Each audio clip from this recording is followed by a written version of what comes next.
Добрый вечар, шановнае гаспадарства. Гэта тэлеканал Белсат і адмысловае выданне. Для вас працуюць усе Валад Шлыкаў І Вітаўт Сіўчык у нашай такой трохі імправізаванай студыі. Прынамсі 303 асобы затрыманыя валі падчас учорашніх пратэстаў. Гэта толькі тыя, пра каго было вядома.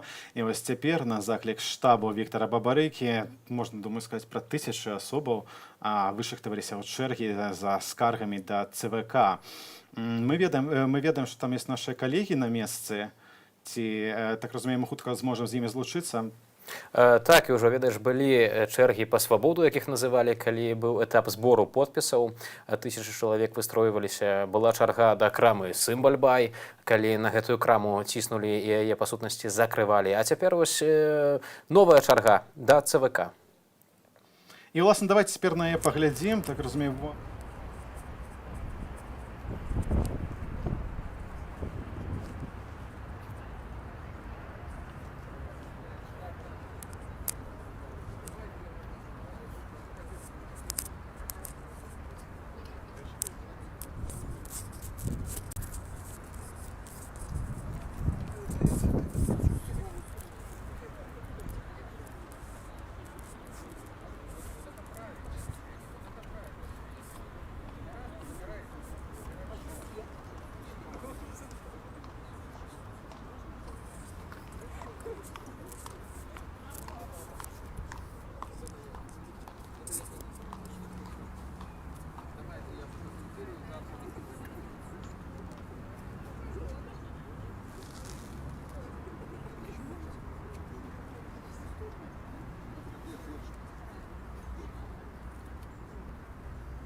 Як больш за 1000 чалавек выйшлі на плошчу Незалежнасці, каб стаць у чаргу да ЦВК са сваімі скаргамі.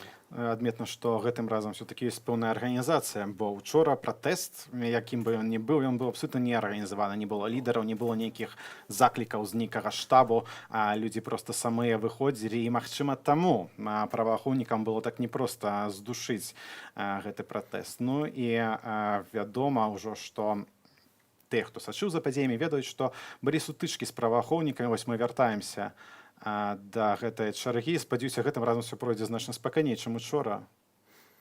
Сапраўды, напярэдадні адчувалася і назіралася такая вельмі моцная самаарганізацыя людзей. У адным месцы выходзілі, там міліцыянты хапалі, у другім месцы, у іншым раёне Менску людзі выходзілі на вуліцы, туды міліцыя прыязджала. І часам міліцыянты проста хапалі, а часам ім давалі арганізаваны адпор. Людзі станавіліся ў ланцугі і не даваліся, каб нейкія асобы, часам нават без апазнавальных знакаў запіхвалі іх у аўтазакі і машыны. Это чарговая адметнасць гэтай выбарчай кампаніі. Усе памятаюць выпадак адбою людзей у Маладзечна, калі з праваахоўніка ж схапіўся за табельную зброю. І, власна, вядома прынамсі афіцыйна паведамляецца пра 6 пацярпелых праваахоўнікаў у гэтых сутычках, і што ажно 4 з іх трапілі ў шпіталь. Думаю, што сёння на дзяржаўным тэлебачанні пра гэтых людзей будзе сюжэт. Так, і цікава, што вось тое месца, дзе былі сутычкі з АМАП, сёння яно закрытае такой чырвонай лініяй, як закрываюць нейкае месца забойства, калі шукаюць нейкія сляды крыві альбо сляды гільзы, зброі. Вось закрылі гэту тэрыторыю і пусцілі толькі камеры дзяржаўнага тэлебачання. Таму спадзявацца чарговага такога сюжэту, калі яго можна так назваць, напэўна, варта сёння ўвечары. Тое, што мы бачым на экране гаспадарства, гэта чарга ў цэнтральную выбарчую камісію. Штаб незарэгістраванага, як стала вядома учора, Віктара Бабарыкі заклікаў сваіх прыхільнікаў, тых людзей, што падпісваліся за яго, прыходзіць сёння і гэткім чынам націснуць на, бо фармальна ёсць яшчэ час на скаргу, так, да, по-моему, чацвера наступного, калі я не памыляюся, ёсць час на разгляд скаргаў, і, натуральна, і штаб Валерыя Цапкала, і штаб Віктара Бабарыкі падалі адпаведныя скаргі на тое, каб іхных кандыдатаў ўсё ж такі, іхных вылучэнцаў ўсё ж такі прызналі кандыдатамі. Памятаем, што за Віктара Бабарыку паводле дадзеных ягонага штабу падпісалася ажно 450 тысячаў грамадзянаў Беларусі. Гэта рэкорд у гісторыі нашай краіны, калі, канешне, не браць подпісы за Александра Лукашэнку, якія дэкларуюцца афіцыйна. Так, там было ўжо, канешне, ажно 2 мільёны нібыта, і ніякіх праблемаў з рэгістрацыяй гэта кандыдата прадказальна не здарылася. Праблемаў не было, але таксама сярод подпісаў Александра Лукашэнкі знайшлі частку несапраўдных, і яны складалі, што цікава, 3% ад агульнасабраных. Зараз, думаю, мы пераключымся яшчэ далей у Менск да нашых калегаў, которые працуюць на месцы, якія маюць таксама што раз.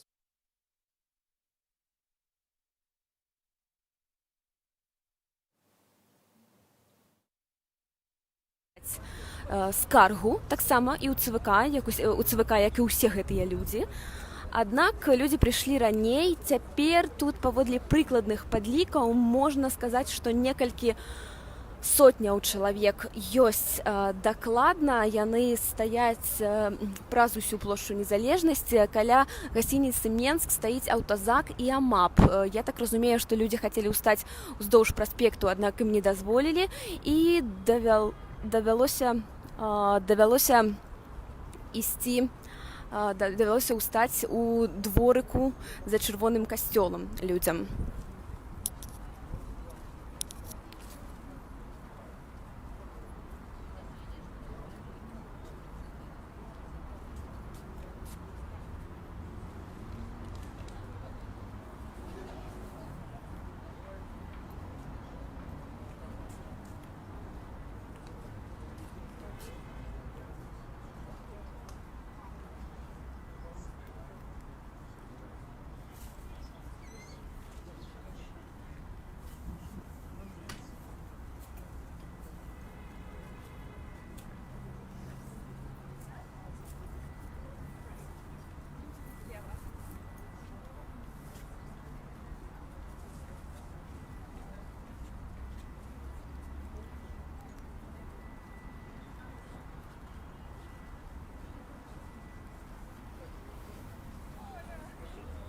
Гэта была наша калега Кацярына Андрэева, і, дарэчы, учора затрымалі сярод шмат якіх іншых нашых супрацоўнікаў, журналістаў, што супрацоўнічаюць з нашым тэлеканалам.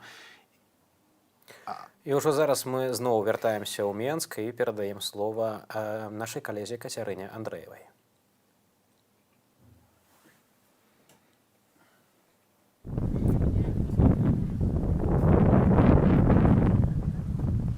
Белсат у жывым эфіры, вядзем трансляцыю з плошчы Незалежнасці. Тут выстраілася чарга з некалькіх сотняў чалавек. Яны чакаюць сваёй чаргі, каб падаць у ЦВК скаргу на нерэгістрацыю Віктара Бабарыкі. Людзі стаяць тут прыкладна з 12 гадзіны. Сёння раніцай штаб Віктара Бабарыкі распаўсюдзіў інфармацыю, што о 17:00 тут будуць каардынатары штабу, у прыватнасці Марыя Калеснікава пра гэта казала, што будуць падаваць скаргі ў ЦВК на нерэгістрацыю Віктара Бабарыкі. Аднак пакуль што, наколькі мы бачым, іх няма яшчэ.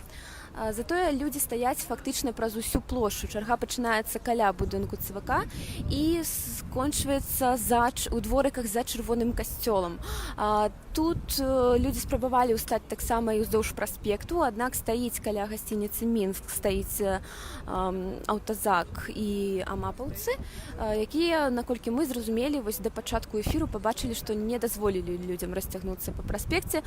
Насамрэч чарга значная, чарга вялікая, дакладная колькасць будзе вядомая неўзабаве. Пакуль што варта нагадаць, што ж адбылося ўчора. Учора ўвечары людзі выйшлі на акцыю пратэсту супраць нерэгістрацыі Віктара Бабарыкі і Валерыя Цапкалы кандыдатамі ў прэзідэнты.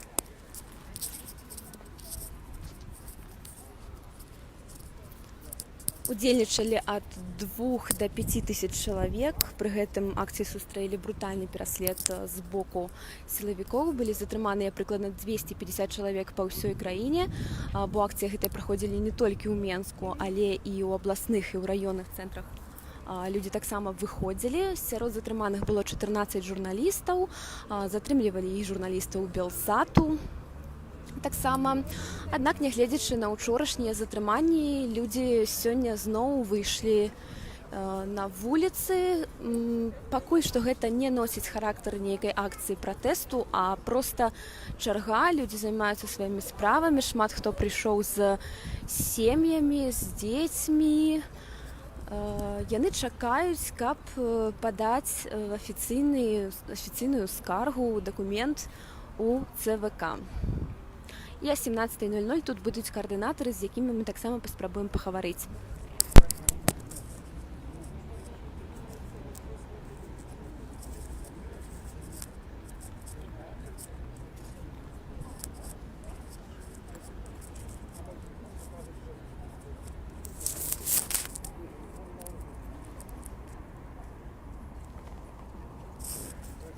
Бачым у Менску чаргу людзей, і бачым у гэтай чарзе абсалютна такія светлыя, спакойныя твары, звычайныя простыя грамадзяне, якія проста хочуць жыць нармальнай, вольнай краіне.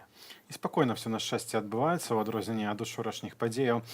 Уласна, нагадаю, што 6 праваахоўнікаў пацярпелі, і памятаеш, калі былі пратэсты ў Расіі, там за тое, што ў праваахоўніка трапіў папяровы стаканчык, ён атрымаў кватэру. Цікава, ці нашы праваахоўнікі могуць спадзявацца на такую прэмію.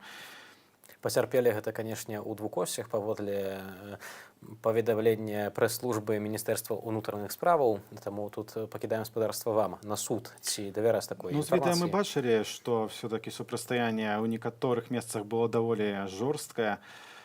І зноў мы вяртаемся да чаргі са скаргамі ў Цэнтральную выбарчую камісію. В адрозненне ад учорашніх падзеяў все вельмі спакойна. Бачу, што паведамленні пра пад'язджанне туды нейкіх аўтазакаў і актыўнасць праваахоўнікаў пакуль што прынамсі з гэтага месца не пацвярджаюцца. Згадалі таксама, што ўчора былі масавыя затрыманні, але варта таксама падкрэсліць, што людзі давалі арганізаваны адпор людзям у цывільным, а таксама супрацоўнікам АМАП у форме, якія спрабавалі без тлумачэння прычыны, без прадстаўлення запіхваць грамадзянаў, якія выйшлі на вуліцы свайго гораду, у аўтазакі. І гэта ўжо набірае такі характар, ну, можа, не масавага, але, напэўна, не адзіночныя выпадкі. Гэта акцыя мелася распачацца о 17:00 гадзіне, але людзі пачалі ЦВК значна раней. Таксама о 17:00 гадзіне ў Менску зарэгістраваны кандыдатам у прэзідэнта Дрэнь Збітраў збіраецца прайсціся да галоўнага паштампу і раздаваць, так разумею, усім, каго сустрэне па дарозе, паштоўкі з заклікам высылаць іх у падтрыманне палітвязняў, якіх на гэты момант, нагадаю, у нашай краіне ўжо 25 асобаў. Ніводная выбарчая кампанія яшчэ не праходзіла пры такой колькасці палітвязняў, пры такіх рэпрэсіях, бо звычайна вось гэты малаток рэпрэсіяў біў пасля дня галасавання. А тут застаецца яшчэ цэлы месяц, маем столькі палітвязняў, маем такія брутальныя дзеянні, і здаецца, што ўлады абсалютна не зважаюць на тое, як на гэта рэагуюць у заходнім свеце, як на гэта рэагуе беларускае грамадства.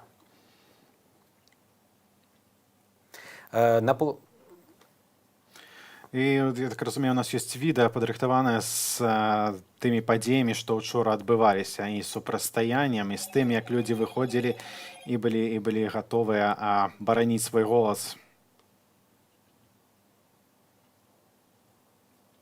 Голосовать за кандидата Бабарику, но, к сожалению, его опрокинули, скажем так, незаконно.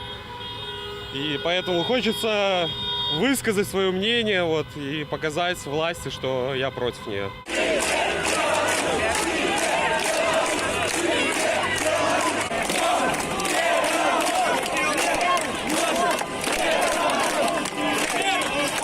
Когда задавливается человеческое достоинство, когда люди перестают выражаться, а в принципе жизнь практически невозможна. То есть мы считаем, что так жить больше нельзя. То есть, нас серьезно достало, и причем это не первый год, нас достало уже очень давно. Конечно, я не хочу там сидеть в автозаке или на сутки попасть, я не знаю, сложновато просто сидеть дома из-за того, что ты боишься,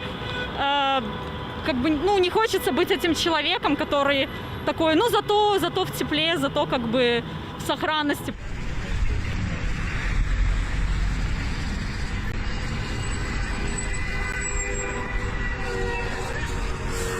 Естественно, немножко есть адреналинчик, но все-таки хочется уже чего-то нового, знаете. Я не хочу, чтобы мой сын, который у меня подрастает, рос в стране, в которой торжествует не здравый смысл и логика, а непонятно что, чья-то прихоть и чья-то непонятная воля. Поэтому не хочется, чтобы сын решал эти проблемы и чтобы он шел протестовать, когда подрастет. То есть лучше менять это сейчас.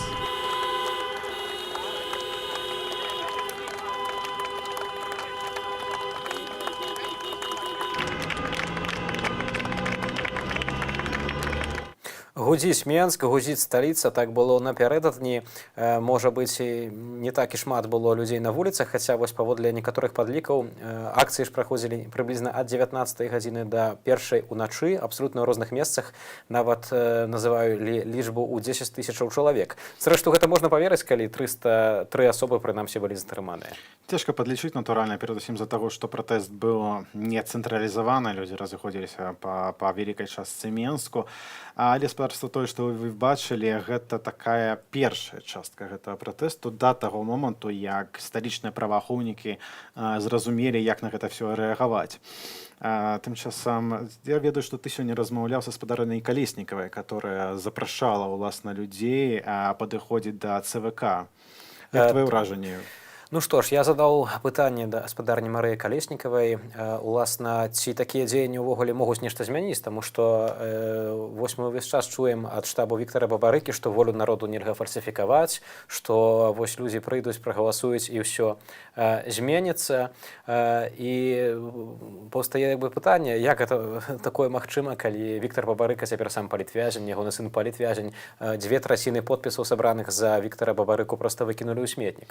Ну, ведаеш, галоўнае, я так разумею, мэта гэтай акцыі ўсё ж такі не зрынуць, так, не змяніць уладу, гэта акцыя не зменіць уладу, наўрад ці дапаможа і ў рэгістрацыі Віктара Бабарыкі, але тое, што мы бачым, што штабу ўдалося заангажаваць і актывізаваць сотні тысячы людзей.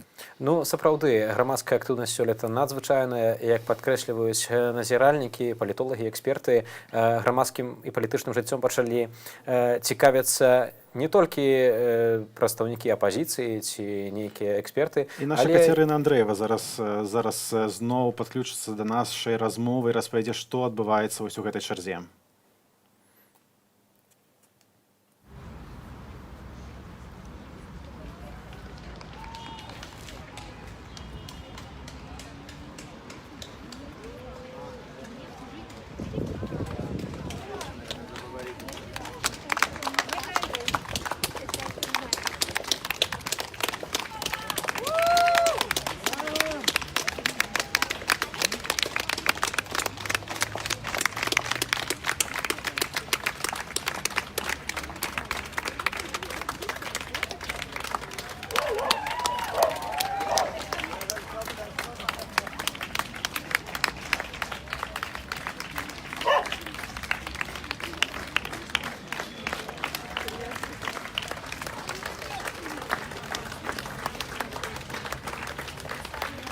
Пакуль каці мы не маем, але мы бачым, што ўсё ж такі штаб Віктара Бабарыкі, арганізатары гэтай акцыі, ўрэшце падыходзяць да ЦВК, і ўсё яшчэ ўсё выглядае вельмі спакойна, людзі іх вітаюць. Людзі вітаюць і відавочна падтрымліваюць. Спадарня Марыя Калеснікава паказвала менчукам рукамі сэрца. Гэта сімвал выбарчай кампаніі, лагатып Віктара Бабарыкі. І людзі вельмі так энтузіястычна падтрымліваюць, па сутнасці, штаб таго чалавека, за якога яны ставілі подпісы. Все ж такі для вялікай колькасці людзей спрацавала гэтая надзея тое, што нібыта мы і даўно чулі пра мірныя перамены, але перамены шляхам выбараў, шляхам нармальнага, цывілізаванага, дэмакратычнага працэсу. Людзі ў гэта паверылі, але, на жаль, все адбываецца, в прынцыпе, як заўсёды. Але гэта абсолютно натуральна, што чалавек, нармальны чалавек, псіхічна здаровы, хоча мірных пераменаў, хоча, каб усё адбывалася спакойна, паводле закону, каб жыццё развівалася, быў нейкі прагрэс, нейкія змены ў лепшы бок. Іншая справа, што ў нашай сітуацыі, ў нашай краіне, трэба проста ўсведамляць, што, на жаль, гэта па сутнасці немагчыма. Такі цікавы момант, што цяпер так званая новая пазіцыя, бо фактычна падзялілася людзі, што раней змагаліся так у шэрагах дэмакратычных сілаў, то вось гэтая новая пазіцыя кажа трохі падобныя рэчы, што мы чулі ад іхных папярэднікаў, што, маўляў, наша нерэгістрацыя гэта знак слабасці беларускіх уладаў, знак таго, што мы моцныя і мы перамаглі. Ну і вернемся до того, што ты размаўляў з спадарняй Марыяй Калеснікавай. Так, і ўжо зараз, спадарства, вашай увазе размова з каардынатарам штаба Віктара Бабарыкі. А у нас на сувязі спадарня Марыя Калеснікава, координатор штабу Виктора Бабарыки. Добрый день. Добрый день. Спадарня Марыя, вы объявили, что сегодня идете у ЦВК подавать скаргу на нерегистрацию кандидатам Виктора Бабарыки, а таксама заахвочваеце яго прыхільнікаў, грамадзянаў Беларусі зрабіць тое самае. Думаете, гэтыя працэдуры дапамогуць вярнуць Виктора Бабарыку у выбарчую гонку? Мы думаем, что если у нас есть право отстаивать свое право на волеизъявление, то мы должны этим правом пользоваться. И как раз сейчас мы с вами наблюдаем становление гражданского общества, когда люди понимают, что если нам дано право, у нас есть право этим правом пользоваться, и мы прилагаем все усилия к тому, чтобы эти простые, собственно говоря, истины для любого европейского гражданина доносить до белорусов. Так, это сапраўды истины для европейских громадянаў у европейских краінах, где есть демократия, але у нас ситуация такая, як ёсць. Ёсць палітвязні, Віктор Бабарыка ў тым ліку сярод іх. Подпісы за Віктора Бабарыку 200 000 просто выкінулі ў сметнік. Можа быць, патрэбна нешта большае, апроч вось папяровай, скажем так, такіх вось нейкіх метадаў звычайных для еўрапейскіх краінаў. Мне кажется, очень важно белорусам осознать, что, во-первых, их большинство, что их голос должен быть услышан, и нам очень важно всем консолидироваться, потому что за 26 лет при действующей власти мы не видели диалога оппозиции друг с другом. Сейчас мы как раз пытаемся и наладить диалог друг с другом, с разными штабами, и в том числе консолидировать всех тех белорусов, которые считали себя раньше аполитичными. Других инструментов для того, чтобы там, сегодня заснуть, принять таблетку и завтра проснуться в демократическом свободном обществе или в другой Беларуси, нет. Мы должны кропотливо ежедневно над этим работать со всех сторон. Спадарня Марыя, вы заклікаеце 9 жніўня прыйсці на выбарчыя ўчасткі, нягледзячы на тое, што Віктара Бабарыкі хутчэй за ўсё там не будзе ў бюлетэнях. Таксама вы заклікаеце усіх назіраць за гэтымі выбарамі, але ці не падаецца вам, што незалежна вось ад такіх дзеянняў усё роўна ўлады напішуць умоўна 80% за дзейнага кіраўніка краіны? Пытанне, што тады трэба рабіць нязгодным грамадзянам? На этот вопрос каждый может ответить для себя сам. Если мы будем видеть, что у нас электоральное большинство, а на сегодняшний день это так, мы это видим и чувствуем, то, возможно, у граждан появится возможность каким-то образом не дать фальсифицировать волю народа, да? Потому что если нас 3,5 миллиона, то подделать или забросить 80% фальшивых бюллетеней будет просто физически невозможно. Але з подпісамі за спадара Віктора Бабарыку было магчыма. Было магчыма большую частку іх прызнаць несапраўднымі, было магчыма пасадзіць прэтэндэнта на пасаду прэзідэнта ў вязніцу. Это правда, но любая авторитарная власть очень хорошо понимает язык цифр, да, то есть цифры — упрямая вещь, факты — упрямая вещь. Когда на избирательные участки придет не там 30-40% людей от всех избирателей, а там 80%, и когда большая часть из них проголосует за альтернативных кандидатов, то фальсифицировать это физически просто невозможно. Ну што ж, падаецца, што ўсё ж такі падзеі апошніх дзён паказваюць, што для Лукашэнкі няма нейкіх такіх тармазоў. Тым не менш, вось вы кажаце, што людзі абуджаюцца, людзі пачуваюць сябе большасцю, і кажаце, што могуць быць нейкія дзеянні, як не дапусціць, умоўна нейкія дзеянні, але не называеце якія, як не дапусціць фальсіфікацыі выбараў. Тым не менш, вось людзі пасля ўчорашніх навінаў самаарганізаваліся і самі выйшлі на вуліцу без заклікаў з, напрыклад, вашага штабу. Ці ёсць вам што сказаць гэтым людзям? Ці будзеце вы неяк іх падтрымліваць, бо вядома, што ўжо 300 чалавек затрымана. Уласна, як бы вы звярнуліся да нязгодных беларусаў? Я хочу обратиться к прекрасным белорусам и к необыкновенным белорусам. Именно сейчас с нами происходит эта трансформация, когда каждый из нас понимает, что мы важны, что мы народ, и что именно в наших руках лежит наше будущее. Я хочу вас очень сильно поблагодарить, потому что вы показываете пример и для своего окружения, и для всех остальных белорусов, которые, возможно, еще считают себя аполитичными, что наше будущее в наших руках. И большое вам спасибо за солидарность и поддержку, которую мы все от вас постоянно чувствуем. Гаспадар Дмары, яшчэ апошняе пытанне. Напярэдадні на прэс-канферэнцыі вы заявілі, што калі 9 жніўня людзі прыйдуць на ўчасткі і прагаласуюць, то будзе аўтаматычна другі тур. Шчыра кажучы, гэта былі незразумелыя словы, хацеў бы, каб вы гэта патлумачылі, як такое магчыма. Таксама сёння вы заявілі, што тыя, хто не прыйдуць 9 жніўня на ўчасткі, яны аўтаматычна выступаюць за далейшае кіраванне Александра Лукашэнкі. Таксама пазіцыя незразумелая, бо ўсё ж такі мы ведаем, якія лічбы ўлады напішуць, незалежна ад яўкі, незалежна ад таго, хто за каго будзе галасаваць. Ну, скажем так, если человек не приходит на выборы, то его вбросить в бюллетень гораздо проще, чем если человек приходит и бросает свой собственный бюллетень, потом этот бюллетень там достать, неправильно посчитать или еще с этим что-то сделать. Это ответ на второй вопрос. Ответ на первый вопрос... Повторите, пожалуйста, первый вопрос. Ну, я гаварыў наконт таго, што вы кажаце, калі людзі прыйдуць на галасаванне, учора падчас прэс-канферэнцыі вы сказалі, то аўтаматычна будзе другі тур. Да, ситуация в том, что если у нас будет высокая явка, а власть сейчас все делает для того, чтобы явка была как можно низкая, да, они убирают очень сильных кандидатов из списка бюллетеней, выборы назначены 9 августа, когда все в отпусках и на дачах, и рекламы выборов практически никакой не ведется, то есть власть хочет, чтобы явка была низкая.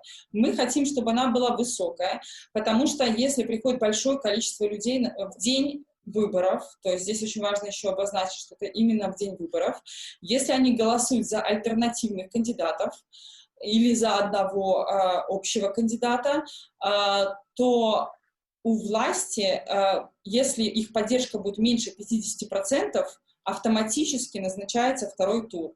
Идея в том, чтобы доказать математически, что электоральное большинство сейчас принадлежит нам, а не власти. І ўсё ж падаецца, што без актыўных дзеянняў грамадзянаў абсалютна гэта немагчыма. Будзе напісана 80% за таго, за каго трэба. І ўсё ж такі людзям трэба ісці на нейкія больш рашучыя дзеянні. Вы знаете, ці будзе уласна штаб Віктара Бабарыкі больш можа уласна указваць людзям, што рабіць, бо вашыя прыхільнікі пытаюцца, што рабіць цяпер, і пакуль адказу вось акрамя, напрыклад, скаргаў у ЦВК няма. Я сейчас скажу, может быть, не очень популярную вещь. Все ждут, что есть какая-то волшебная таблетка, которую мы примем, и завтра у нас все будет вообще как в Германии, ну или, по крайней мере, как в Чехии. Так не будет, да? Это очень длительный процесс становления гражданского общества. Мы знаем, что очень тяжело, и это очень большая ответственность именно сейчас лежит на каждом из нас, как себя вести и сейчас, следующие 3,5 недели до выборов, и в день выборов. Давайте посмотрим на результаты, давайте посмотрим, кто из нас, какое количество нас дойдет до участков и какой выбор мы сделаем. И потом мы будем говорить о следующих шагах. Но очень важно понимать, что сейчас, пока мы не поймем, что будущее в руках каждого из нас, что от того, останемся мы дома на участке или станем ли мы наблюдателями в этих выборах, в том числе зависит и будущее Беларуси. Очень важно это сейчас понимать. Шчыра дзякую вам за гэтую размову. На сувязі была спадарня Марыя Калеснікава, кіраўнік, каардынатар штабу Віктара Бабарыкі. Спадарства, у нас адбылася лёгкая рокіроўка. Мой калега Вітаўт Сіўчык замяніўся з палітолагам Павлом Вусавым. Добрый дзень. Добрый дзень. Я вось хацеў адразу з пылу з жару па гэтай размове і спадарня Марыя Калеснікава і ейны кандыдат Віктар Бабарыка неаднойчы казалі, што план такі: прыйдзе процьма беларусаў на выбарчыя участкі, все, большасць, абсалютная большасць з іх прагаласуе, прынамсі, не то што за нейкага альтэрнатыўнага кандыдата, а супраць Александра Лукашэнкі, і тады ўлада непазбежна зменіцца. Маўляў, немагчыма сфальсіфікаваць многія мільёны галасоў. Ці гэта сапраўды вашым меркаваннем так?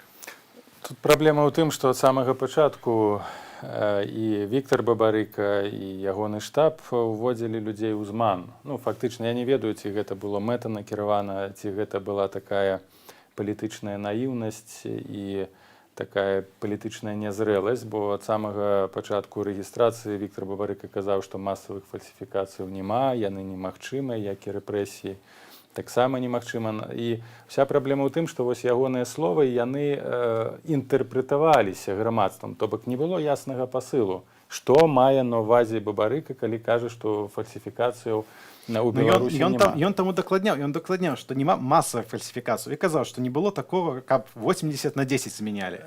Вось калі б Віктар Бабарыка, ягонае атачэнне ўдзельнічалі ў выбарчым працэсе на працягу 20 год з моманту усталявання аўтарытарнай сістэмы кансалідаванай, магчыма, яны перагледзелі б ці інакш бы ацэньвалі сітуацыю ў Беларусі. Але я вярнуся к таму, што проста іх словы пачыналі інтэрпрэтаваць і журналісты, эксперты. Яны казалі, што Віктар Бабарыка не хоча там пужаць сваіх паслядоўнікаў, сваіх прыхільнікаў. Але, на маю думку, людзі павінны былі ад самага пачатку ведаць праўду. Ад самага пачатку павінен быць ясны пасыл, бо тыя маніпуляцыі, тыя такія... І журналісты, адмыслоўцы не першы год сочаць за выбарамі ў Беларусі. І сапраўды, калі верыць па сацыялогіі, так, сацыялагічным пытанням, калі яны ўжо нас праводзіліся, то нягледзячы на всю несправядлівасць выбарчай кампаніі, нероўнай мовы і гэтых кандыдатаў і гэтак далей, то ўсё ж такі Александр Лукашенко менш за 50% нібыта не набіраў. Ўсё ж такі праблема, ці ёсць фальсіфікацыі, ці іх няма. Фальсіфікацыі былі масавыя фальсіфікацыі. Неважна, колькі Лукашенко набіраў на, скажем так, сапраўдных сумленных выбараў. Калі б ён набраў 50%, гэта ўжо б змяняла б электаральную і палітычную канфігурацыю Беларусі. Віктар Бабарыка думаў, што фальсіфікацыі, калі казаў гэта слово, адбываецца менавіта в дзень выбараў. Што тады хтосьці змяняе. І ў гэтым праблема. Мы пачынаем інтэрпрэтаваць ягоныя словы. Мы не атрымалі ад яго, як для лідера большасці, і гэтая большасць, якая сканцэнтравалася вакол яго, альтэрнатыўнага большасць, не атрымала яснага сігналу. Што рабіць у выпадку, калі яго арыштуюць, калі яго подпісы адкінуць, і у іх быў план. Яны гэта казалі неаднойчы. Можа, ён яшчэ ёсць і надалей. Але вам не падаецца, што гэта вельмі падобна гучыць на так званую старую апазіцыю? У іх таксама заўсёды быў нейкі план. У 2010 годзе ўсе лідары пратэсту, альтэрнатыўныя кандыдаты таксама казалі, што іх ёсць план. Я не бяруся казаць за 2010 год, бо ведаю, што ніякага плану якраз такі не было. Былі заклікі на плошчу, гэта гучала падчас усёй электаральнай кампаніі, але не было, скажем так, стратэгіі плану дзейнасці. Адзіны год выбарчы, можа два, але пра сур'ёзны такі выклік для сістэмы можна казаць пра 2006 год, калі была стратэгія, калі быў план, што мы удзельнічаем у выбарах дзеля таго, каб арганізаваць плошчу, і гэта быў элемент... Давайте вернемся да таго, што казала спадарня Марыя. мільёны на выбарчых участках. Вось гэтыя тысячы стануць, которые мы бачым на наших экранах, яны стануць мільёнамі, яны все прагаласуюць супраць Александра Лукашенко. Ці ўлада зменіцца тады? Не зменіцца, безумоўна, бо, па-першае, ўжо ёсць факт таго, што ўлады будуць дзейнічаць вельмі брутальна, то бок той факт, што Бабарыка быў арыштаваны, што і потым быў зняты разам з Цыпкала, ці гэта не сведчанне таго, тады што тады адбудзецца? Вось вынікі будуць сапраўдныя такія. 10% Лукашэнкі, грубо кажучы. Вынікі сапраўдныя. Ну, тыя вынікі, якія будуць агучаны, будуць 70-80% за Лукашенка. Незважаючы на тое, колькі там пойдзе галасаваць і як будуць людзі галасаваць. Бо, па-першае, гэты механізм фальсіфікацыі, ён ужо даўным-даўно адпрацаваны. Я нават не кажу пра факт самого галасавання, бо ёсць датэрміновае галасаванне, бо назіральнікі не маюць магчымасці пільнаваць, у якіх умовах захоўваюцца урны. А сёлета не будзе назіральнікаў увогуле? Я не кажу пра міжнародных назіральнікаў, я кажу пра беларускіх назіральнікаў. На працягу тыдня могуць быць уброшаны бюлетні там сотнямі, тысячамі. І камісія падліковая будзе потым лічыць так, як патрэбна. Другі момант, ужо сколькі раз было сведчанне таго, што нават зараз ужо ніхто не лічыць бюлетні. Зараз проста ўпісваюць патрэбныя лічбы у пратакол, і гэтыя лічбы проста... З таго, што вы кажаце, можна зрабіць выснову, што вы аматар байкоту. Я заўсёды быў прыхільнікам байкоту, але байкот, разумееце, байкот гэта адзін бок. Гэтую сістэму можна змяніць выключна пратэстамі, выключна сілавым уздзеяннем. Іншых механізмаў няма. Байкот, ён верагодны толькі ў тым выпадку, калі няма іншых інструментаў уздзеяння. Напрыклад, і на мінулых выбарах прэзідэнцкіх і падчас парламенцкіх кампаній я быў прыхільнікам байкоту менавіта таму, што не было іншых механізмаў. У гэтым я таксама быў прыхільнікам і застаюся прыхільнікам байкоту, але калі з гэтых кампаній мы бачым, ужо фарміруецца пратэсная хваля, то, безумоўна, гэтую кампанію трэба і варта выкарыстоўваць дзеля фарміравання і кансалідавання пратэснай хвалі. Сярод тых кандыдатаў, которые все ж таки зарэгістраваны, альбо добра, увогуле асоба, которая пэўным чынам граюць на беларускім палітычным полі. Ці вы бачыце, хто зараз на волі? Ці вы бачыце кагосьці, хто мог бы выкарыстаць і павесці гэты пратэст? Па-першае, павінен быць, ужо зараз павінны быць заявы агучаныя, перш за ўсё, штабам Бабарыка, які з'яўляецца найбольш папулярным апанентам улады. Калі б гэты сігнал ясны быў бы, то, безумоўна, пратэсты былі значна больш прадуктыўнымі і масавымі. А факт таго, што штаб Бабарыкі працягвае нейкія юрыдычныя гульні, адцягвае ўвагу зусім на непатрэбныя фармальныя рэчы, якія не зменяць сітуацыі, гэта дэмаралізуе нават тых людзей, якія ўвесь час былі моцна і падтрымлівалі выключна Бабарыка. Не сакрэт спадарства правосці, мушу вас перабіць, што было у нас 3 галоўных кандыдаты, так, спадарня Светлана Ціхановская, спадар Валерый Цэпкала і спадар Віктор Бабарыка, зарэгістравалі пакуль што все ж таки ідуць яшчэ скаргі толькі Святлану Ціхановскую, і пасля ўчорашніх падзеяў яна звярнулася да праваахоўнікаў і да ўсіх тых, кім бы яны не былі, бо все ж таки шмат было людзей у цывільным, которые затрымлівалі і збівалі учора людзей. Давайте послухаем. Дорогие мои белорусы, сегодня по всем законам жанра я должна бы записать какое-то видеообращение по случаю своей регистрации в кандидаты в президенты Республики Беларусь. Но как я могу об этом думать, когда я вижу, что происходит на улицах Минска и в других городах нашей республики? Сотрудники МВД, ОМОН, что вы делаете? Вы просто избиваете своих матерей, сестер, братьев, детей. Люди вышли на мирный протест. Люди вышли, чтобы высказать свое недовольство существующей системой. Люди вышли за свое желание жить в свободной стране, за желание иметь честные выборы. Зачем вы своими действиями разжигаете в сердцах людей еще больше негативных эмоций к системе. Вы понимаете, что вашими руками творится геноцид. Остановитесь, пожалуйста. Мне больно смотреть на весь этот беспредел, что происходит сейчас. Остановитесь, я вас прошу.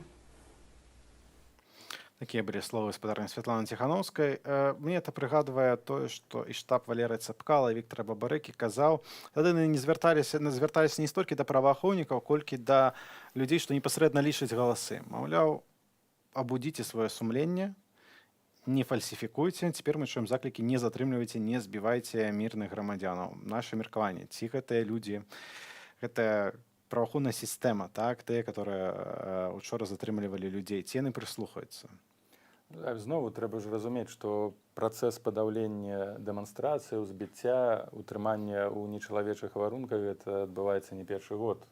Фактычна 20 год, а давайте прыгадаем таксама і забойствы апазіцыйных дзеячоў, Захаренка, Ганчара, Змітра Завадскага. То бок сістэма будуецца і утрымліваецца менавіта на беспрынцыпных людзях, якія гатовыя да перакрочыць гэтую апошнюю чырвоную лінію, калі патрэбна, будуць збіваць да смерці, а можа нават і забіваць. Нездарма Лукашенко казаў у чэрвені, што калі вы забыліся пра Андзіжан, мы можам вам прыгадаць гэта. Гэта быў пасыл і для сістэмы, і пасыл для грамадзянаў. І таму, канешне, такія прызывы, якія зрабіла Святлана Ціхановская, іншыя удзельнікі выбарчай гульні, яны важныя, бо ўсё ж такі, безумоўна, не вся сістэма базуецца выключна на беспрынцыпных людзях. Ёсць і тыя, хто... Але ці масава ёсць шанец, што хтосьці з іх прыслухаецца? Што трэба, каб адбылося, каб яны прыслухаліся да кагосьці з кандыдатаў, кагосьці з публічных асобаў? Адзінае, што можа адбыцца, калі яны прыслухаюцца, гэта калі на плошчы выйдуць сотні тысячаў людзей. Гэтая сістэма і людзі, якія працуюць, бо трэба ж разумець, што беларуская сістэма гэта не нейкая там цэгляная ці стальная машына. Гэта людзі, гэта сукупнасць людзей, якія выдаюць і рэалізуюць і выконваюць загады. І яны будуць гэтыя загады выконваць толькі да таго моманту, пакуль адчуваюць, што на іх баку ўлада, што на іх баку беспакаранасць. Калі гэтыя людзі ўбачаць на плошчах, вуліцах, гарадах тысячы і тысячы людзей, яны проста будуць не ў стане супрадзейнічаць гэтай Пакуль што мы бачым сотні, хутчэй за ўсё, тысячы людзей у чарзе да ЦВК. І, уласна, спадарства атрымаў інфармацыю, што выбарчая камісія цэнтральная падоўжыла час сваёй працы да 18 гадзіны 50 хвілінаў праз вялікую колькасць чалавек у чарзе. І таксама арганізатары, людзі ў натоўпе у гэтай чарзе нагадваюць, што пры сабе трэба мець пашпарт для того, каб зайсці, і 2 заявы, которые дазваляюць сфотаграфаваць сваю скаргу. То бок толькі нейкі выбарчы магутны пратэст у дзень выбараў. Але паглядзіце, мы маем зараз спадара Андрэя Змітраева, который у размове з намі учора сказаў, што калі яму намалююць гэта 1,5% галасоў, ён на гэта не пагодзіцца. Мы маем заклік цяпер ужо практычна спадара Валерыя Цапкала выходзіць на вуліцы. Ён падкрэсліў мірна, так, то значыць частка гэтых кандыдатаў ўсё робіць правільна. Па-першае, я б не разглядаў за сур'ёзных палітычных гульцоў Дмітрыева, Чэрычня і Канапацкую. Гэта фейкі, яны выкарыстоўваюцца і будуць выкарыстоўваюцца ўладамі дзеля таго, каб маніпуляваць грамадскай думкай і чаканнямі. І, магчыма, некаторыя грамадзяне, можа нават і немалая частка грамадзянаў, якія не ведаюць палітычнай біяграфіі, а збольшага гэта абсалютна новыя людзі, якія ўдзельнічаюць у сёлеташняй кампаніі, не ведаюць біяграфіі Дмітрыева, Канапацкай, Чэрычыня, абсалютна новая постаць, яны будуць галасаваць. Менавіта новая постаць, і таксама ўсё-такі, магчыма, гэта навізна выклікае надзею людзей. Я ведаю ваша вельмі крытычнае стаўленне да абсалютнай большасці гэтых удзельнікаў. Разумеем, мы хутка зноў перанесемся ў Менск да гэтай чаргі, але ў нас ёсць яшчэ пара хвілінаў. Мы раней размаўлялі пра тое, што пратэст і падаўленне яго пачалося да так званого дня Д, да дня галасавання. Чаму это адбываецца ўжо цяпер і ці гэта азначае большую пагрозу беларускаму рэжыму? Сёлеташнія выбары, безумоўна, з'яўляюцца абсалютнай нечаканасцю і палітычнай падзеі, якая стварыла ўмовы для шоку ў сістэме, бо сістэма не была прыгатаваная да таго, што адбудзецца электаральны пераварот. Так бы мовіць, калі той маўклівы электарат ці электарат, які пагаджаўся з існуючай сістэмай, пераключыцца на альтэрнатыўных кандыдатаў. Падтрымае Ціханаўскую, падтрымае Цэпкала, падтрымае Бабарыка. І гэты шок электаральны, ён прывёў да пратэсных зрухаў. Перш за ўсё, гэта падпісныя чэргі, падпісная рэвалюцыя, потым акцыі салідарнасці 19 чэрвеня. Тым не менш, нягледзячы на весь гэты рух, вам ніхто з кандыдатаў, так разумею, не падабаецца. Ніхто не выклікае даверу. Мне не, ну, па-першае, для палітычнага аналітыка ніхто не павінен падабацца. Палітычны аналітык павінен крытычна ацэньваць усіх кандыдатаў. Той факт, што Бабарыка, Цэпкала і пара Ціханаўскіх стварыла вось гэты электаральны шок, гэта, безумоўна, пазітыўны зрух, пазітыўны сігнал. Пытанне, як гэты зрух выкарыстаць і ў якім накірунку. І якраз такі да пратэстаў, на жаль, як аказалася, не гатовы ніводзін з тых удзельнікаў электаральнай кампаніі, які застаўся і якіх знялі. Магчыма, гатовыя хтосьці з тых, хто стаіць цяпер у чарзе, бо, прынамсі, падтрымаць свайго кандыдата, прынамсі, у такім выглядзе яны гатовыя. Зараз, спадарства, перанесемся ў Менск, паслухаем меркаванне людзей, што стаяць у чарзе да ЦВК са скаргамі на нерэгістрацыю іхнага кандыдата Віктара Бабарыкі. Хочу подать жалобу в ЦИК по поводу нерегистрации кандидата Бабарики, человека, за которого я давал свой голос за кандидата в кандидаты и за которого собирался голосовать в качестве президента. Верю, что это ничего не поменяет, так как в нашем государстве не действует закон в отношении некоторых лиц. Но сидеть просто так и ничего не делать тоже не вариант. Абсолютно согласна с тем, что нужно показывать свое несогласие с беззаконием.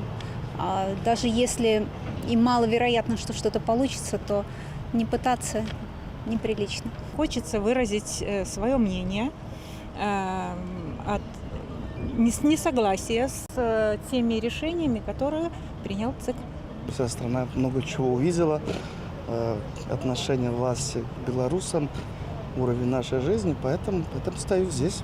Потому что хочу здесь жить, хочу здесь развиваться, хочу, чтобы мои родственники, друзья, дети жили в хорошей стране, за которую мне не будет стыдно. Вот и все. Спадарства, жыць у добрай краіне, за ўладу которой не будзе сорамна. В прынцыпе, мы гэта чуем не першы год. Упэўнены, што гэтыя кандыдаты не першы год жывуць у Беларусі. І павінны былі, падаецца, ведаць, так, куды яны ідуць, чакаць, як будзе рэагаваць ЦИК. Стала практычна ўжо мемам размова Віктара Бабарыкі з журналістамі Тутбаю, калі яго пытаюцца, ці гатовы вы сесці. А ён пытаецца, чаму я павінен сесці. Ці ёсць у гэтых людзей, которые цяпер удзельнічаюць, все яшчэ застаюцца кандыдатамі, некая палітычная будучыня пасля гэтых выбараў? Залежыць, якая палітычная будучыня, бо, безумоўна, такія кандыдаты, умоўна кажучы, як Дмітрыў, Чэрыч і Неканападская, яны будуць патрэбныя гэтай сістэме. Той факт, што гавары праўду, актыўна дзейнічае, існуе больш, ну, колькі, каля 10 год пасля нават плошчы, яна адрэстаўраваная была, потым вылучылі кандыдата ад умоўнай апазіцыі Тацяну Караткевіч, што, безумоўна, для такіх людзей будзе заўсёды месца ў гэтай сістэме. Ці як адрэагуе грамадства на гэтых людзей, гэта іншае пытанне, бо, на маю думку, грамадства павінна даволі жорстка адрэагаваць на кандыдатаў, якіх я лічу фэйкамі, на кандыдатаў, якія удзельнічаюць у працэсе фальсіфікацыі і маніпуляцыі, бо, па-першае, безумоўна, яны не сабралі 100 000 подпісаў, але былі зарэгістраваны. Гэта першы ўдзел у фальсіфікацыях, па-другое, ім былі накінутыя подпісы дадатковыя, якіх яны Ну, спадар Черечень ён іх адмаўляе, в адрозненне ад Ганны Канапацкай. Калі ён сумленны палітык, у дадзеным выпадку ён павінен быў бы зняцца. І гэта дало б яму значна больш і дывідэнтаў, і зрабіла бы з яго сумленнага палітыка. А магчыма, ён глядзіць на спробы байкоту ранейшай беларускай апазіцыі, которые ні разу не атрымліваліся, і вырашыў, што все ж таки трэба ўдзельнічаць? Я ў гэта не веру, бо ніводны ўдзел апазіцыі без пратэстаў і нават удзел, як мы памятаем, Караткевіч да рэальных зменаў не прывёў. Яшчэ раз падкрэслю, удзел у выбарах у межах аўтарытарнай сістэмы мае сэнс толькі і выключна тады, калі ён выкарыстоўваецца як рухавік, як легітымізацыя далейшых пратэстаў плошчы. Гэта адбылося ва ўкраіне, гэта адбылося ў Грузіі, гэта адбылося у шмат краінах сацыялістычнага блоку, у той жа Югаславіі, і амаль ва ўсіх краінах гэта мела месца, дзе існавалі аўтарытарныя І вы не рэжымы. верыце, што гэта адбудзецца гэтым разам Я не у веру, Беларусі? я ведаю, гэтага не адбудзецца, бо асноўныя кандыдаты, якія б маглі б сканцэнтраваць пратэсны патэнцыял, яны зняты. А зараз адбываецца то, што пратэст размазваецца па часе і па... Вельмі спраўна, дарэчы, так. Ну, конечно, калі все гэтыя падзеі, не рэгістрацыі, арышты адбыліся в адзін дзень, то ўлады сутыкнуліся з куды б мацнейшым. Конечно, бо пратэст мае сваё жыццё, сваю энергію. Самы моцны выбух адбываецца менавіта ў першыя дні, калі грамадства сутыкаецца з шокамі. То бок арышты, зняццё кандыдатаў, не рэгістрацыя, як было учора. Напрыклад, нават той факт, што грамадства фактычна псіхалагічна была гатовая. Яна дапускала, што Бабарыка не будзе зарэгістраваны. Тым не менш, Я думаю, што насамрэч все-таки мала хто верыў у гэта. Хто хоць трохі чытаў навіны з нашай краіны на працягу апошніх год. Але вось негледзячы на тое, што звычайна, калі людзі прыгатаваныя да пагаршэння сітуацыі, да шокаў, гэта не выклікае абурэння. Тым не менш, учорашняе, магчыма, нават не сам факт зняцця, а то, як гэта было зроблена, абурыла грамадзянаў, они адчулі сябе прыніжанымі, і гэта прывяло да вось такога нечаканага ўсплеску. Але гэты ўсплеск, гэты бунт, ён патрабуе дадатковай падпіткі, дадатковых сігналаў. Людзі павінны адчуваць, што так, ёсць канкрэтныя прапановы. Калі б штаб Бабарыкі сказаў, вось асіна... Але у нас немагчымая агітацыя, так? На заканадаўчу, на момант збору подпісаў. Разумееце, нават калі... Нават гэтая кампанія паказала, што калі вы будзеце 100% дзейнічаць у межах закона, але не будзеце ствараць пагрозу для сістэмы, вас знішчаць. Неважна, якім законам вы... Тым не меней, ёсць яшчэ папулярная кандыдатка. Ва аўтарытарных сістэмах законы працуюць супраць людзей. Гэта аксіома, і гэта трэба разумець. І калі хтосьці прыкрываецца законам, правам і яшчэ хоча там ісці ў суд, ну гэта проста абсурд, бо няма суду ў аўтарытарных сістэмах. Няма. Відавочна, гэтыя асобы не сутыкаліся. Так? Ну, все ж таки, у нас аўтарытарная сістэма, але, будзьма шчыры, это не жорсткі страшны таталітарызм, дзе кожнага грамадзяніна штодня прыціскаюць. І выглядае на тое, што многія беларусы спакойна сабе жылі і не сутыкаліся з ніякім прыгнётам з боку ўладаў. Там, паколькі яны паверылі в то, што могуць адбыцца спакойныя перамены. Магчыма, і гэта такая палітычная наіўнасць, якая адбылася ў выніку абуджэння, бо, безумоўна, празрэнне, калі так можна было б акрэсліць, оно наступіла ў гэтыя месяцы. Але пытанне, дзе былі людзі, чаму на гэта пытанне ёсць адказ, чаму людзі не сачылі, не ведалі, што адбылося ў 10-м годзе, што адбылося ў 6-м годзе, што шмат хто, напэўна, крытыкаваў апазіцыю, і тыя, хто падтрымлівае Бабарыка, і надаль крытыкуюць апазіцыю, яны падкрэслююць, што яны не апазіцыя, менавіта тая гэта пытанне рыторыкі. Так, я думаю, што маглі б зразумець, калі ты выходзіш супраць гэтай ўлады, ты апазіцыя. Ці гэтыя людзі, которых мы цяпер бачым, ці яны стануць такім актывам апазіцыі агулам, так? Ці іх мы пасля пабачым 9 жніўня на вуліцы? і так і не, бо цяжка сказаць, што будзе рухаць людзьмі 9-го, бо калі уладам удасца зачысціць прастору, электаральную прастору яны ўжо зачысцілі. Зараз яны пачнуць зачышчаць пратэсную прастору вуліцы. Мне падаецца, што якраз такі зараз прыхільнікі, не прыхільнікі, а кіраўнікі штабоў, яны губляюць час на раздум'е. Ну, прынамсі, як мы бачылі, штаб Бабарыкі яны страцілі амаль дзень, бо ніхто не чакаў, што людзі так сябе будуць Тым паводзіць. часам людзі все-таки трохі самаарганізаваліся і працягваецца гэта цяпер. Мы пераносімся ў Менск, дзе моя калега Кацярына Андрэева размаўляе з людзьмі з уласна гэтай чаргі са скаргамі па ЦВК.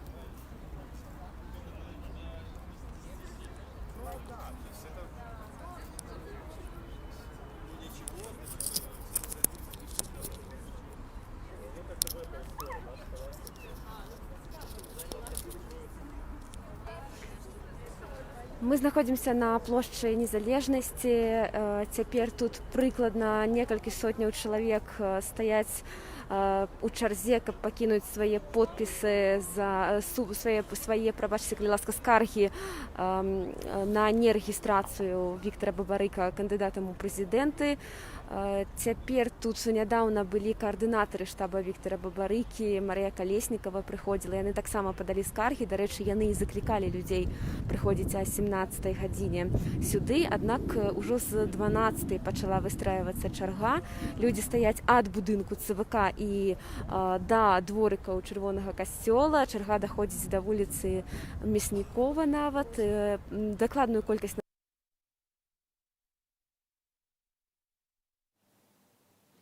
Што ж, у нас тэхнічная праблема, але нагадаю, што учора былі такія праблемы ва ўсяго цэнтру Менску. Перадусім у журналістаў, натуральна. Пакуль мы тут глядзелі, што спрабавала, нягледзячы на тэхнічныя складанасці, распавесці Кацярына, размаўлялі, вы сказалі, што гэта такое размазванне пратэсту, фактычна, так? Ну, але, глядзіце, з іншага боку, што мае рабіць штаб Віктара Бабарыкі? Заклікаць: выходзімся на плошчу, баронім нашага кандыдата, такіх жа арыштуюць наступную праз гадзіну. Ну, мы бачылі, што Бабарыка арыштавалі, нягледзячы на тое, што ён казаў, што рэпрэсіяў няма, і што і падзякаваў Лідзію Ермошыну за тое, што ЦВК так добра працуе. Я яшчэ раз падкрэслю, калі мы, як грамадзяне, намагаемся нейкім чынам змагацца з гэтай сістэмай, то гэтае змаганне... І вяртаемся, прабачце.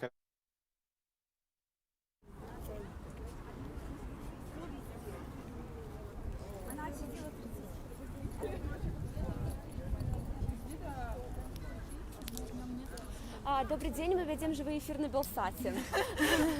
Можна, калі ласка, з вами пагаварыць? Трошкі нечакана да вас падышлі, так? Можаце, калі ласка, нам сказаць, чаму вы сёння вырашылі сюды прыйсці? Ну, таму што мы не згодныя з рашэннем цыклу.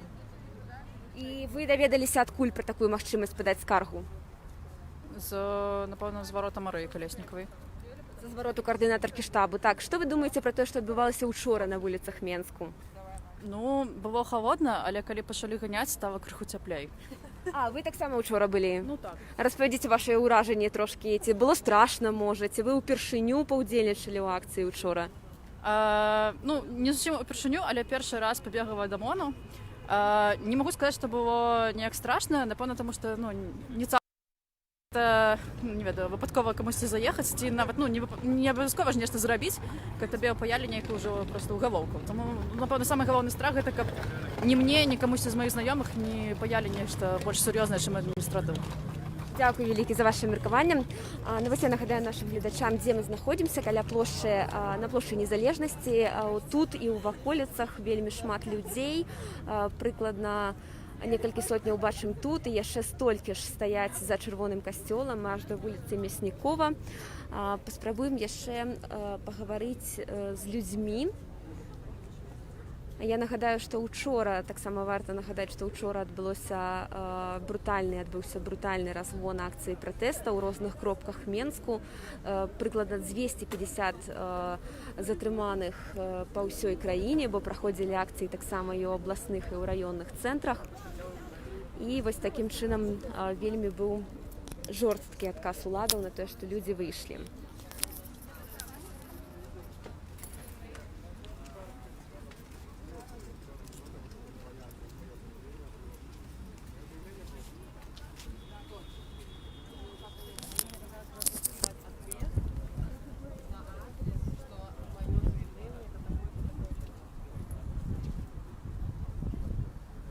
Добрый дзень. Мы вядзем жывую трансляцыю на Белсаце. Скажыце, калі ласка, чаму вы сёння вырашылі прыйсці сюды і вось менавіта такім чынам выказаць сваю пазіцыю? Ну, если другой, адекватной позиции нету, так как? По-другому, невозможно. Вот. Чего я сюда пришел? Потому что кандидаты, за которых я оставил подпись и хотел проголосовать, их не допустили. На мой взгляд, это причины необоснованные, которые заявили в ЦИК. Поэтому я пришел написать сюда жалобу. Это никакой не митинг, ничего, просто это моя гражданская позиция. Вот поэтому, собственно говоря. Як вам падаецца, наколькі гэта можа быць эффектыўна, вось такая падача скаргаў, зваротаў? Это в любом случае лучше, чем ничего не делать. Поэтому я считаю, что это будет...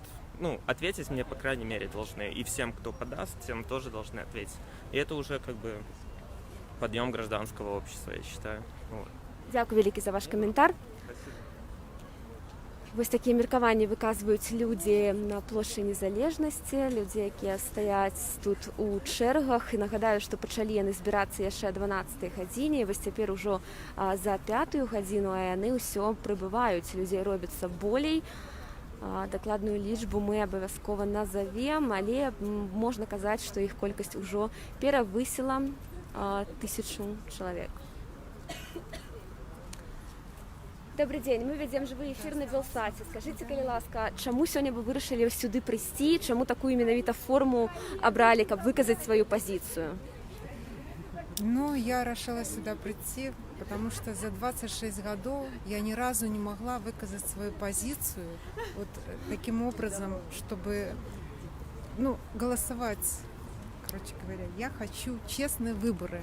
Я хочу, чтобы у нас в стране хотя бы раз в 5 лет сменялась власть. Я с 1994 года никогда не заголосовала за действующего президента. Мое мнение никогда не учитывалось. И теперь я хочу, чтобы оно учлось. И я думаю, что нужно просто показать вот этим, сколько людей сейчас против того, что происходит в нашей стране. Дякую вялікі за ваше меркаванне. Хацелі б таксама звярнуцца да вас. Мы вядзем жывы эфір на Белсаце. Скажыце, калі ласка, што вы думаеце пра тое, што адбывалася ўчора на вуліцах Менску? Вельмі шмат моладзі было там, і, магчыма, там вашыя знаёмыя таксама былі. Як вашыя ўражанні ад гэтай акцыі? Даже я там был сам. Я считаю, что хорошо, что люди вышли на улицу, потому что, нужно заканчивать как-то это. Нужно показать действующему государству, действующему правительству, вернее, что людям надоело уже терпеть это. Всё. Дякую вялікі за ваше меркаванне. А вось, дарэчы, можаце пабачыць, што валанцёры раздаюць тут ежу, раздаюць фрукты. Раздаюць фрукты тым, хто стаіць у чарзе. Добрый день, мы ведем живой эфир на Белсате. Рассказите, коли ласка, что за инициатива такая, раздавать ежу людям? Никакой инициативы. Мы просто подумали, что те люди, которые здесь стоят, они хотят кушать, потому что есть люди, которые подносят водичку, но там. А здесь люди уже стоят, наверное, несколько часов. Есть же хотят. Мы, собственно, и решили взять немножко бананов, занести, и все. То бок вы за власные гроши их набыли, так? Да. Дякую великим. Да. Вось такая ініцыятывы раздаюць тут таксама людзям у чарзе і ваду, і ежу, бо стаяць вельмі шмат гадзін.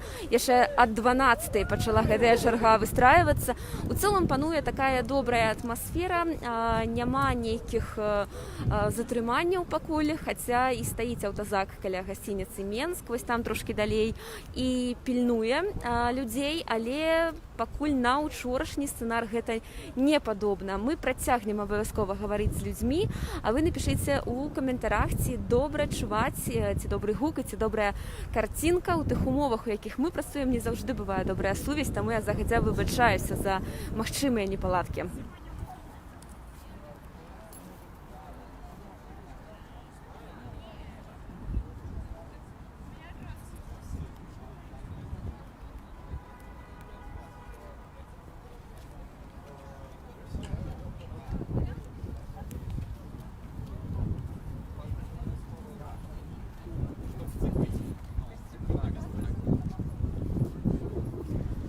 Добрый дзень, мы вядзем жывы эфір на Белсаце. Магчыма, вы скажаце нам некалькі словаў.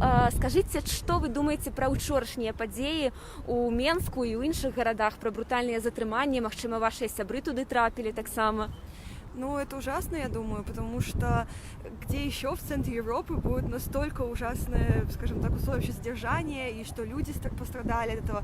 Просто желание выразить свою позицию, желание выразить, скажем так, воспользоваться правом на свободу слова, на свободу мирных собраний. Мы просто как животных задерживают, как будто мы ничего не имеем права.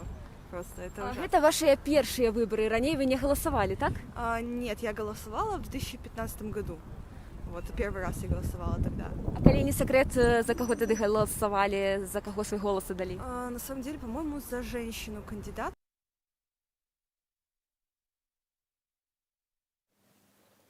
Ізноў тэхнічная праблема гаспадарства. Толькі хачу паправіць Кацю, пакуль яна пачала там працаваць. На месцы стала вядома, што затрыманых не 250 асобаў, а прынамсі 303 чалавекі. Перад тым, як нас перарвалі, мы разважалі ўласна пра перспектывы такога законнага пратэсту. Так? Натуральна, што Віктара Бабарыку ўзялі, арыштавалі яшчэ да таго, як ён да чагосьці паспеў заклікаць. Але якія тады павінны былі бы быць дзеянні штабу? З самага пачатку, я думаю, што нават у момант рэгістрацыі гэта быў першы шок, улічваючы той факт, колькі людзей падпісалася за яго і які імпэт быў у грамадства. Верагодна, што варта было б заклікаць да пратэсту менавіта ў гэты дзень, у дзень арышта, бо пакуль грамадзяне не змогуць бараніць сваіх лідараў, сваіх прадстаўнікоў, яны фактычна не змогуць нічога змяніць у грамадстве, бо мы бачым, як ўлада бароніць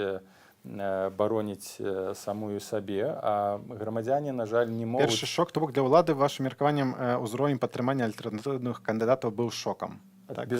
Шокам быў узровень падтрымання і матэрыялізацыя гэтага падтрымання, бо калі людзі пачалі выходзіць на вуліцы, гэта ўжо перарастала ў пратэст, відавочны пратэст, хаця інтэнцыі ў такіх не было. Гэта проста імкненне паказаць, выразіць сваю пазіцыю. І гэтым трэба было карыстацца, і на гэта трэба было выбірацца. Тое, што зрабіў Бабарыка, гэта была ад самага пачатку вялікая хіба. Тое, што ён прапанаваў стратэгію на свой арышт, гэта падрыхтоўка да нейкага дзіўнага рэферэндуму. Чаму дзіўнага? На маю думку, момант крызіса, калі трэба рашучыя і часам радыкальныя дзеянні, казаць пра нейкія зборы подпісаў і прыгатаванне да рэферэндума, гэта фактычна скіроўваць энергію і чаканне грамадзянаў на далёкую перспектыву, якая абсалютна не звязаная з цякучай сітуацыяй. Але ці падаецца вам, што это все-таки працягваем мабілізацыю грамадства? Мы працягваем штосьці рабіць, працягваем што нейкі рух.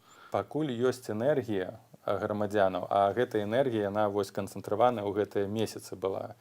Чэрвень, канец траўня, чэрвень і ліпень. І трэба было укідваць у медыяпрастору, прастору інфармацыйную, у грамадскую прастору той факт, што мы у выпадку дзеянняў, супрацьпраўных дзеянняў уладаў гатовімся да пратэсту. Калі яны баяцца, калі штабы ці кандыдаты баяцца адпіхнуць ад сябе грамадзянаў, то я не ведаю, навошта, кажучы пра пратэсты, то я не ведаю, на што яны разлічваюць. На тое, што Лукашенка сам аддасць уладу, улічваючы той факт, што ён яе збудаваў на крыві, і гэта абсурд. І гэта можа выглядаць лагічна толькі ў тым выпадку, калі ні Бабарыка, ні Цэпкала, ні тыя людзі, якія знаходзяцца ў атачэнні у атачэнні гэтых кандыдатаў штабы нічога не ведалі пра гісторыю і станаўлення гэтага рэжыму, нічога не ведалі пра злачынствы,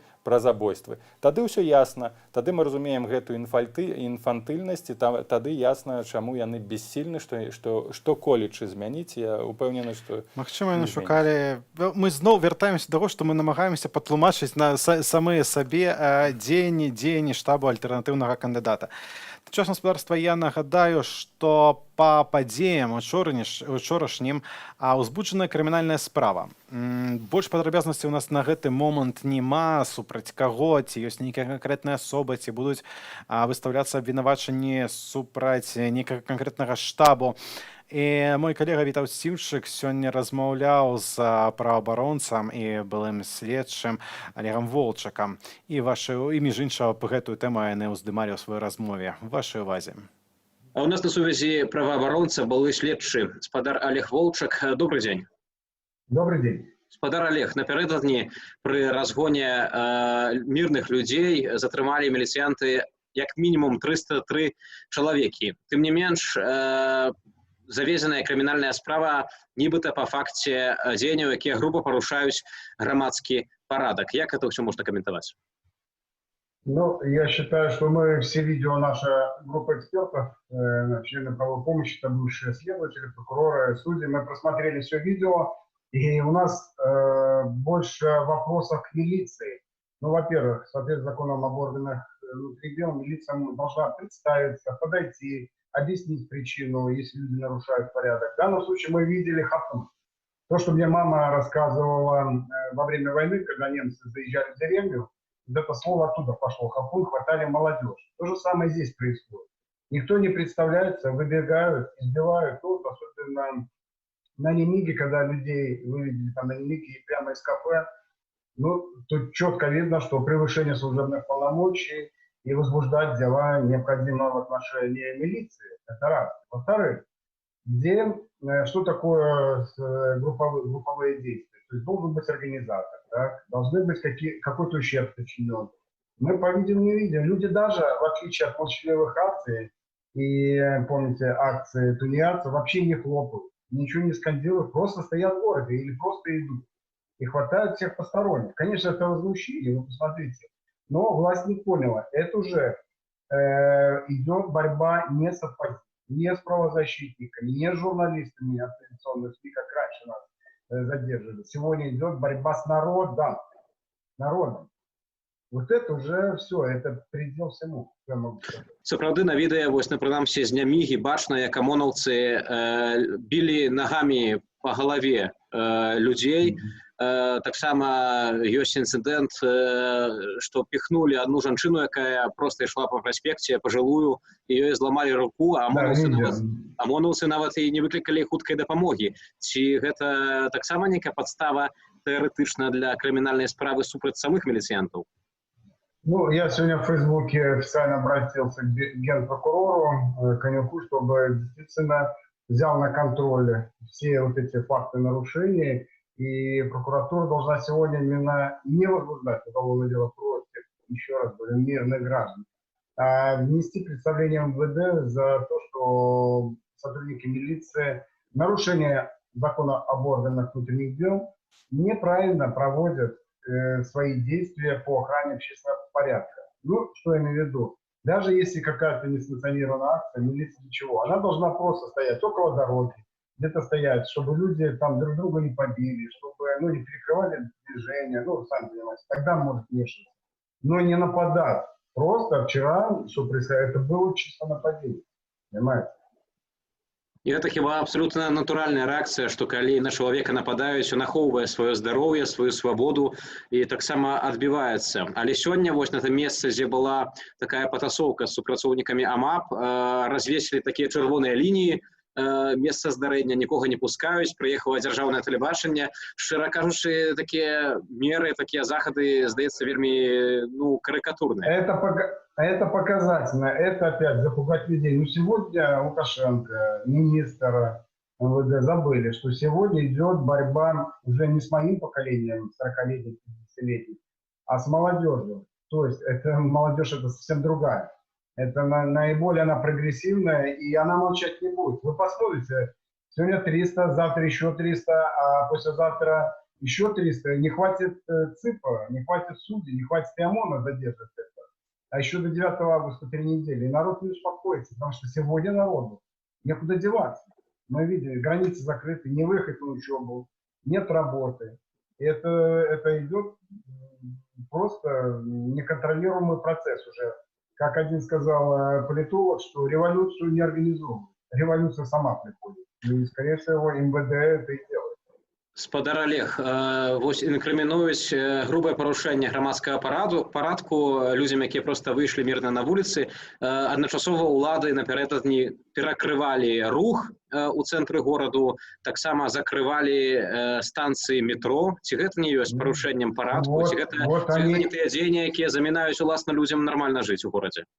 Я согласен, что вот именно сами провоцировали, создавали толпу, создавали движение людей, делали заторы автомобилей, к чему это все приводило. То есть кто-то управляет в администрации президента вот этими всеми процессами.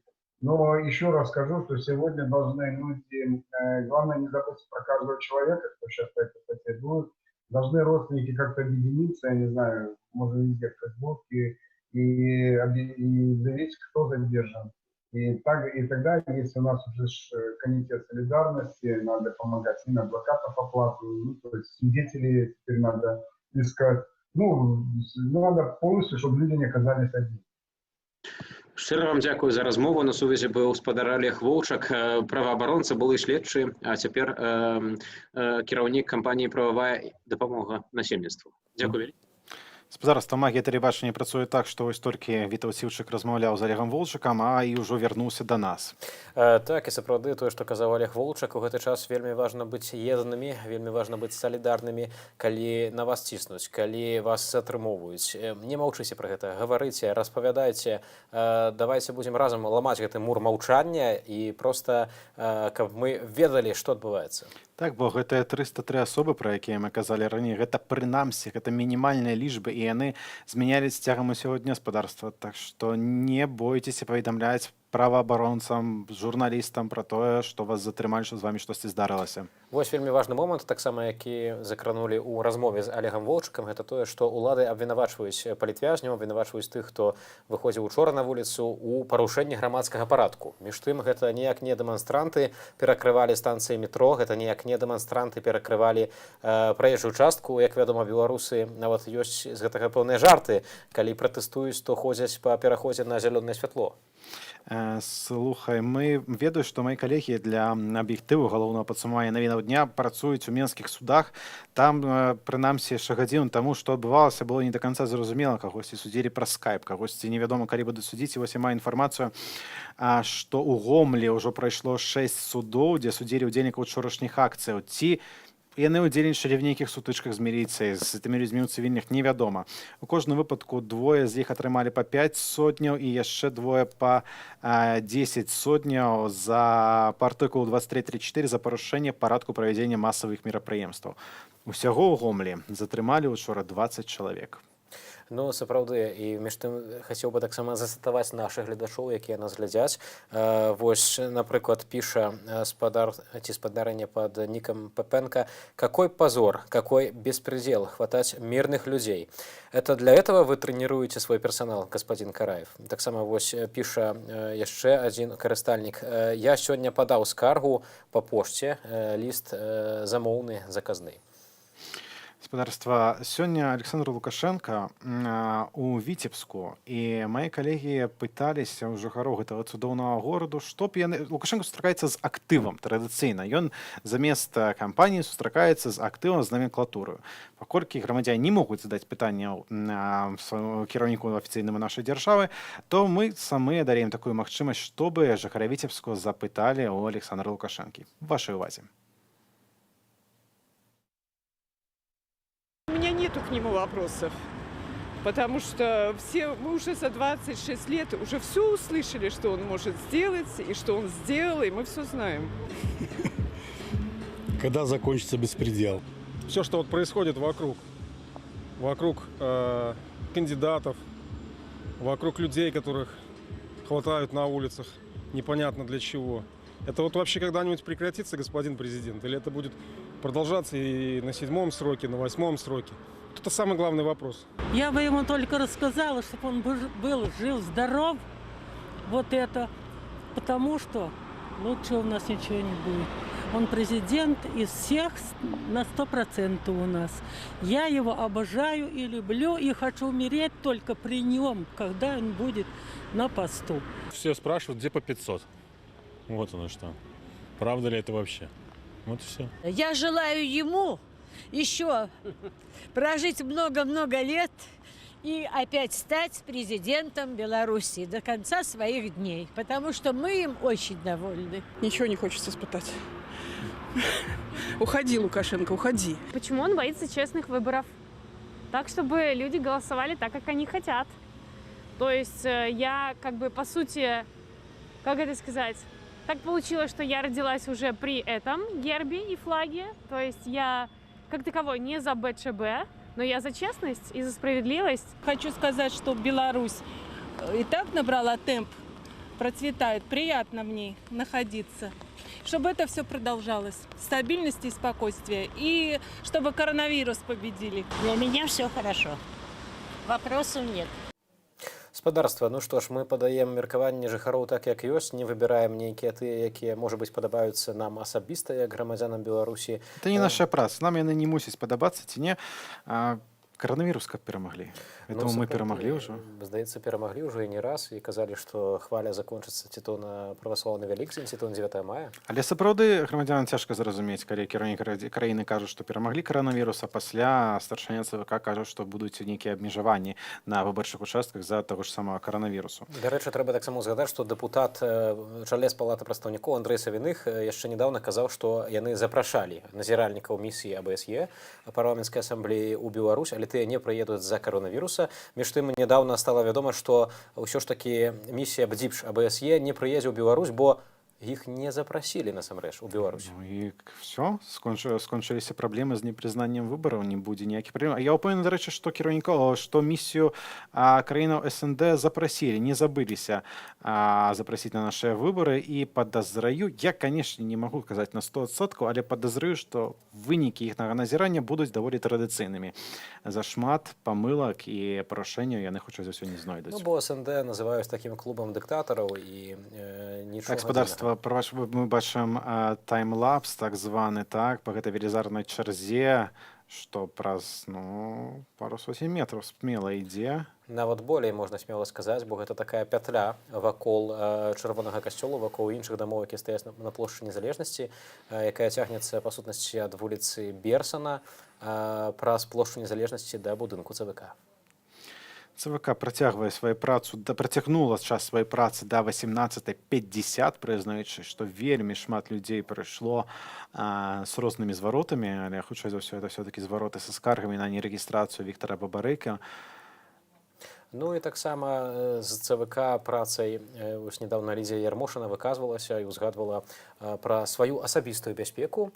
І ў гэтым кантэксце ўзгадала нерэгістрацыю Віктара Бабарыкі, кажа, маўляў, не разумее, чаму на яе ўсе накінуліся, чаму ЦВК зрабілі казламі адпушчэння, ахвярнымі казламі, паколькі ўсё ж такі гэта не ЦВК яго затрымала. І Лідзія Ярмошына таксама жалілася, што не можа цяпер спакойна хадзіць па вуліцы, і калі б не дразды агароджаныя, то не мела б свежага паветра.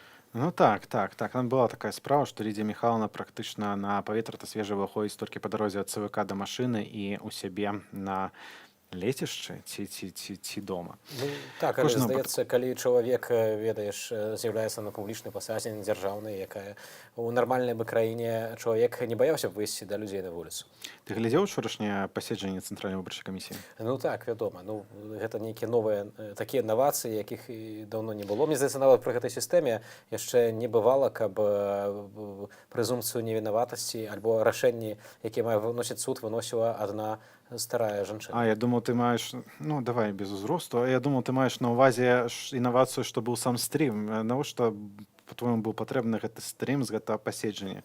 Это паказалі, што мы можам, так, што на падставе нейкага невядомага ліста ад камітэту дзяржкантролю і расследаванняў. Ну, памятаем, што мы трымаем таксама марку IT-краіны, а сёлета, паколькі ёсць гэтая пандэмія коронавіруса, то ЦВК вырашыла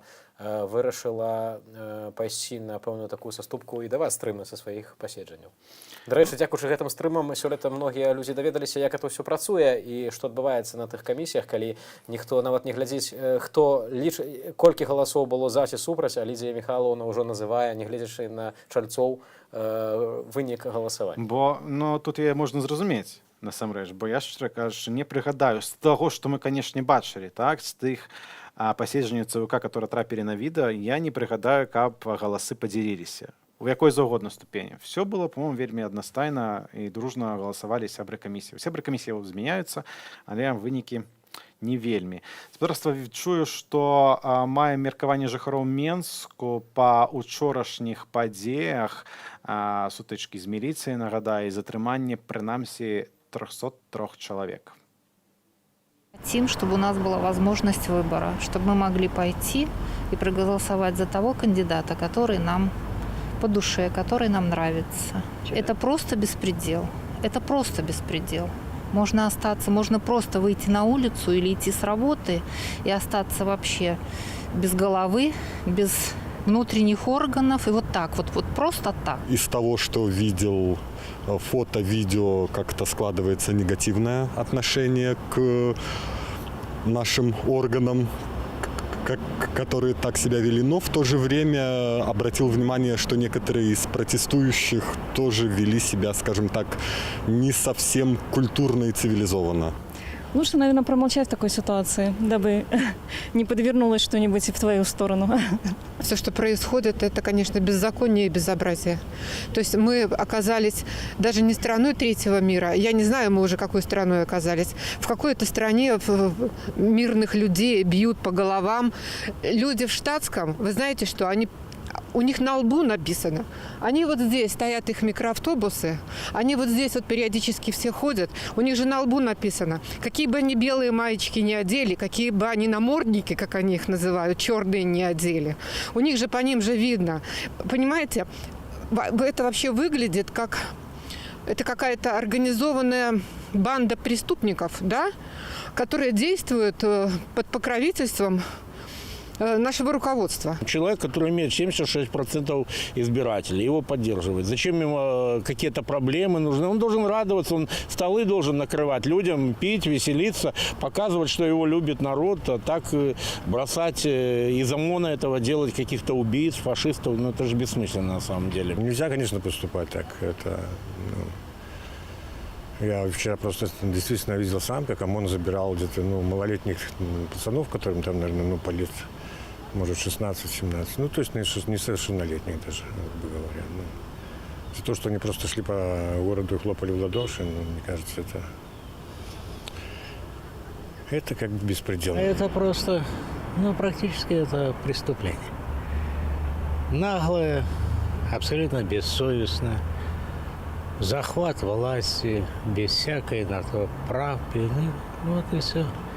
Это все понимают, только не все говорят.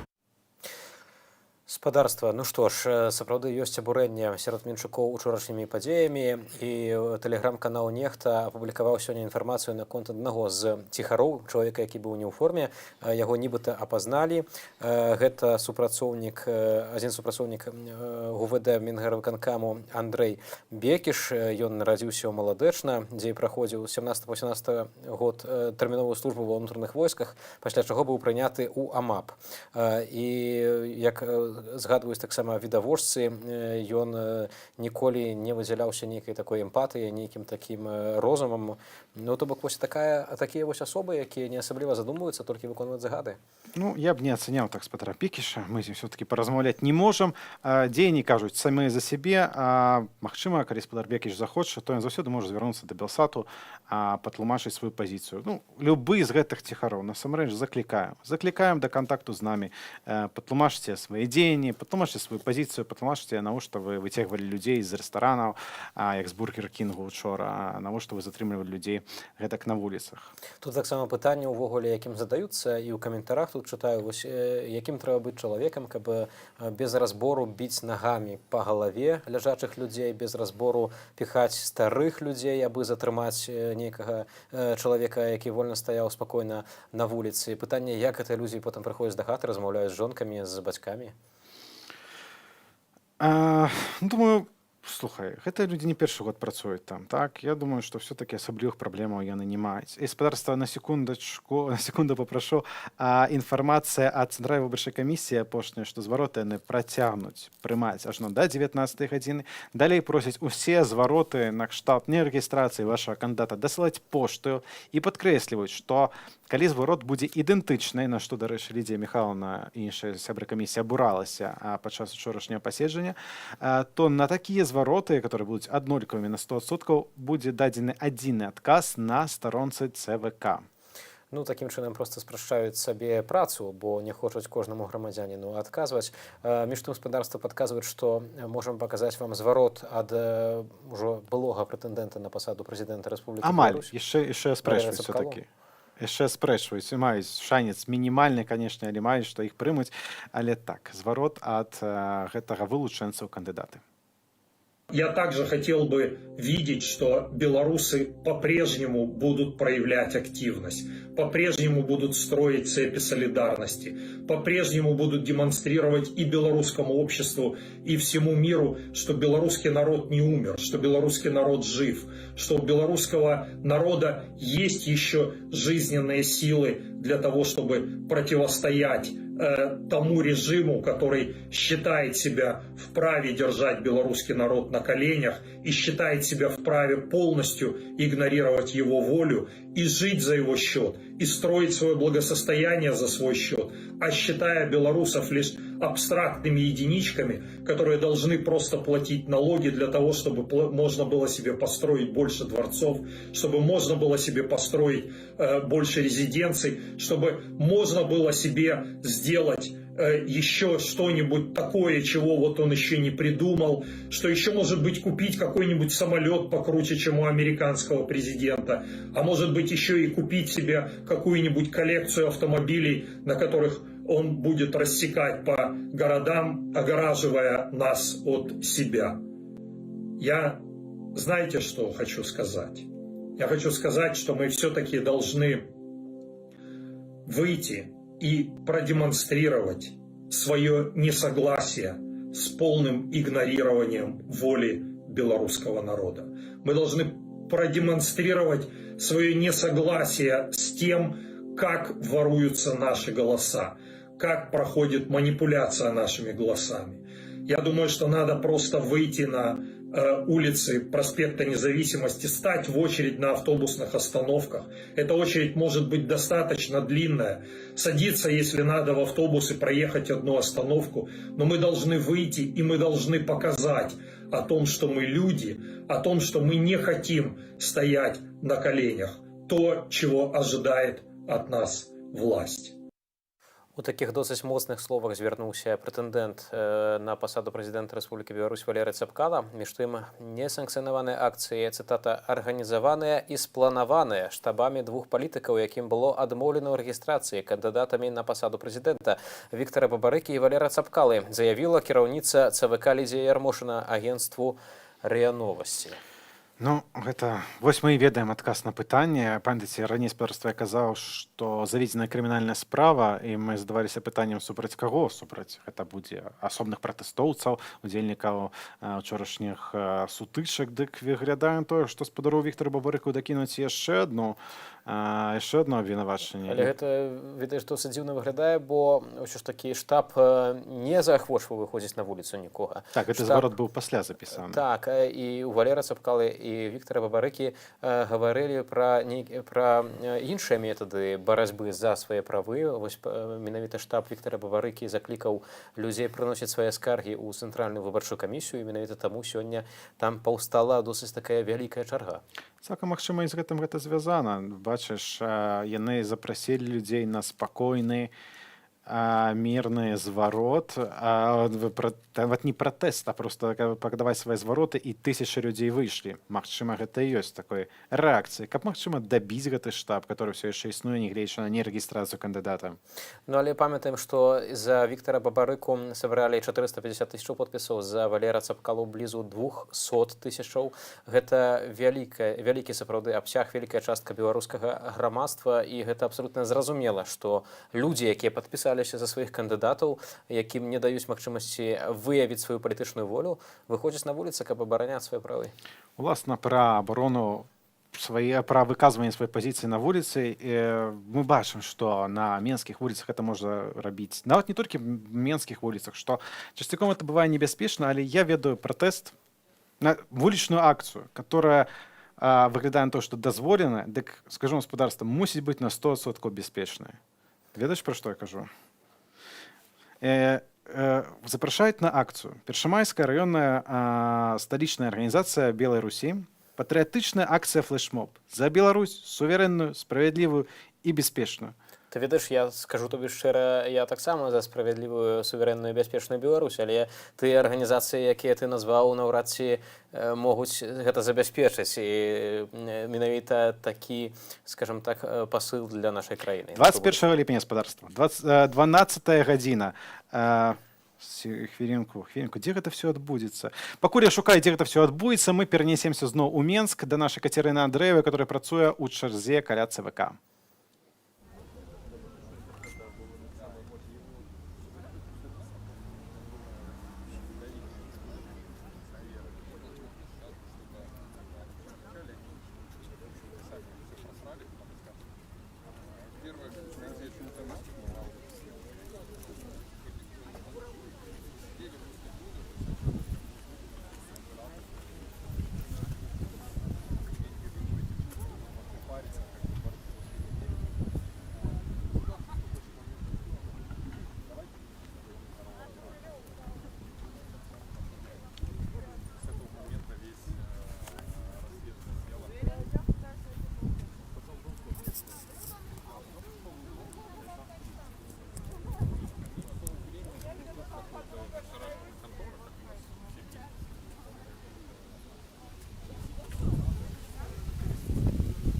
Я нагадаю, дзе мы знаходзімся. Гэта раён плошчы Незалежнасці ў Менску. Мы зайшлі за будынак ЦВК і бачым, што чарга стаіць і тут таксама. Усе гэтыя людзі, больш за 1000 ўжо, прыйшлі, каб падаць скаргі ў ЦВК на нерэгістрацыю кандыдатам у прэзідэнты Віктара Бабарыка.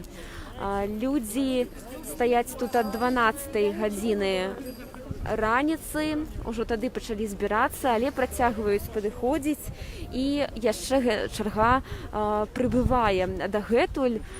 ЦВК сёння паведаміў, што працуе да 18:50. Это значыць, што амаль гадзіна яшчэ ёсць у людзей, каб падаць свае скаргі ў ЦВК. Добрый день, мы вядзем эфир на Белсаце. Скажите, калі ласка, вось калі 18:50 вы не паспееце яшчэ падаць сваю скаргу, што вы будзеце рабіць? Цікавае правакацыйнае пытанне, дзякуй. Ну, паглядзім, доўга стаяць не будзем, я думаю. Будзем все, як завяшчала наша партыя, рабіць у прававым полі. Спакойна, метадычна, сёння, заўтра, паслязаўтра, дзе трэба, як трэба. Што вы думаеце пра ўчорашнія падзеі ў Менску і ў іншых гарадах? Чарговы прыклад самачыну ад уладаў. Бачна, наколькі яны баяцца і наколькі народ все ж таки хоча, наколькі накіпела, нарвала у народа і наколькі яны не паспяваюць гэтаму даваць рады. Дзякуй вялікі за ваше меркаванне. Размаўляем трошкі з людзьмі, якія прыйшлі сюды сёння.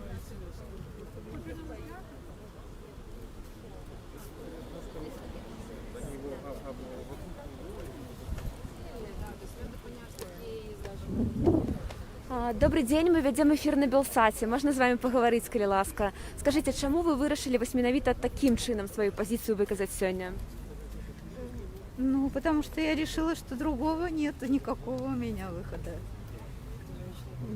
Другого не вижу пока. А вось о 18:50 ЦВК спыніць працу сёння, а што рабіць тым, хто вось не паспее падаць скаргу? Можно письменно, говорят, письмом отправить. Будзеце гэта рабіць, так? Постараюсь. Скажыце, вось не зарэгістравалі Віктара Бабарыка. Ваша рэакцыя, калі вы пра гэта даведаліся? Вы, магчыма, сімпатызавалі гэтаму патэнцыйнаму кандыдату, на той момант яшчэ патэнцыйнаму? Потому что я подписывалась за него. Отдала, поэтому, конечно, мне не безразлично это. Дякую вялікі.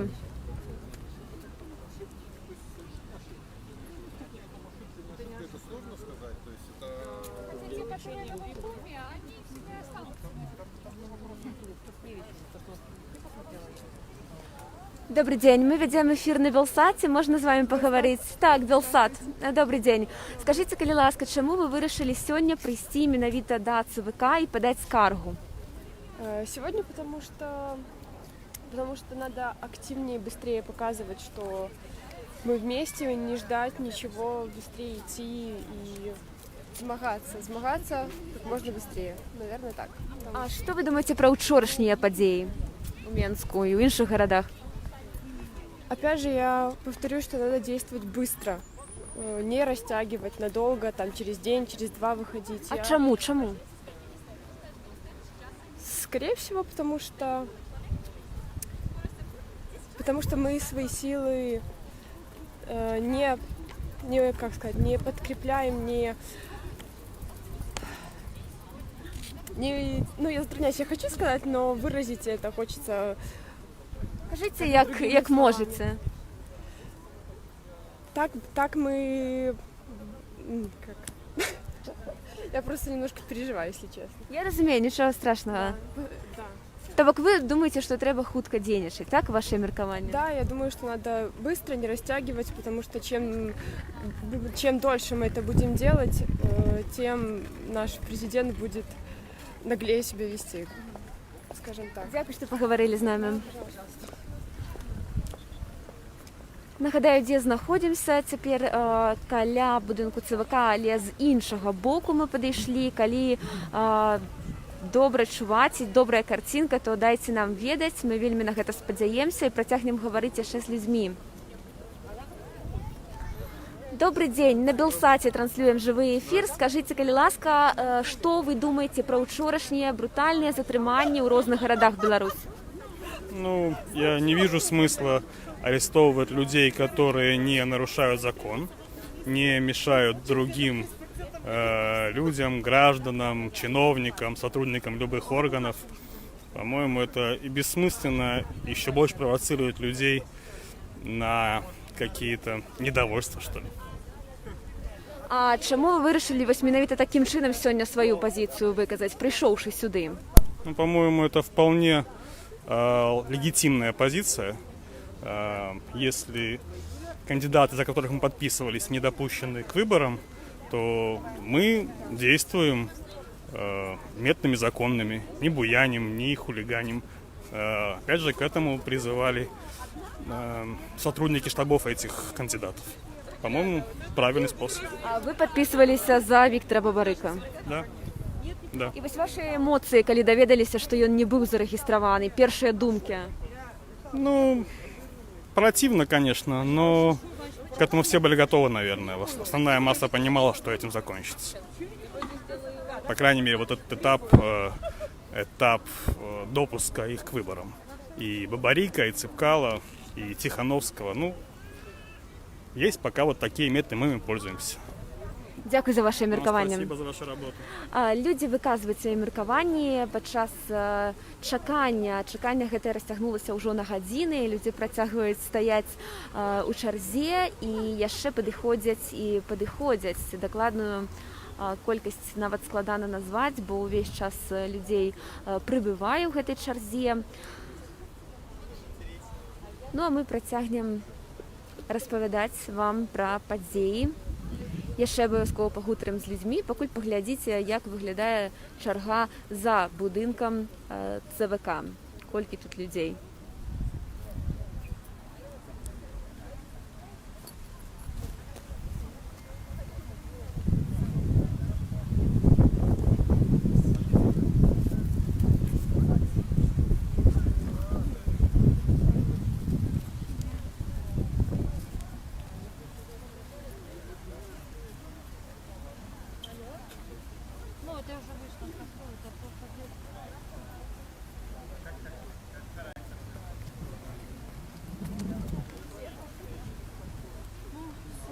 тут даже не очередь.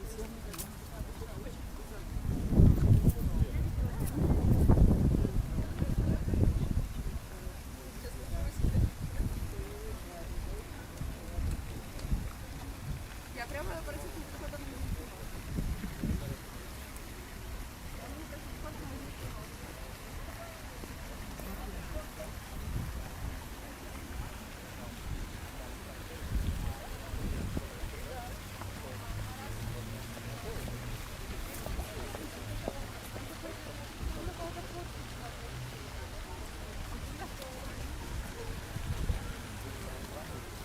Нагадаю, што людзі вырашылі вось такім чынам выказаць сваю пазіцыю. Яны прыйшлі падаваць скаргі ў ЦВК пасля таго, як не зарэгістравалі кандыдатам у прэзідэнты Віктара Бабарыка і Валерыя Цапкала. Штаб Віктара Бабарыка заклікаў гэта зрабіць о 17-й, але людзі былі тут значна раней, чым 17-я гадзіна.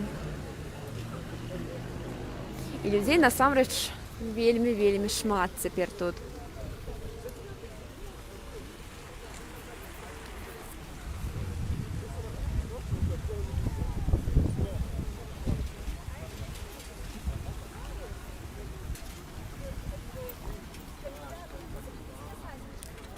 Добрый дзень.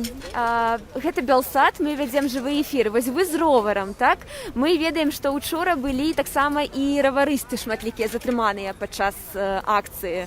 Вы учора спрабавалі нейкім чынам гэта пабачыць на ўласныя вочы ці не? Меня вчера не было в городе, поэтому я, к сожалению, не смогла ни взять велик и прокатиться. Я, если честно, сожалею о том, что не получилось.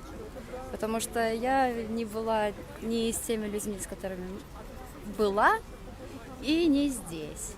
И потому что я ежесекундно смотрела всяческие телеграм-каналы, и морально я была здесь.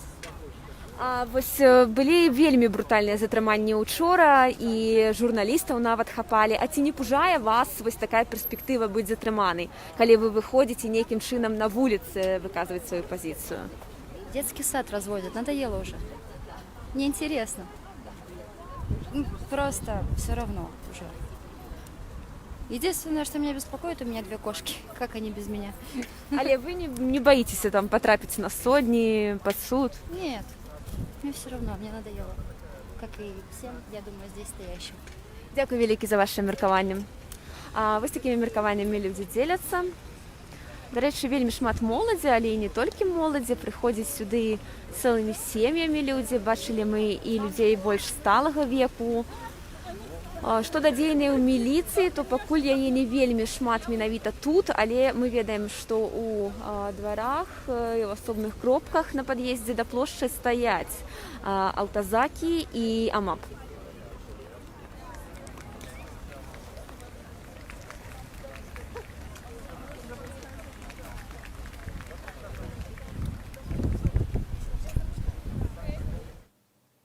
Бачым спадарства спакойны настрой у чарзе, і пратэст, як не назыві, все-таки гэта выказванне сваё меркаванне ёсць пратэстам у Беларусі.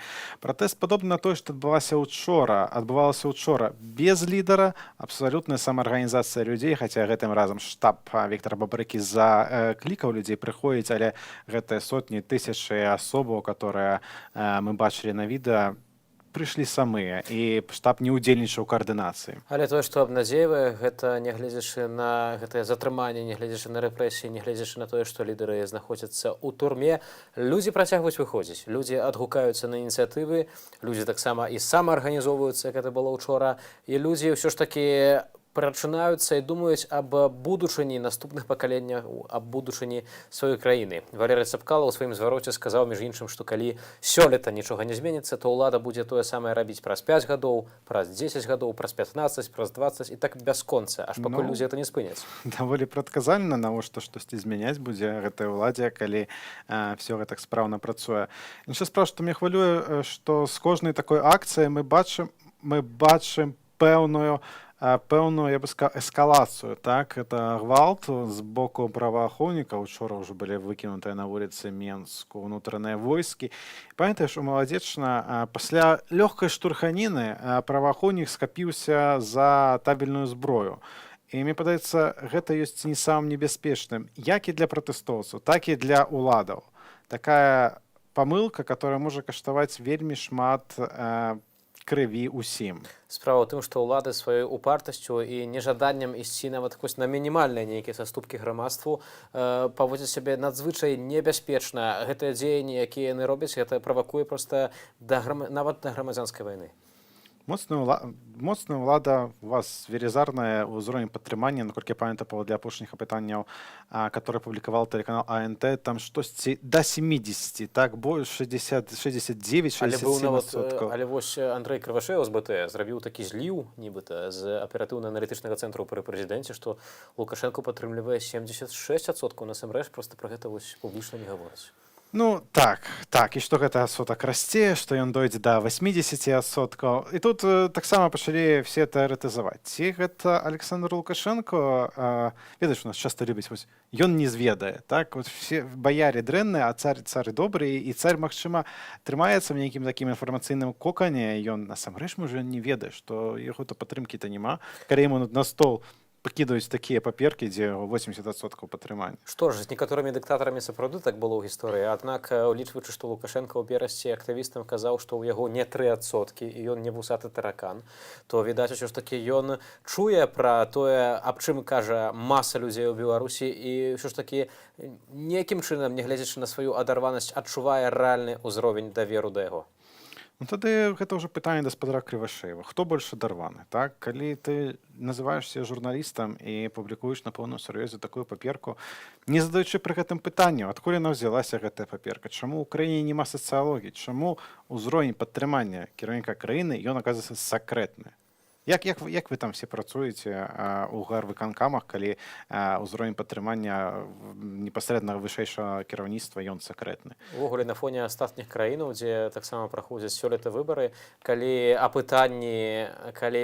апытанні даверу і апытанні, за каго б вы галасавалі на выбарах, публікуюцца ледзьве не кожныя 2-3 дні, калі гэта публічна, калі вядома, што, напрыклад, за аднаго кандыдата столькі адсоткаў галасуе, за другога столькі, што будзе другі тур, як это ў іншых нармальных краінах бывае, то тут забароненыя ўсе апытанні, нават апытанкі, бяскрыўдныя апытанкі на сайтах былі забароненыя.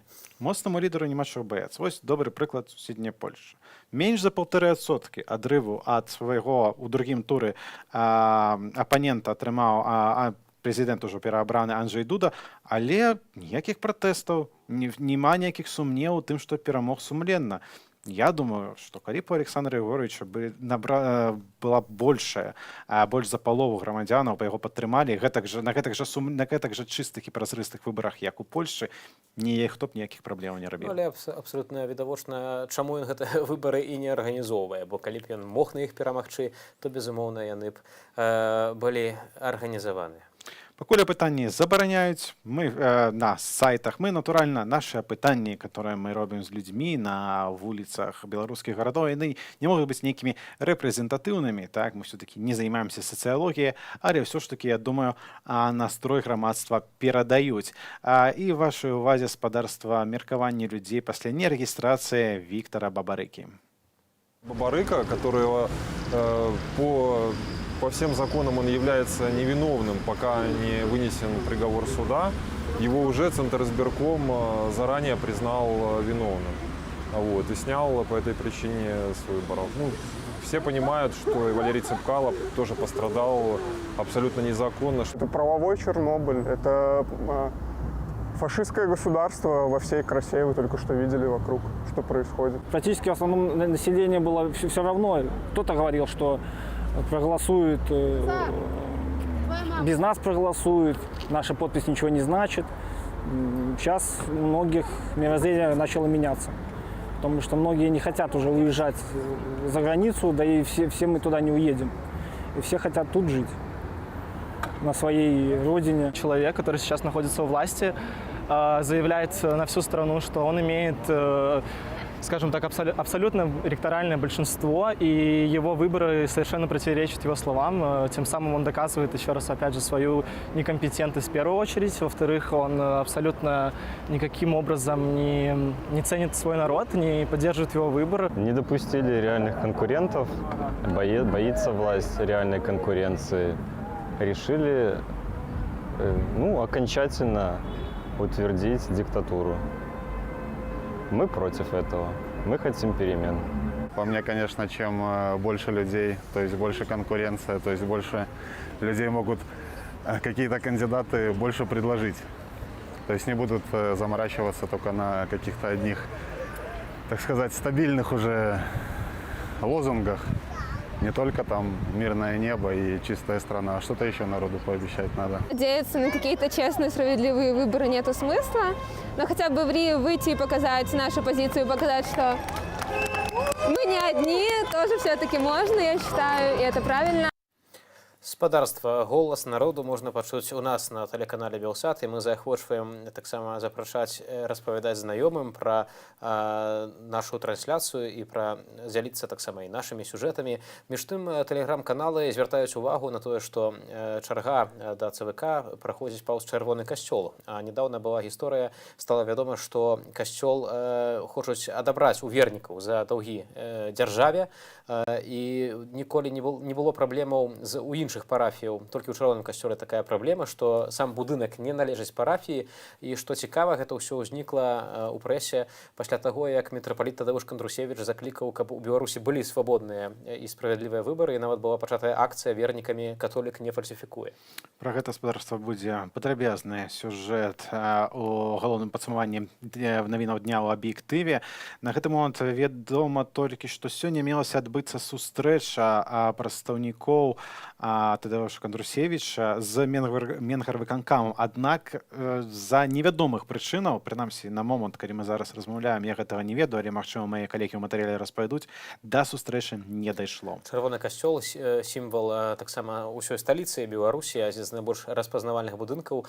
І вось заахвочваюць тых, хто стаіць у чарзе, паколькі ЦВК працуе досыць марудна. Таксама, калі праходзіць паўз чырвоны касцёл, трошкі зайсці да самога касцёлу і падпісацца, падтрымаць зварот вернікаў да ўлады, каб гэты касцёл быў ва ўласнасці парафіянаў. А гэты доўг, там пытанні скалькі тысячаў? Нешта парадку 156 тысячаў рублёў. Тысячу рублёў. Ага. І вось улады забяруць гэты, ну, калі не будзе сплочы, найгоршы варыянт, так? Яны забяруць гэты касцёл і, вядома, штосьці Ну, пра вось гэты пытанне, момант. такім займаліся хіба толькі камуністы. Забіраюць касцёл ад вернікаў, тым больш, што, паўтаруся, чырвоны касцёл гэта як адзін з сімвалаў Менску, і гэта будзе такі беспрэцэдэнтны крок з боку ўладаў, чарговы парог, чарговая планка такога некага, ну, дзікунства. Пакуль не ведаем, што дакладна хочуць улады зрабіць з будынкам касцёла, тым часам, што мы ведаем, што пакуль людзі стаяць у гэтай велізарнай чарзе са скаргамі на нерэгістрацыю Віктара Бабарыкі, перакрытая вуліца Мяснікова з боку плошча Мяснікова. Зроблена гэта было таму, што сігналілі ў падтрыманні людзей, которые стаяць у чарзе, аўтамабілісты. І вось мы маем трохі лічбаў, што чарга на свой надаўжэйшы момант, у момант свайго піку, выцягнулася ажно амаль на 1,5 кіламетра ад дому ўраду да Нямігі. І па стане на 18-ю гадзіну там стаялі да 2000 чалавек. Ну, але гэта адначасова, так? Хаця штаб Бабарыкі заклікаў прыходзіць на 17-ю, людзі пачалі прыходзіць, па-мойму, ўжо пасля 13-й гадзіны, калі я не памыляюсь, 13-14 і ўжо ставалі ў чаргу. Ну, цікава, учора таксама міліцыя перакрывала вуліцы, перакрывала праезжую частку, каб людзі не мелі магчымасці дабрацца ў цэнтр. Між тым, сёння менская міліцыя падлічыла колькасць, агучыла свае падлікі колькасці людзей, які учора пратэставалі на вуліцах Менску, назваўшы лічбу 2000 чалавек. 2000 чалавек. Шкада, што не называюць, колькі ўдзельнічала праваахоўнікаў. Бо як бы мы не лаялі дзеянні праваахоўнікаў, як бы вельмі дзіўна, што яны былі настолькі непадрыхтаваныя і што ж на 4 пацярпелі так моцна. Нават 6. Ну так, але 4 настолькі моцна, што дагэтуль... Ну, прабач, не, што яны трапілі ў шпіталі, невядома, ці яны дагэтуль так. Ну, так, сапраўды. І учора тое, што было азначалі таксама назіральнікі, людзі выходзілі абсалютна ў розных пунктах гораду, і міліцыя проста не паспявала прыязджаць на месца, то бок нейкія аўтазакі прыязджаюць умоўна ў раён Грушаўкі ці ў раён Нямігі, і людзі проста разыходзяцца і з'яўляюцца ў іншых пунктах гораду. Як мы размаўлялі, гэта і моц гэтага пратэсту, дэцэнтралізацыя в тым сэнсе, што цяжка рэагаваць на людзей, которые выходзяць паўсюль, але пры гэтым няма, як бы, і не толькі лідара, але і канкрэтныя мэты, так? Чаго хацелі людзі дабіцца гэтым спантанным пратэстам. Выказаць сваё абурэнне, гэта бясспрэчна ўдалося, мне падаецца. Ну, мне падаецца, што таксама вымаганне вельмі простае, гэта выбары без Александра Лукашэнкі. Між тым, гаспадарства, маем зноў кадры з-пад цэнтральнай выбарчай камісіі ў Менску, дзе стаіць чарга людзей са скаргамі да ЦВК. Паўгадзіны засталося. Паўгадзіны людзям яшчэ засталося стаяць. Усе, хто не паспявае, усіх просяць дасылаць іхныя скаргі шляхам пошты да ЦВК. Гэта ўжо не першы такі прэцэдэнт у Беларусі сёлета. Сёлетняя выбарчая кампанія азначаецца чэргамі, велічэзнымі чэргамі на вуліцах. Спачатку гэта былі чэргі, каб падпісацца за прэтэндэнтаў на кандыдацтва ў прэзідэнты, потым была чарга славутая да крамы «Сымбаль Бай». І вось цяпер на заклік штабу Віктара Бабарыкі чарга да цэнтральнай выбарчай камісіі са скаргай на нерэгістрацыю Віктара Бабарыкі. Чарга пагоднасць, толькі пытанне, колькі беларусам яшчэ, беларускаму народу ёй стаяць у глянце, хтосьці праехаў. Не па праезжай частцы на хвілінку. Так, і без ніякіх адмысловых сігналаў. Ці суправаджэння міліцыі. Калі ў цябе настолькі чорны джип, і ты ім можаш без праблемаў раз'язджаць па цэнтры Менску, а па ходніках, я думаю, табе не патрэбныя сігналы. Ну так, вось Ярмошына казала, што яна толькі аўтамабілем і перасоўваецца па горадзе ад Менску да Драздоў і нікуды больш і не выходзіць, і ўсё яе жыццё гэта будынак ЦВК і будынак у Драздах. Гэта, Вітаўце, вельмі смутна і вельмі шкада. Я думаю, што Лідія Міхайлаўна вельмі добра ведае, якім чынам ейнае жыццё магло б атрымаць болей фарбаў. Калі б што зрабіць, каб магчы спакойна выходзіць на вуліцу, глядзець людзям у твары, не баяцца, што хтосьці пазнае і штосьці брыдкае зробіць. Всё ў вашых руках, Лідія Міхайлаўна, я ўпэўнены. Ну, сапраўды, калі чалавек займае публічную пасаду і калі ён робіць сваю працу ў інтарэсе людзей, якія тэарэтычна нанялі яго на гэтую працу, то яму не трэба баяцца сваіх працадаўцаў. Так, ведаеш, на жаль, я сумнеюся, што все-таки на нас прыслухаецца, бо ўжо пагражаюць, што, нагадаю, што аднастайныя звароты ЦВК пагражае адказаць на іх хацеў сказаць, выкідаць, можа, это штосьці падсвядома, пагражаюць адказаць на іх адным адказам, который публікуюць на сайце Цэнтральнай выбарчай камісіі. Тым часам афіцыйныя прафсаюзы падтрымалі Лукашенка, чытаю я апошнія навіны. Сёння прайшоў рэспубліканскі прафсаюзны форум, дзе ўдзельнічалі каля 400 актывістаў прафсаюзных. Гэта, я так разумею, была тая сустрэча з актывам Віцебскай вобласці, на якую прыязджаў сёння Александр Григорович Лукашенко, і все 400 асобаў з усіх рэгіёнаў, гарадоў, прадстаўнікі прадпрыемстваў і ўсіх атраслей эканомікі, усе яны падтрымалі афіцыйнага лідара. Нібыта актыў з эканомікі, але эканоміка пакуль не надта актыўная. Прафсаюзы падтрымалі. Старшыня выбарчага штабу Лукашэнкі Міхаіл Орда, кіраўнік афіцыйнага Федэрацыі прафсаюзаў Беларусі. Памятаем гэты славуты выпадак, калі паставілі пікет у Менску, і Міхаіл Орда туды прыйшоў, нешта тлумачыў журналістам, і на яго наляцелі БРСМаўцы з крыкамі: «А колькі ж вам заплацілі? Ці вам не сорамна прадаваць краіну?» Ну, пасля і сам Орда каментаваў, што нічого не здарылася, здараецца, маўляў, ну, пікет быў, там шмат было людзей. Памылкі пры працы, все это абсолютно нормально, я пагаджаюся. Калі гэтак хутка арганізоўваецца пікет, іх было колькі? 2 ці 3? Слухай, вось спрачаюцца, у Менску бадай было 2, а трэці быў хіба ў горадні. Але быў фотаздымак Шапіка, такого чырвона-зялёна, з фотаздымкам Лукашенка, дзе сидзела самотная жанчына і чакала на кагосьці з подпісамі. Не ведаеце, гэта быў пікет ці просто хтосьці паставіў? Бачыш, але гэта ніяк не перашкаджае ўладам агучваць свае лічбы, што за іх падпісалася ледзьве ўжо не 30% ад тых, хто можа галасаваць на выбарах, то бок 2 мільёны чалавек, што выклікае вялікую такую порцыю смеху ў інтэрнэце, таму што людзі не бачылі пікетаў, людзі не бачылі, каб збіралі на прадпрыемствах, а калі збіралі, то гэта было прымусова. І вось Лукашенко аб'яўляе, што 2 мільёны за яго подпісаў, правда, адкінулі з гэтых подпісаў 3%. Яны былі несапраўднымі. Гэта пра штосьці кажа, 3%. І ЦВК так адкрыта заяўляе, просто выпячвае, я б сказаў, гэтую лічбу в 3%. Ну так, хапае такога сімвалізму часам дзеяння ўлады. Ведаеш, Сева, вось у мінулыя кампаніі ўсё ж такі ўлады спрабавалі нешта маскаваць, неяк трымаць свой твар, паказваць людзям. А сёлета Лукашенко аб'яўляе наўпрост, што, напрыклад, Ціхановскі там канфліктаваў з міліцыяй і праз некалькі гадзінаў маем правакацыю. Потым аб'яўляе аб тым, што людзей звальняюць з працы за тое, што яны падпісваюцца за Лукашенко, а потым аказваецца наадварот, што людзей выганяюць за крытычныя выказванні супраць дзейнай улады. Гэта таксама казаў пра каруселі на пікетах за незалежных, за альтэрнатыўных кандыдатаў, а потым гэтыя каруселі нашыя калегі ў тым ліку фіксавалі на нешматлікіх пікетах Александра Лукашэнкі. На ўсіх двух пікетах мы такое фіксавалі. Як бы нічога дзіўна, гаспадарства, мы жывем у аўтарытарнай краіне, і гэтая аўтарытарная краіна, калі все добра, калі Расія спраўна падтрымлівае, калі і Захад штосьці можа падкінуць, калі в эканамічным гледзячы все добра, то як бы можна, я разумею, што можна гэта і не заўважыць, калі сапраўды не чытаць палітызаваныя навіны.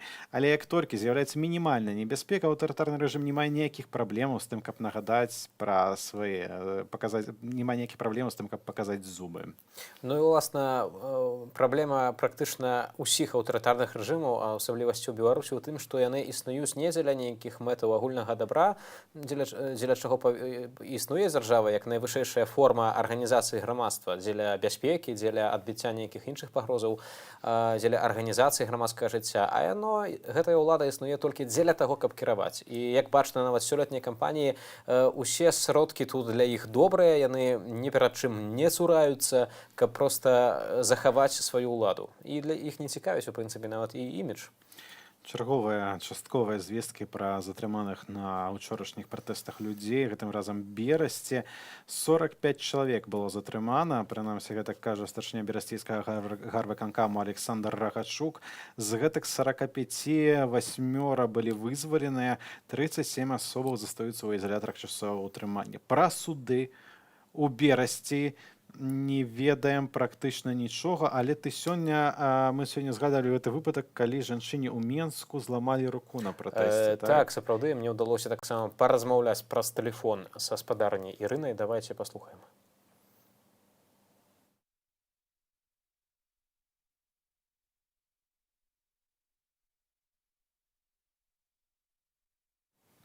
Ну, на жаль, ёсць нейкія такія тэхнічныя нязручнасці. Спадзяюся, мы яшчэ вернемся. Так, просім прабачаем, мы спадзяюся, яшчэ вернемся да гэтай размовы. Давай прыгадаем караценька. Яна выйшла на пратэсце, яна проста праходзіла, як часта бывае побач. Спадарня Ірына сама пенсіянерка. Яна проста ішла вечарам, добрае надвор'е было, з Кастрычніцкай плошчы ў бок плошчы Перамогі, і праходзячы міма цырку, пабачыла, вось як міліцыянты, як людзі ў цывільным грузяць людзей, якія проста стаялі на праспекце.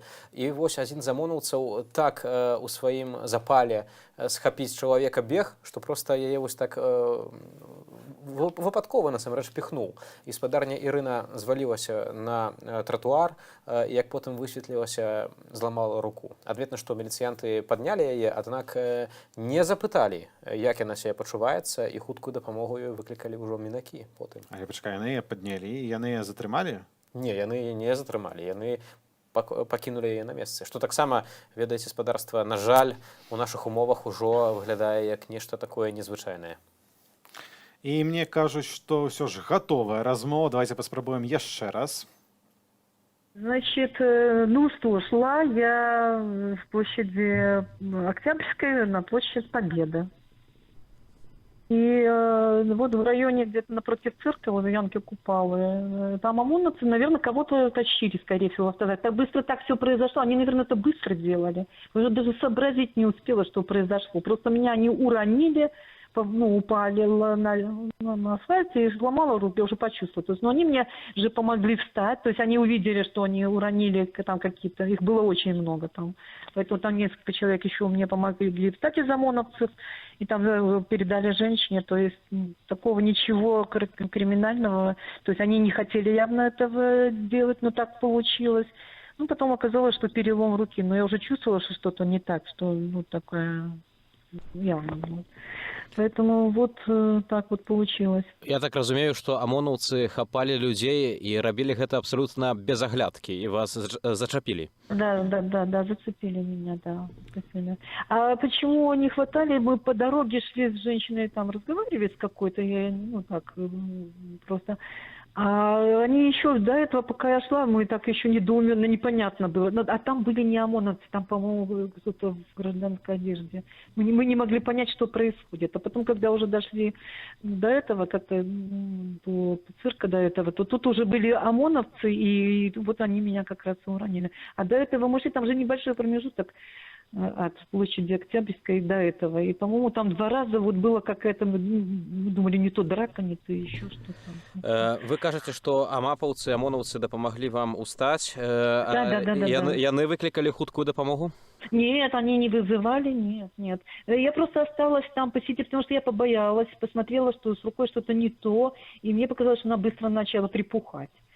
Ну и я там посидела, там есть такие цветочницы, я на них сидела, наблюдала за рукой, потому что я подумала, если перелом, то кто его знает, ты вернешь не так руку и потеряешь сознание, или еще кто-нибудь толкнет, тут кто его знает, что такое может происходить у нас в стране. Поэтому решила посидеть. А потом женщине там стояли, смотрите, сказали, да, у вас рука припухшая, скорую давайте вам вызовем, потому что голова так немного кружилась, и так далее, потому что... потом оказалось, что там немного повышенное давление, наверное, стресс такой был. А ці амонаўцы пыталі, як у вас са здароўем, ці яны прапановалі? Нет, они ничего. Причем там мужчине было плохо, на траве лежал, ему вызвали скорую, там стояла милицейская машина. Женщина как-то обращалась, говорит, помогите, может, у вас тут есть таблетки. Они в аптечку, видно было издалека, что-то пытались взять, сердечное, наверное, ему дать этому мужчине. И скорую вызвали, она туда проехала. А я к ним говорю, у меня, наверное, рука сломана к этой милиции. Вон, видите, скорую. Но скорая подошла к этой скорой. Они говорят, вызывайте другую бригаду. То есть правила такие, что они не могут 2 людей везти в одну скорую. Поэтому я еще посидела. Сначала хотела сама пойти, но, честно говоря, побоялась. И уже женщины вызвали скорую. Потом уже отвезли меня в 6-ю больницу. И оказалось, на самом деле, перелом. Перелом руки. А скажите, калі ласка, ці неяк пасля гэтага з вами звязвалася міліцыя? Да, милиция пришла с самого утра, я просто оставила. Я ему так и рассказала. Мне дочка тогда, она еще не знала, что произошло, сбросила мне фрагмент видео, где как раз это все и происходило. Я вот сегодня уже просматривала, что было. Потому что, я же говорю, так быстро произошло, что мне самой было трудно сообразить, и только вот этот. Вы кажете... Спадарня Ірина, ви кажете, што міліцыянт прыходзіў раніцай да вас дадому, так, рабіць апытанне? А ці ён збіраў нейкія сведчанні, уласна, супраць гэтых амапаўцаў, которые вось так павялі? Нет, там, смотрите, опрос такой общий обо мне, то есть как все произошло, потом не состою ли я в каком-нибудь диспансере на учете. Я говорю, это что, по болезням? Он говорит, нет, это наркологический и психический, что-то типа такого. И это все в тексте он записал. Я тоже сказала, что ОМОНовцы уронили, сами помогли встать, и претензии, то есть обращаться с претензией никуда не буду. То есть ничего, он записал, и я подписалась. Еще потом еще есть там подпись одна, что они меня ознакомили со статьей, что я имею право не давать против себя никаких там показателей, ни объяснений, ничего. Я это подписала тоже. То есть ничего такого особого. То есть, такая чистая случайность. Спадарня Ірина, хацеў яшчэ у вас запытацца, вось вы кажаце, што не будзеце прэтэнзію выстаўляць амонаўцам, а як вы ўвогуле вось тое, што вы бачылі там вось каля цырку і на праспекце Незалежнасці, вось як вы гэта ацэньваеце? Можаце яшчэ раз апісаць? Это жутко страшно, и просто очень хотелось бы ходить по улицам спокойно, потому что непонятно, как что происходит, непонятно, в чем люди виноваты, за что их хватают. Просто идут люди, и их выхватывают из толпы и куда-то избивают и тащат. Я не знаю, бандитское что-то происходит такое. Поэтому я отрицательно вообще к этому. Хотелось бы спокойно ходить и как это так? Милиция должна защищать, а тут непонятно, почему нападают, и такие посторонние люди страдают, как и я, например. То есть я не знаю, что там такого могли сделать эти люди, чтобы и просто идти, чтобы их вот так вот тащили силой женщин, мужчин, молодых, не понимаю. Поэтому все мне сильно огорчает. Поэтому Спадарня не Ірына, знаю. Да. спадарня Ірына, дзякую вам вялікі за гэтую размову, зычым вам выздараўлення, трымайцеся, спасибо здароўя, большое. эмоцый. Вось так спадарня Ірына распавяла пра сітуацыю, якая адбылася учора. Між тым уражвае, што раніцай да яе ўжо прыйшоў міліцыянт і, канешне ж, не пытацца пра паказанні супраць амонаўцаў, але спытаў у спадарні Ірыны, ці яна не знаходзіцца да ўліку ў нейкіх дыспансерах наркатычным ці псіхіятрычным. Ну што ж, наша міліцыя нас беражэ і, уласна, набліжаецца да гэтай чаргі. Каля ЦВК засталося літаральна 17 хвілінаў да моманту, пакуль ЦВК яшчэ працуе і прымае скаргі грамадзянаў. І ведаем, што там на гэты момант ўжо кажуць каля 2500 чалавек. Тым не меней, 2 аўтазакі і нейкія мікрааўтобусы, так разумею, гэта славутыя блакітныя мікрааўтобусы, пад'язджаюць бліжэй да чаргі да тэатру Музкамедыі. Але аўтазакаў на ўсіх не хопіць, і калі людзі будуць далей працягваць, не баяцца выходзіць на вуліцу, працягваць даказваць, што беларусы гэта сапраўды годны народ, то на ўсіх спецсродкаў проста не напасешся. Ну, ведаеш, няма ніякой мэты ўсё ж такі всіх закінуць в аўтазакі. І пакуль што все-таки трэба прызнаць, што пратэст стрымліваецца. Пратэст стрымліваецца, але з кожным выхадам это рабіць атрымліваецца все цяжэй. Тым не менш, але учора ад міліцыі адбіваліся, людзі не кідалі сваіх сяброў, паплечнікаў у бядзе, і менавіта мне падаецца, што гэта такі годны прыклад таго, як можна бараніць сваю свабоду, бараніць сваё права на жыць нармальна ў сваёй краіне. Пры гэтым гаспадарства, калі вас затрымлівае міліцыя, то бок людзі в форме, з якой або прадстаўляюць, з якой ясна вынікаюць, што яны супрацоўнікі праваахоўных органаў, то, канешне ж, аказванне супраціву это ні ў якім выпадку не месціцца ў законныя рамкі. Якім бы чынам вас не затрымалі, памятайце, што вы можете пісаць скаргі, але не ёсць законным аказванне супраціву супрацоўніку праваахоўных органаў, который відавочна ім з'яўляецца. Так, але калі чалавек не прадстаўляецца, калі ён у цывільным, у масцы, што горш, прыязджае на нейкім мікрааўтобусе, з якога вываліваюцца дзверы і выскоквае як нейкі шалёны і цягне сябе ў гэты мікрааўтобус, то мне падаецца, рэакцыя кожнага здаровага чалавека гэта проста нанесці удары, каб абараніць сваю свабоду. Мы гаворым пра учорашні выпадак, калі ў сіняга чарговы так раз нагадваем сіні мікрааўтобус, у які часцяком закідваюць людзей, яго адваліліся дзверы. І вось чарговае пытанне нашых праваахоўных органаў, як машына, которая ёсць спецсродкам, ўсё ж такі так, як такая машына ездзіць па горадзе, як яна прайшла тэхагляд. Вось тут таксама бачым кадры з учора каля вуліцы Няміга, і што адметна, пратэстоўцы абаранялі сябе ад амонаўцаў, і гэта дало плён. Вось амонаўцы адпусцілі аднаго з пратэстоўцаў. Тут нейкае неёмкае затрыманне колькіх раз, два, тры, шасцёра чалавек, і яны не могуць, а калі гэта будзе бандыт, калі гэта будзе хтосьці, хто... А вось мы бачым, што здараецца, калі АМАП натрапляе на супраціў.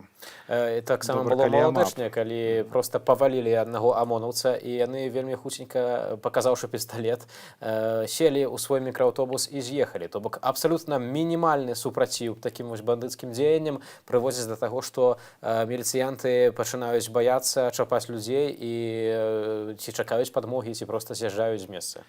Ну, або выцягваць табельную зброю, што насамрэч вельмі небяспечным, бо зноў жа мы бачым, што пратэсты толькі ўзмацняюцца, і калі пасля штурханіны праваахоўнік настолькі нестрыманы, што выцягвае зброю, то што будзе адбывацца ў выпадку Ну, реально конфликту. Справа ў тым, што міліцыянты прывыклі да таго, што ім ніхто не аказвае супраціў, што яны такая надзвычайная каста, што ім вераць на слова ў судзе і ўсё, што яны скажуць, любую бязглуздзіцу суд прыме як святую праўду, а на вуліцы ён мае права рабіць што заўгодна і нічога яму за гэта не пагражае. А вось тут нечаканка. Людзі узгадваюць пра годнасці, людзей бачна, што гэта ўсё накіпела, занадта доўга гэта ўсё працягваецца, і мне падаецца, яшчэ не такое пабачым на мінскіх вуліцах. Або наадварот, людзі не сутыкаліся з такой беспадстаўнай агрэсіяй праваахоўнікаў, як ты казаў, першай рэакцыі, што адбываецца, і бароняць сябе. Тым часам нам кажуць, што ў Баранавічах папрасілі зайсці ў міліцыю аднаго з каардынатараў па збору подпісаў за Святлану Ціхановскую, Тамару Патоцкую. Просяць яе, запрашаюць у міліцыю з патлумачэнні з нагоды ўчорашняй акцыі ў горадзе. І ўжо цяпер яна знаходзіцца ў Гаус. Ну што ж, дарэчы, на падзеі ў Менску адрэагавалі таксама за мяжой. Аўтарытэтная міжнародная праваабарончая арганізацыя Amnesty International заявіла, што масавае затрыманне падчас мірных сходаў у Беларусі парушылі правы пратэстоўцаў і справакавалі гвалт. Цытата: «Учора міліцыя імкнулася разагнаць мірныя сходы, выкарыстоўваючы празмернае і непатрэбнае ўжыванне сілы. У многіх выпадках былі задзейнічаныя супрацоўнікі міліцыі ў цывільным». І гэта выклікала бурную рэакцыю з боку некаторых пратэстоўцаў, якія спрабавалі перадухіліць арышты і збіццё іншых, што таксама ўзмацніла напружанасць. Вось ты распавядаеш пра рэакцыю захада, а я акурат у гэтай хвіліны слухаю Александра Григоровича, который распавядае пра сваю недаўнюю размову з прэзідэнтам Францыі Макроном. На жаль, мы не ведаем, калі гэта адбылося, штосьці я не прыгадаю такога у графіку нашага кіраўніка краіны. Тым не меней, ён як бы адказвае на закіды ў недэмакратычнасці і выбарчага працэсу, і затрыманняў. Маўляў, паглядзіце, што гэтыя жоўтыя ці зялёныя, тут не можа вызначыцца кіраўнік краіны, жылеты рабілі ў Парыжы. Але ён забыўся таксама нагадаць пра тое, што там мелі месца акты вандалізму, псаваліся, напрыклад, гістарычныя нейкія помнікі. Былі сапраўдныя канфлікты з паліцыяй, дзе кідалі ў паліцыянтаў рознымі там прадметамі. І тое сама адбываецца ў іншых краінах, дзе сапраўды ёсць такія сутычкі вельмі спектаклярныя. Мягка кажучы, цяжка параўнаць пратэсты тых жылетаў у Францыі з тым, што адбывалася учора на менскіх вуліцах. І масавасць, і рэакцыя грамадзянаў.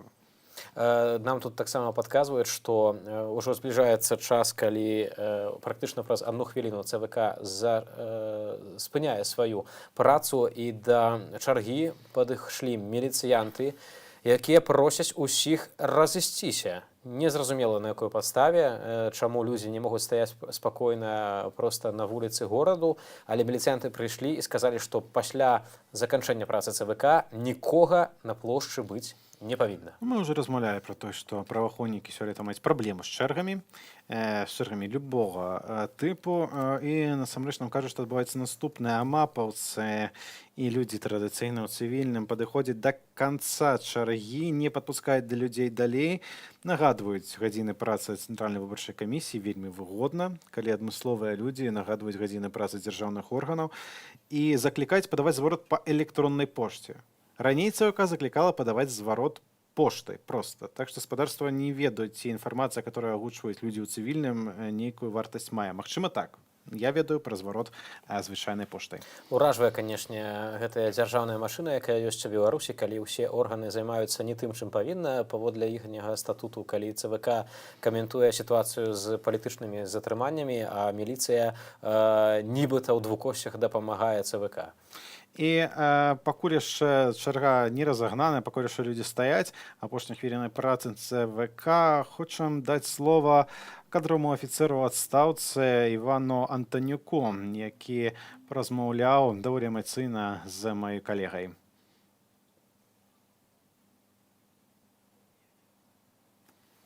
Спадарства, можа быць, трошкі пазней удасца яшчэ паказаць менавіта словы. Ужо зараз падказваюць, што ёсць магчымасць вам гэта паказаць. Потому что экономики коллапс. Так, все, белорусские школы позакрывали, детские садочки, детские садочки позакрывали, белорусских письменников разогнали, их дом забрали, где они зараз никто не видит. Сам наш президент белорус называется, белорусской мовой ніколи не користається. Вот. Обіцяв нам наше збереження компенсировать. Потім обіцяв $1000, обіцяв потім $500, вот, ми отримали. Все на подмані, хопіці гэтага. І сам же ён сказав, що коли у його попросять, каб ён заходив, ён зайде. О, колькі, все просять, а ён ніяк не хоче. Вось так спадар Іван Антанюк вельмі эмацыйна выказаўся, што цікава, таксама людзей вось спадара Івана хвалюе не толькі эканамічны стан краіны, не толькі невыкананыя абяцанні Александра Лукашэнкі, але таксама і пытанне культурніцкае, тое, што ў Беларусі практычна маргіналізаваная дзяржавай, дзяржаўнымі органамі беларуская культура. Між тым чытаю каментары нашых гледачоў. Дзякую вам, спадарства, што пішаце. Паўсюль у свеце бел-чырвона-белыя сцягі на мітынгах, як і ў пратэстоўцаў, ніхто не чапаў. А ў Беларусі народ беларускі, калі ёсць БЧБ сцяг, дык за кратамі. Сапраўды была вельмі масавая хваля салідарнасці, якой, напэўна, ніколі не было. Па ўсёй планеце людзі выходзілі апошнія тыдні, часам гэтыя пікеты збіралі сотні, а напрыклад у Польшчы нават да 3000 чалавек пікеты салідарнасці з Беларусю. Хутка, дарэчы, пачнецца акцыя салідарнасці з Беларусю ў Варшаве, у цэнтры польскай сталіцы. Спадар Антанюк тут пералічваў цэлы шэраг рэчаў, на которые і абяцаліся ўладамі, і на которые людзі спадзяваліся. І гэта, мне падаецца, даволі цікавы момант, што ці не ўпершыню за доўгі час Александр Лукашенко не можа прапанаваць нічога нікому. Нават той частцы электарату, которая бы, хотела бы, уявім, аб'яднацца з Расіяй, хотела бы нейкага аднаўлення в якім заўгодна выглядзе саюзнай дзяржавы, там, міні-савецкага саюза, але і гэтага не адбываецца.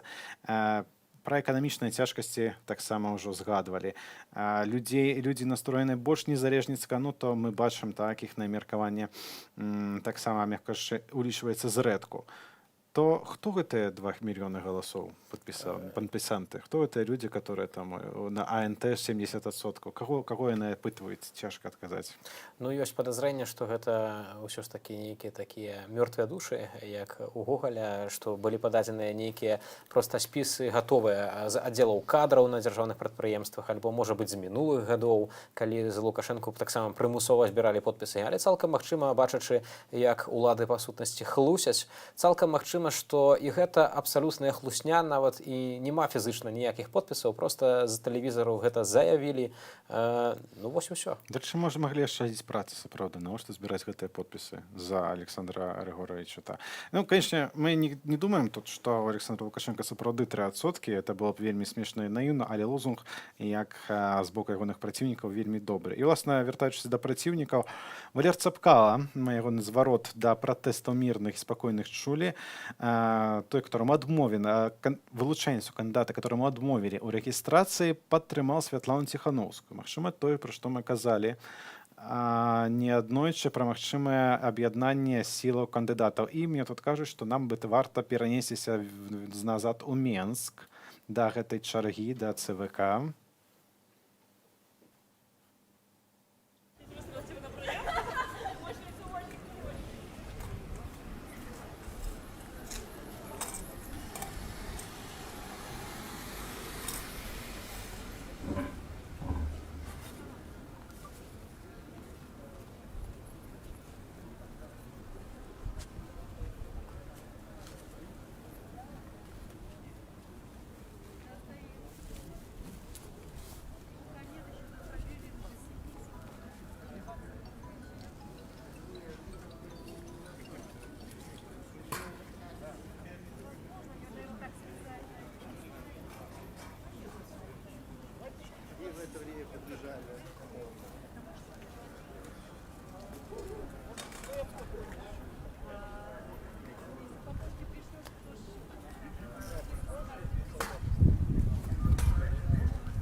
знаходзімся каля плошчы Незалежнасці ў Менску. Цяпер чарга да ЦВК расцягнулася на больш чым на кіламетр. Людзі стаяць аж да Нямігі, да вуліцы Мяснікова. А цяпер тут праехала міліцэйская машына, якая папярэдзіла людзей пра тое, што ЦВК сканчае сваю працу о 19 гадзіне і запатрабавала, каб людзі разышліся. Бачым, што пачаўся рух чаргі такі пэўны. Вось цяпер бачым, што людзі кудысьці рухаюцца. Зараз мы паспрабуем паглядзець, як выглядае сітуацыя на самой плошчы Незалежнасці. Я нагадаю, што тут людзі стаяць ад 12 гадзіны, больш чым на кіламетр. Ёсць лік людзей ідзе, імаверна, на тысячы. І ўсе яны прыйшлі, каб падаць скаргу ЦВК на нерэгістрацыю Віктара Бабарыкі. Бачыце, што цяпер вось адбываецца рух. Людзі, напэўна, вырашылі сысці некаторыя. Ну вось бачыце, што шмат людзей ідзе.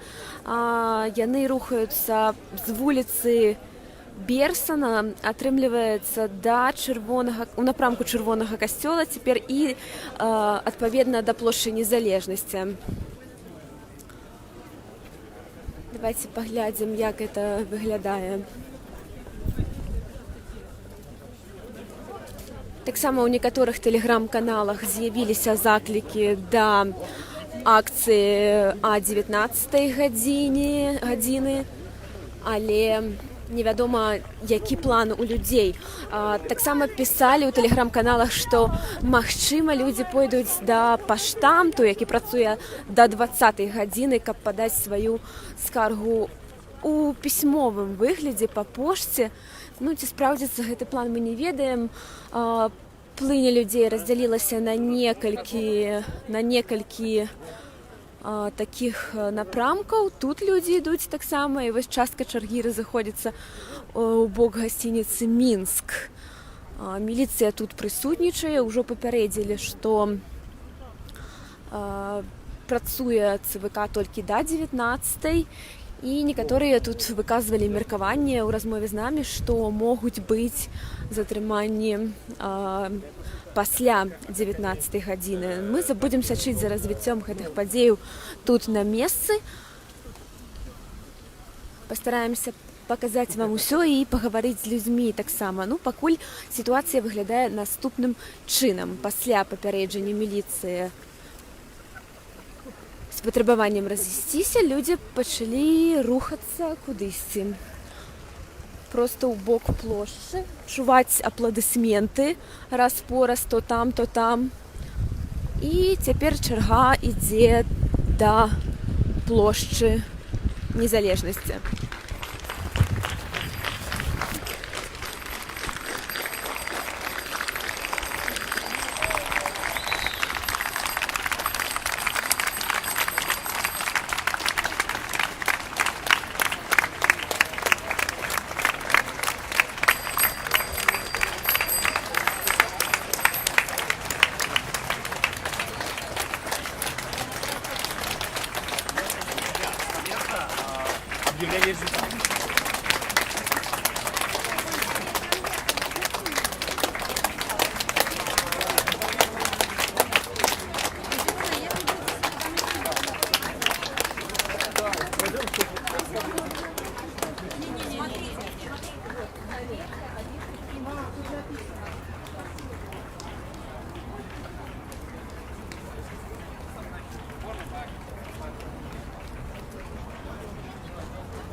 Добрый день, мы вядзем жывы эфір на Белсаце. Скажыце, калі ласка, які далейшы план? Што плануеце рабіць пасля таго, як завершылася гэтае чаканне ў чарзе? Так не ведаю, но зараз пойдзем, магчыма, у паштамт, адправім пісьмо, але, ну, магчыма, заўтра таксама пойдзем у паштамт. Яшчэ не ведаем. Няма нейкага плану, то бок, так? Пакуль так. Ну, вот скажут люди, что няма пакуль нейкага плану конкретнага у людей, что рабіць. Пакуль это выглядае просто як вельмі такі значны натоўп, які просто рухаецца па плошчы у нейкім кірунку.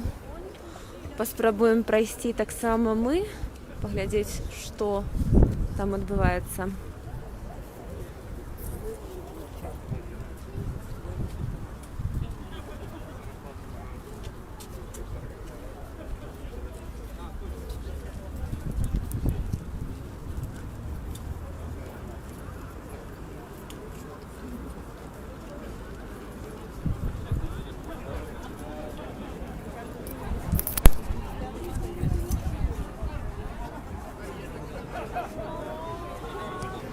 Стаіць адзін аўтазак каля гасцініцы Мінск, як бачна, тут дзяжурыць чысці гэтыя людзі. Гучаць апладысменты.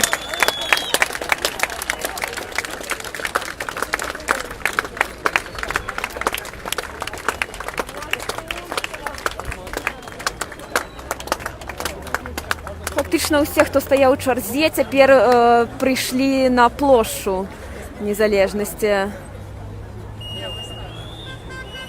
Некаторыя аўтамабілі сігналяць, якія праязджаюць міма. Рух тут пакуль не перакрывалі.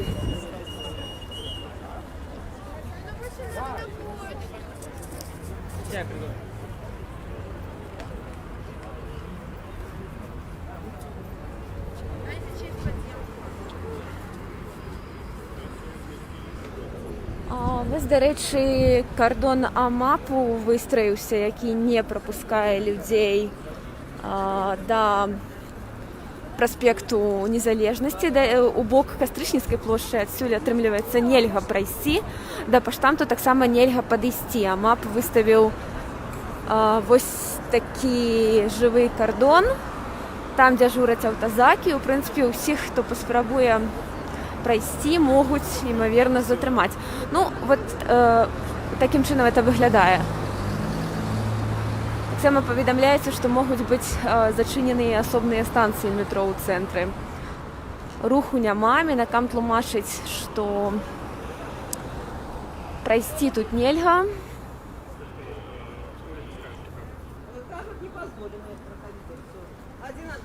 Спрашивают, зачем такими красивыми машинами украсили наш город?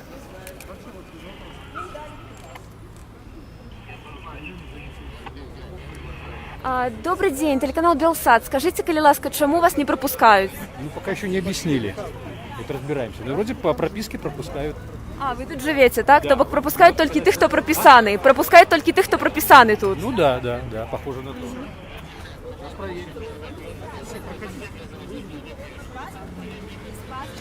Добрый день, телеканал Белсат, вядзем живый эфир. Скажите, коли ласка, чему вас не пропустили, те подлумачили? Здравствуйте. Они не объяснили причину, сказали, что им сказали выше, что... Если вы не повинуетесь, то у вас будут проблемы. Да, вы не можете. Вы можете пройти только если вы живете и показываете паспорт. А так вы не можете. Хотя причину они не назвали. Если вы не повинуетесь, да, будут вот проблемы. В такой стране мы живем, к сожалению. Дякую вялікі за ваш каментар. Ну, можете паглядзець, як людзей не прапускаюць, толькі тых, хто мае тут прапіску у гэтым раёне, хто жыве ў гэтых дамах. План падысці да паштамта беспаспяховы атрымаўся, бо туды таксама нельга патрапіць праз такую вялікую колькасць АМАПу. На тым баку ёсць людзі, аднак гэта не удзельнікі сённяшняй акцыі. Тут стаяць два аўтазакі, ну і супрацоўнікі АМАПу, як вы бачыце, дзяжураць таксама. Пакуль перасунемся ў іншы бок. Добрый день, магчыма, яшчэ з вами паговорим, Белсат. Скажите, калі ласка, вас не пропустили, так? Не пропускаюсь. Что вы думаете про все подеи сегодняшние, про то, что отбывается? Очень плохо думаю. Думаю, никак не думаю. Думаю, что наш красивый город украсили вот такими сказочными машинками. Думаю, что вот этих надо всех туда посадить, отвезти куда-нибудь.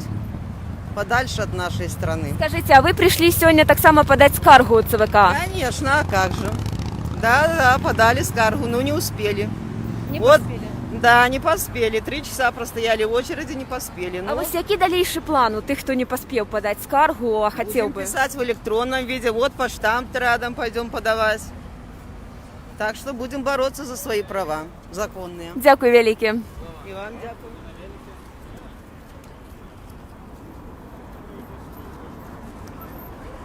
Вось тут уваход у метро таксама перакрыты, тут таксама стаіць мап. Ён тлумачыць людзям, што нельга праходзіць у гэтым кірунку. Такім чынам, шпацыр па праспекце сёння не атрымаецца відаць, бо тут усё перагароджана і не дазволена праходзіць людзям.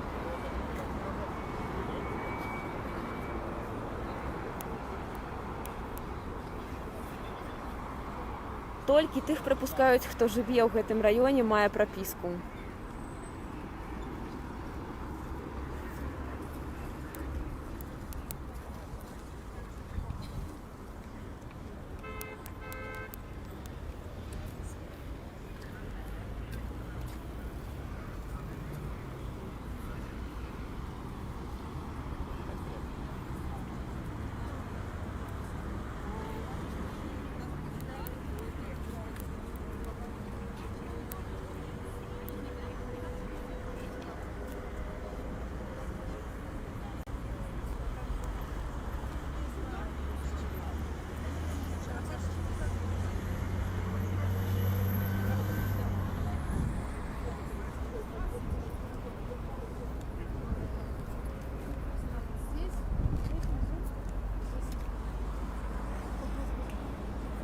Дарэчы, тут таксама кандыдатка і на былых выбарах. Тацяна Караткевіч прыйшла сёння. Добры дзень.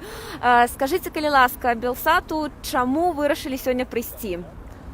Ці вы падтрымліваеце тую акцыю, якая адбываецца сёння? Конечно. Немагчыма проста прайсці, не прыйсці, не падтрымаць салідарных беларусаў, таму што якраз адчуваецца, што сіла якраз такі ў салідарнасці. Я у захапленні таго, як людзі цвяроза выказваюцца, як яны праяўляюць сваю грамадзянскую пазіцыю, гэта вельмі важна.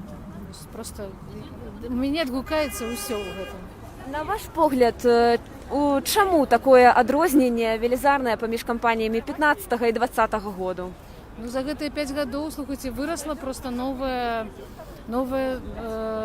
праслойка людзей, якія сталі грамадзянамі. Слухайце, гэты мірныя 5 гадоў далі такі вынік. Я думаю, што у нас нарадзілася шмат грамадскіх ініцыятываў, у нас было шмат дазволеных палітычных мерапрыемстваў. Нават «Гавары праўду», апазіцыйная арганізацыя праводзіла свой форум. У нас былі выбары, на якіх прынималі ўдзел самыя розныя актывісты, усе палітычныя партыі, усе грамадскія рухі, нават эколагі. За гэты час мы шмат чаго навучыліся рабіць. Шмат петыцыйных кампаній. Я думаю, што менавіта гэтая частка людзей, якіх датычылася, якія дакрануліся да гэтай дзейнасці, сёння і з'яўляюцца такімі актыўнымі. Дзякую вялікі за ваш каментар. Нам Тацяна Караткевіч, экс-кандыдатка ў прэзідэнты на выбарах 15 года, пракаментавала падзеі, якія разварочваюцца ў Беларусі апошнія дні, таксама апошнія месяцы, бо вядома, што рэпрэсіі працягваюцца амаль усю перадвыбарчую кампанію, ўжо 2 месяцы без перапынку. Я нагадаю, дзе знаходзімся, гэта плошча Незалежнасці. Пасля чаргі ў ЦВК людзі нібыта разышліся, але паколькі іх не прапускаюць у бок праспекту, шпацыраваць там яны не могуць. Метро таксама, вы бачыце, перакрытыя выхады, перакрыты праход на праспект і перакрыты падыход да паштамту, дзе планавалі асобныя ўдзельнікі працягнуць акцыю, падаючы пісьмовыя скаргі ў выглядзе ліста у ЦВК. ЦВК спыніў сваю працу о 19 гадзіне, і міліцыя праз гукаўзмацняльнік папярэдзіла, што далей, пасля, ўсё гэта будзе трактавацца хіба як ужо несанкцыянаваная акцыя. Пакуль проста людзі на плошчы, яны гуляюць, шпацыруюць, можам падысці да кагосьці з іх.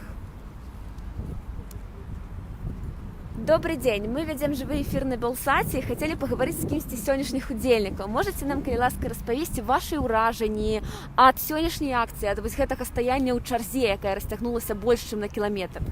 Я стоял в очереди и долго стоял, часа два, наверное, 2,5. Стоял, естественно, мы не попали, потому что людей было очень много. И это радует, наверное, больше всего, потому что возникает понимание того, что несогласных много, и вот это главное. То есть тут именно народная общая масса и победит. Вот какие-то такие у меня. Ура. Скажите, а што рабіць далей? Вось не атрымалася падаць скаргу, што рабіць далей, які план? Ну, можно заказным письмом, насколько я знаю, подать на Белпочтампе, но там, по-моему, там не пройти теперь, не знаю. Вот. Но тут главное, те люди, которые успели подать, уже хорошо. Вот. А тут главное, что все увидели, что нас много. То есть цель такая больше, нежели то, что подали именно. Вось вы хіба бачылі, што стаяць там каля гасцініцы Менск, АМАП, яны перакрылі ход на праспект. З чым гэта звязана, на вашу думку? Не знаю, может быть, чтобы толпа рассасывалась сама по себе.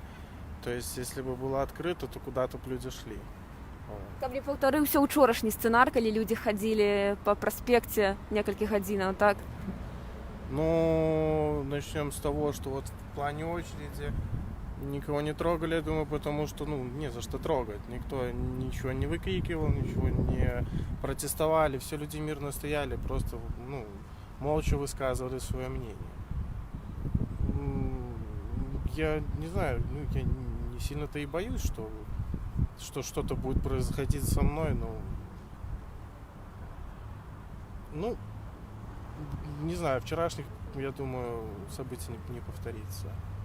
Потому что, люди уже начали отвечать, и наступает понимание того, что скоро все закончится, скоро все будет хорошо. Дзякуй вялікі за ваши меркаванне. Я нагадаю, што мы знаходзімся на плошчы Незалежнасці, і наш суразмоўца нагадаў, што людзі пачалі даваць адпор. Насамрэч, гэта была вельмі дзіўная, такая нязвыклая, скажем, для Беларусі карцінка, калі учора людзі пачалі таксама ў адказ на брутальныя затрыманні аказваць, скажем так, магчымы супраціў. МУС распаўсюдзіла інфармацыю пра 6 пацярпелых міліцыянтаў. Гэта інфармацыю немагчыма пакуль спраўдзіць, ці сапраўды яны і ў якім яны стане знаходзяцца. Паведамляецца, што 4 ў шпіталі, але зноў жа гэта інфармацыя МУС. Цяпер карціна выглядае наступным чынам. Вы бачыце, што людзей паменяла. Тут застаецца міліцыя, застаецца АМАП, які час ад часу патрулюе плошчу, а таксама стаіць на выхадзе да праспекту Незалежнасці. Натоўп паступова змяншаецца, людзей меней робіцца. Пакуль невядома, ці будзе сёння нешта яшчэ, але мы сочым за падзеямі, і калі нешта адбудзецца, то мы паведамім абавязкова вам пра гэта ў жывым эфіры. Таксама, калі будзе інфармацыя пра затрыманні, мы іх пакуль тут не назіралі, але зноў жа працуем на месцы, застаемся тут. Дзякую, Кацярына Андрэева была на сувязі з Менску з плошчы Незалежнасці. Між тым, з іншага боку ЦВК, ад вуліцы Мяснікова, з'явіліся аўтазакі з унутранымі войскамі. Там пакуюць людзей, якія мірна стаялі ў чарзе. Таксама ёсць сведчанне, што людзі ў цывільным хапаюць звычайных мінакоў.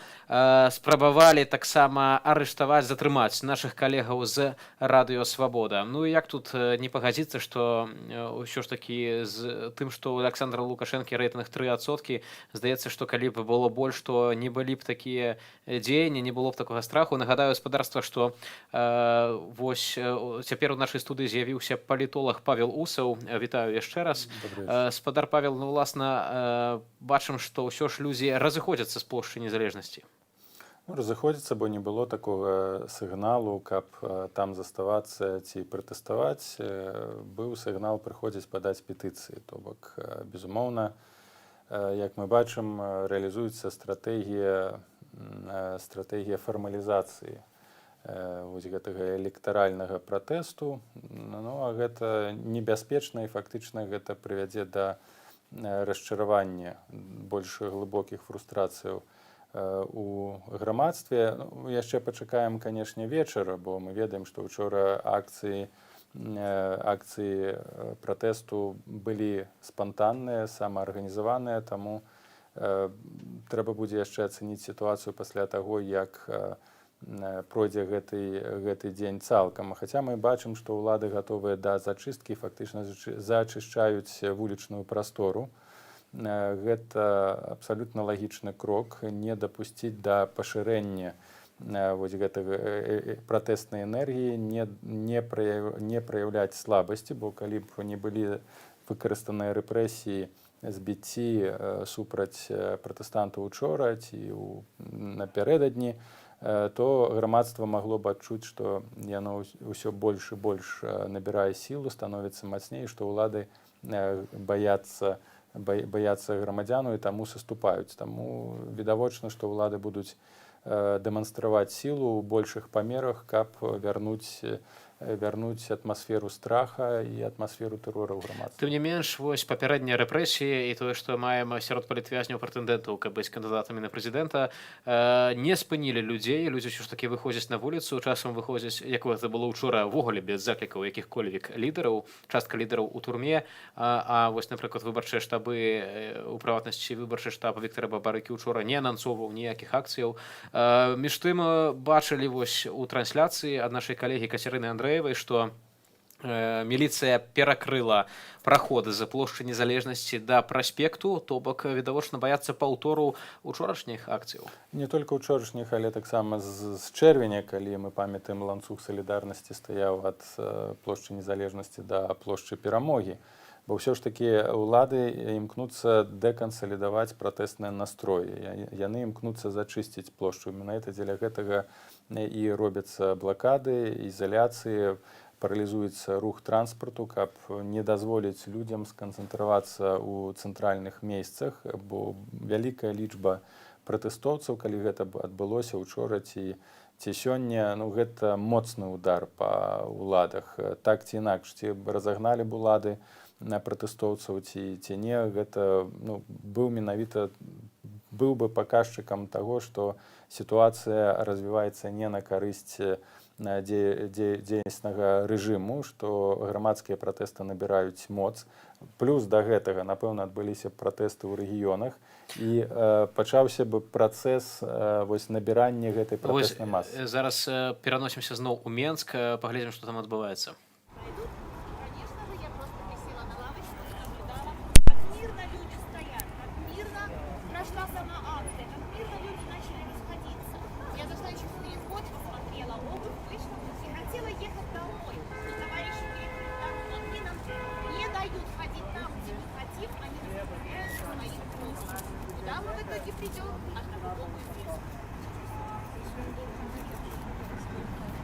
Я подошла к ним, спросила, они мне ответили на этот вопрос, они предложили обратиться туда, куда мы обычно любим обращаться, писать комментарии. Это вы и как вы. Пожалуйста, эмоционально.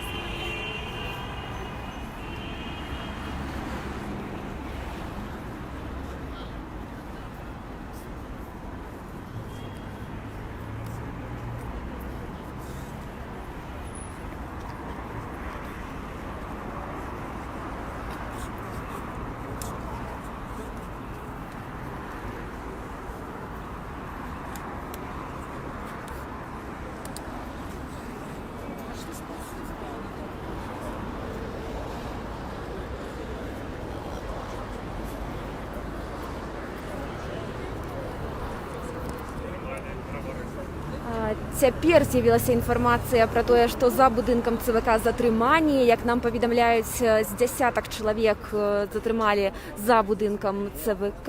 Ну а тут, каля гасцініцы Менск, толькі што на нашых вачах затрымалі хлопца з роварам, які паспрабаваў патрапіць. Ён падышоў да мапаўцаў, запытаў, як яму праехаць на вуліцу Богдановича. У адказ на гэта яго зацягнулі разам з роварам у аўтазак. Давайте запытаем у відавочцаў. Добрый день, Белсад. Скажите, калі ласка, вы бачили, что отбывалось тут с хлопцем на ровары? Да, только что буквально передо мной. Понял. Ну, только что буквально вот человек подошел, подъехал, спросил, как проехать.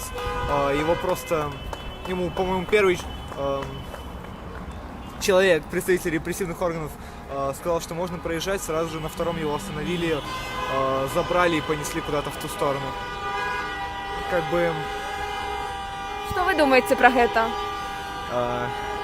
Я думаю, что перед нами стоят далеко не сотрудники правоохранительных органов, а некие, я не знаю, представители фашизма, диктатуры и подобных репрессивных структур, которых в этой стране, я надеюсь, в скором будущем не станет. Дзякуй вялікі за ваше меркаванне. Вось нам сказалі такую адзін з прысутных тут з відавочцаў затрымання каля гасцініцы Менск. Распавёў, што ён пра гэта думае і сваю ацэнку даў падзеям.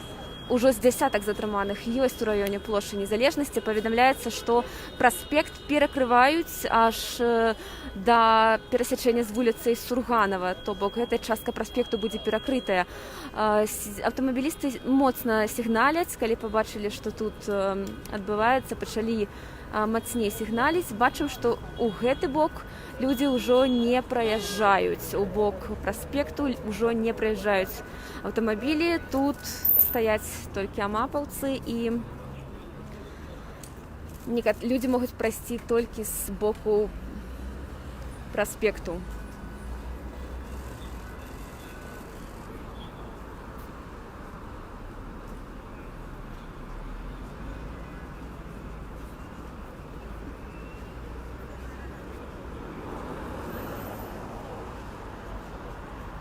Бачым, што людзей каля паштамту, якія стаяць на прыступках паштамту, да іх падыходзяць таксама амапаўцы, ці затрымліваюць адсюль не бачна, але з імі размаўляюць, я так разумею, кажуць ім разысціся.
Розпочалася зачистка, магчыма, плошчы.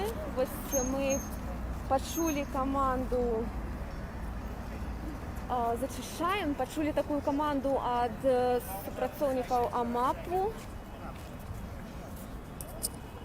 Яны пачалі рухацца вельмі скаардынавана у бок людзей, у бок плошчы. Я так разумею, задача адцесніць людзей цалкам з плошчы.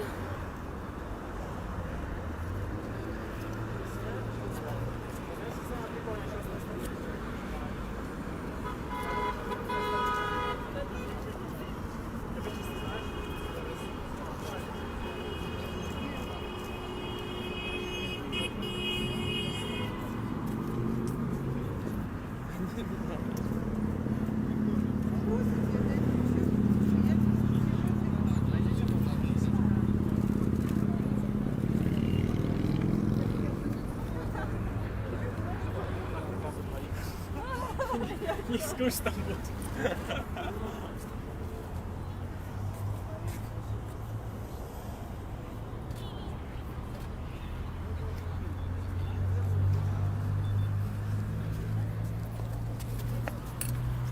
Бачите, як відбувається зачистка площі. АМАП оттесняє людей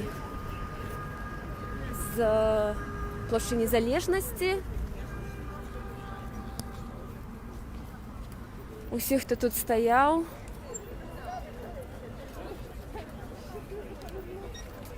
Не дозволяють їм по нейкій причині тут знаходитися. Скажите, что вам сказали? Это Белсат, живий ефір. Чому вас оттесняють? Идти всем и все. А чому? Нельзя здесь находиться. А потлумачили причину, може? Сказали, нельзя еще. Сказали, нельга і все знаходиться на площі. Некоторые просто шпацировали, просто тут...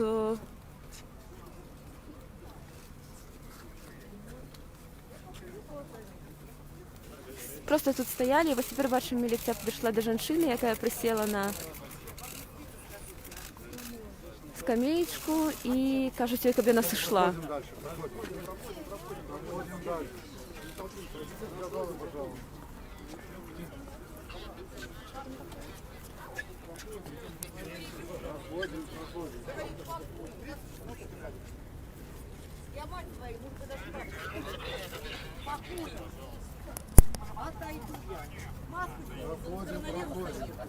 Напялили маску. Ваш же батька кричит, что у нас коронавируса нет. Да, кстати. Все в масках. Чего ж вы лица прячете? Как вы домой приходите? И вы своим родителям в глаза смотрите. Соседям.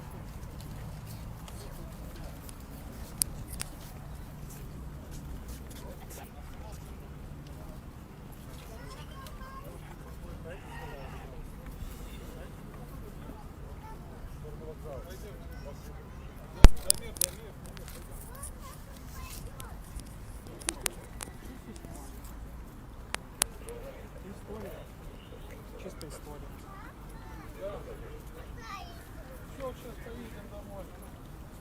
Пойдем покушаем KFC. Добрый день, телеканал Белсат. Скажите, калі ласка, что вам сказали, чому нельга стоять на площі? Сказали уходить. А чому? Я не знаю. Даже не спросили. Всех выгоняют. Усіх виганяють з площі, і ось мужчину з дітьом так само сказали сісти. Протягується зачистка, ось так це виглядає, йдуть амаповці шерегом.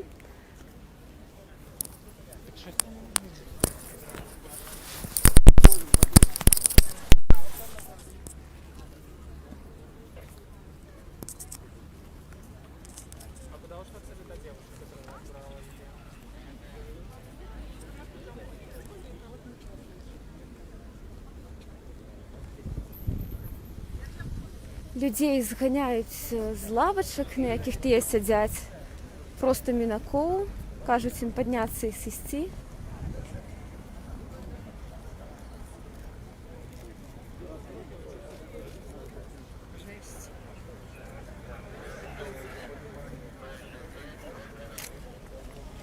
Скажите, что вы думаете про то, что отбывается? Ну, дикунство некое. Ну что погляди, человеку не можно по улице пройти. Что это за черное войско такое?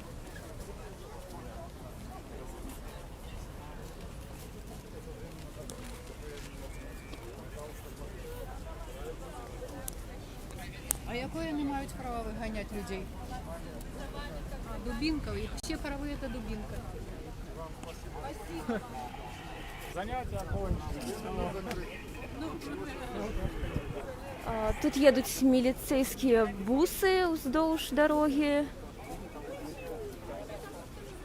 Людей фактично оттісняють у переход. На площі амаль нікого не засталося. Бачно, що фактично усіх оттіснили. Проходим дальше, пожалуйста. Сказали йти у бок вокзалу усім присутнім на площі.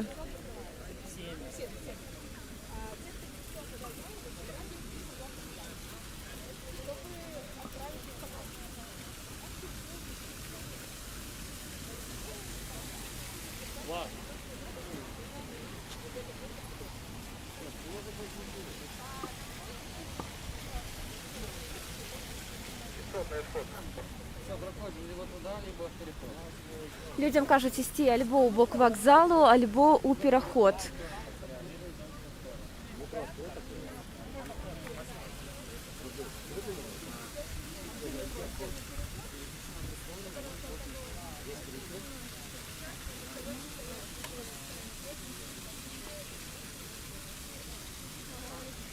АМАП адцясніў людзей з плошчы, пасля чаго скаардынавана амапаўцы сышлі. Людзі застаюцца ў пераходзе. Частка людзей яшчэ застаецца вось на гэтым баку плошчы.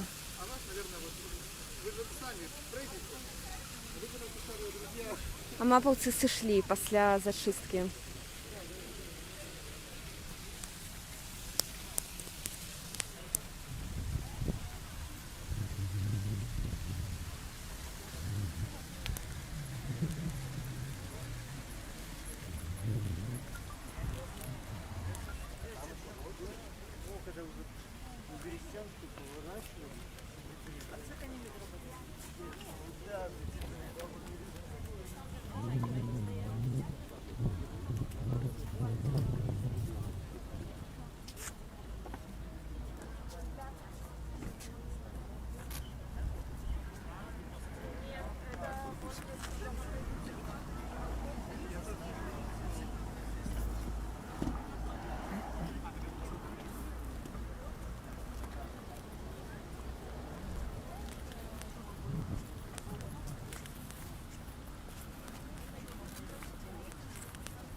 Мы неўзабаве вернемся ў жывы эфір, пакуль мы спыняем, дакладней працягваюць мае калегі, а я пакуль спыняю і будзем паведамляць усё, што тут адбываецца на плошчы. Цяпер пасля зачысткі плошчы журналісты вяртаюцца туды, дзе стаяў кардон АМАПу. Амапаўцы адцяснілі ўсіх з плошчы і сказалі ісці ў бок вакзалу або ў пераход.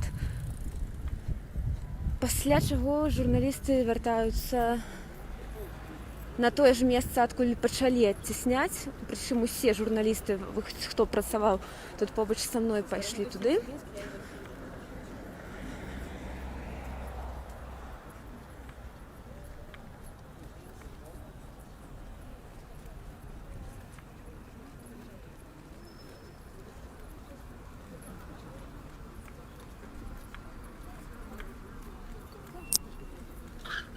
Неўзабаве вернемся ў жывы эфір.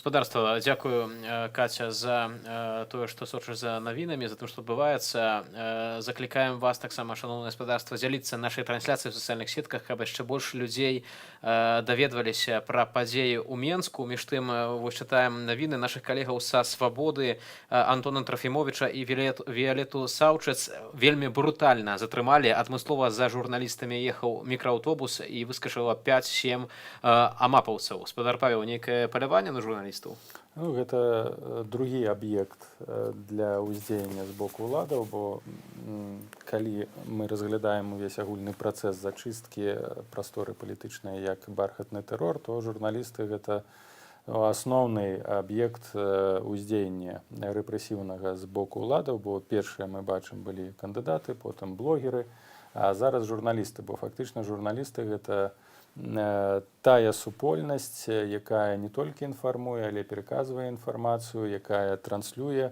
менавіта падзеі, асабліва падчас пратэстаў. Гэта вельмі важны камунікатыўны вузел, які трэба паралізаваць, калі ўлады чакаюць, што пратэсты будуць узрастаць. Ну, фактычна так дзейнічалі ўлады падчас і акцыі ў 2010 году, і падчас пратэстаў туніяцаў, то бок журналісты заўсёды будуць асноўным аб'ектам уздзеяння і рэпрэсію. Між тым чытаем таксама, што ў Менску фармавалася чарга на пошту на чыгуначным вакзале, і раптоўна чыгуначны вакзал пачалася там эвакуацыя людзей, пад'ехалі туды аўтазакі. Таксама пішуць у сацыяльных сетках, што ўвесь Менск гудзіць у іншых месцах сталіцы, гэта на праспекце Незалежнасці і на вуліцы Няміга. Таксама улады, як і учора, перакрылі станцыі метро, не спыняюцца перад тым, каб паказваць як бы сваю сілу, паказваць таксама і рабіць нязручнасці грамадзянам, рабіць нязручнасці гараджанам. Ну, на сённяшні момант уладам важна не дапусціць, як я ўжо казаў, эскалацыі пратэсту. Яны робяць усё магчымае, каб проста вуліцы былі пустыя. Калі трэба для гэтага зачыніць праезжыя часткі ці метро, гэта будзе зроблена. І самае галоўнае, каб гэтыя пратэсты не канцэнтраваліся ў цэнтры Менска і ў іншых гарадах, бо заўсёды той, хто кантралюе сталіцу, кантралюе фактычна ўсю краіну, той, хто кантралюе цэнтр горада, дзе адміністрацыйныя будынкі, той кантралюе фактычна Менск, значыцца і Беларусь. Улады дзейнічаюць па прынцыпу не дапусціць таго, што адбылося у Кіеве, напрыклад, магчымага захопу адміністрацыйных будынкаў, бо такі момант азначаў бы, што ўлада церпіць параду. Вельмі такія прэвентыўныя дзеянні ўлада прымяняе ў дачыненні да грамадзянаў. Між тым, спадарства, нагадаю, што мы яшчэ вернемся ў Менск і пакажам, што там адбываецца. А ўжо зараз вашай увазе здымкі, якія вы нам прысылаеце, здымкі ад гледачоў. Некія незвычайныя сінія бусы ў раёне плошчы Перамогі цяпер прыпаркаваліся. Сінія бусы з таранамі. А ўнутры, як нам апісваюць відавочцы, сядзяць людзі ў зялёнай форме, відавочна гэта ўнутраныя войскі. Вось, паглядзіце, калі ласка, нумары з нулём на канцы, гэта вайсковыя нумары, і на сінім бусе ёсць таран. Таран, відавочна, для таго, каб ці то лепей разганяць, ці то нейкія перашкоды пераадольваць. То бок, вось улада, гаспадар Павел, яна нават перастрахоўваецца, нават калі няма, напрыклад, сотняў тысячаў людзей на вуліцах, усё роўна выводзяць на вуліцу вось такія нейкія спецыяльныя сродкі, каб паказаць, што яны могуць. Гэта і дэманстрацыя сілы, гэта і мабілізацыя сілавога рэсурсу.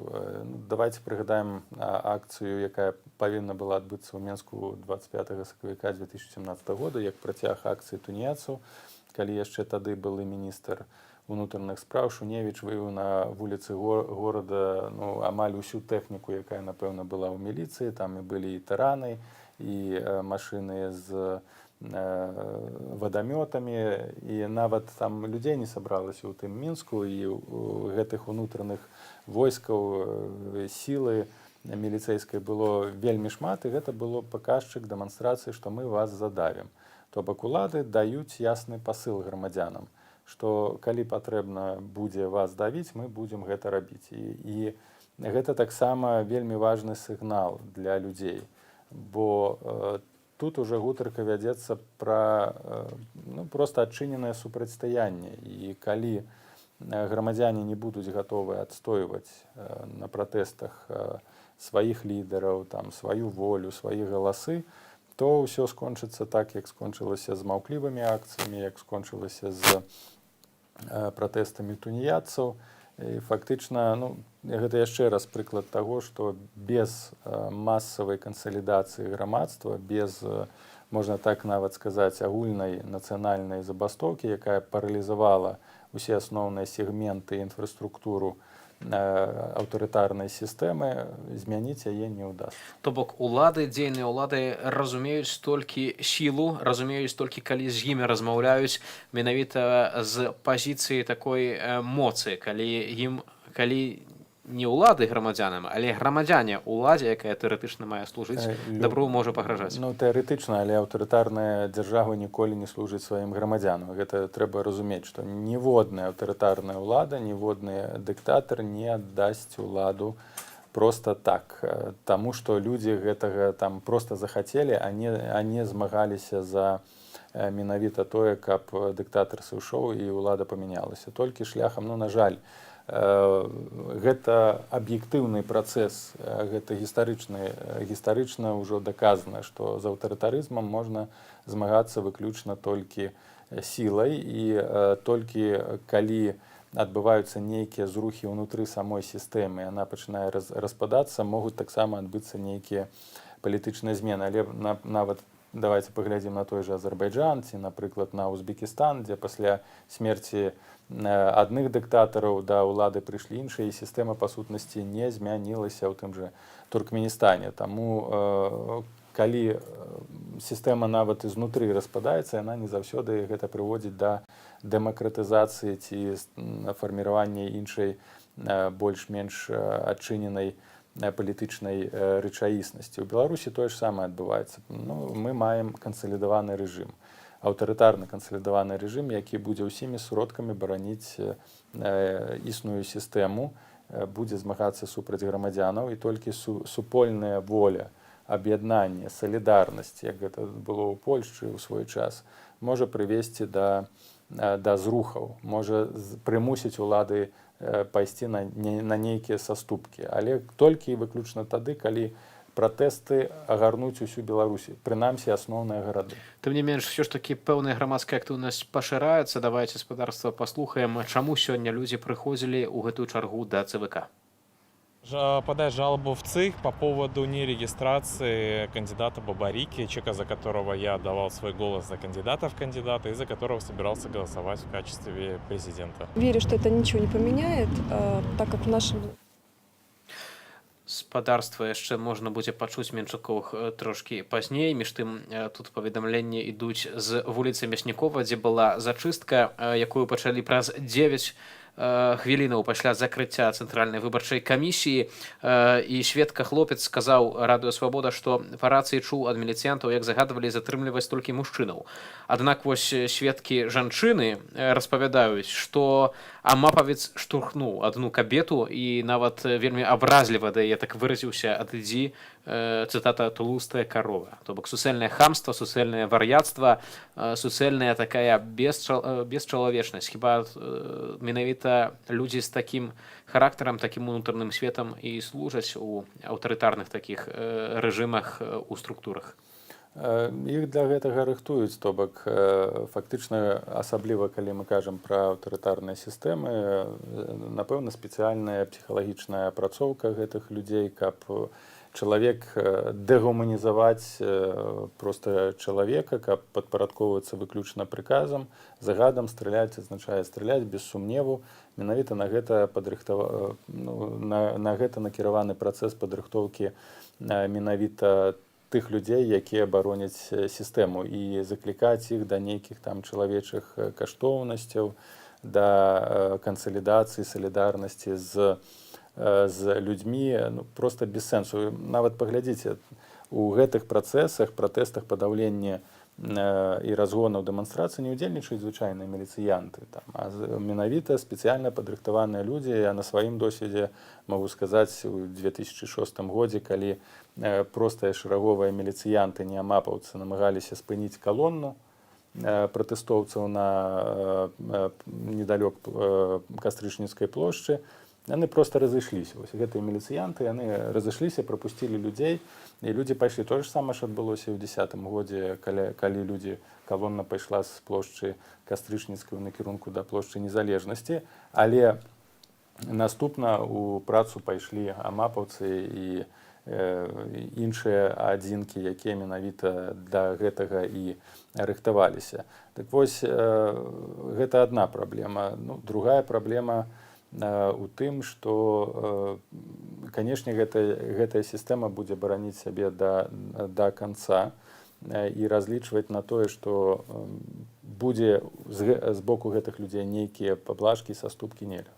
Вы казалі пра тое, што ўлады разумеюць толькі мову сілы, мову страйку, забастоўкі, калі людзі будуць перакрываць ключавыя аб'екты інфраструктуры, цэнтры гарадоў.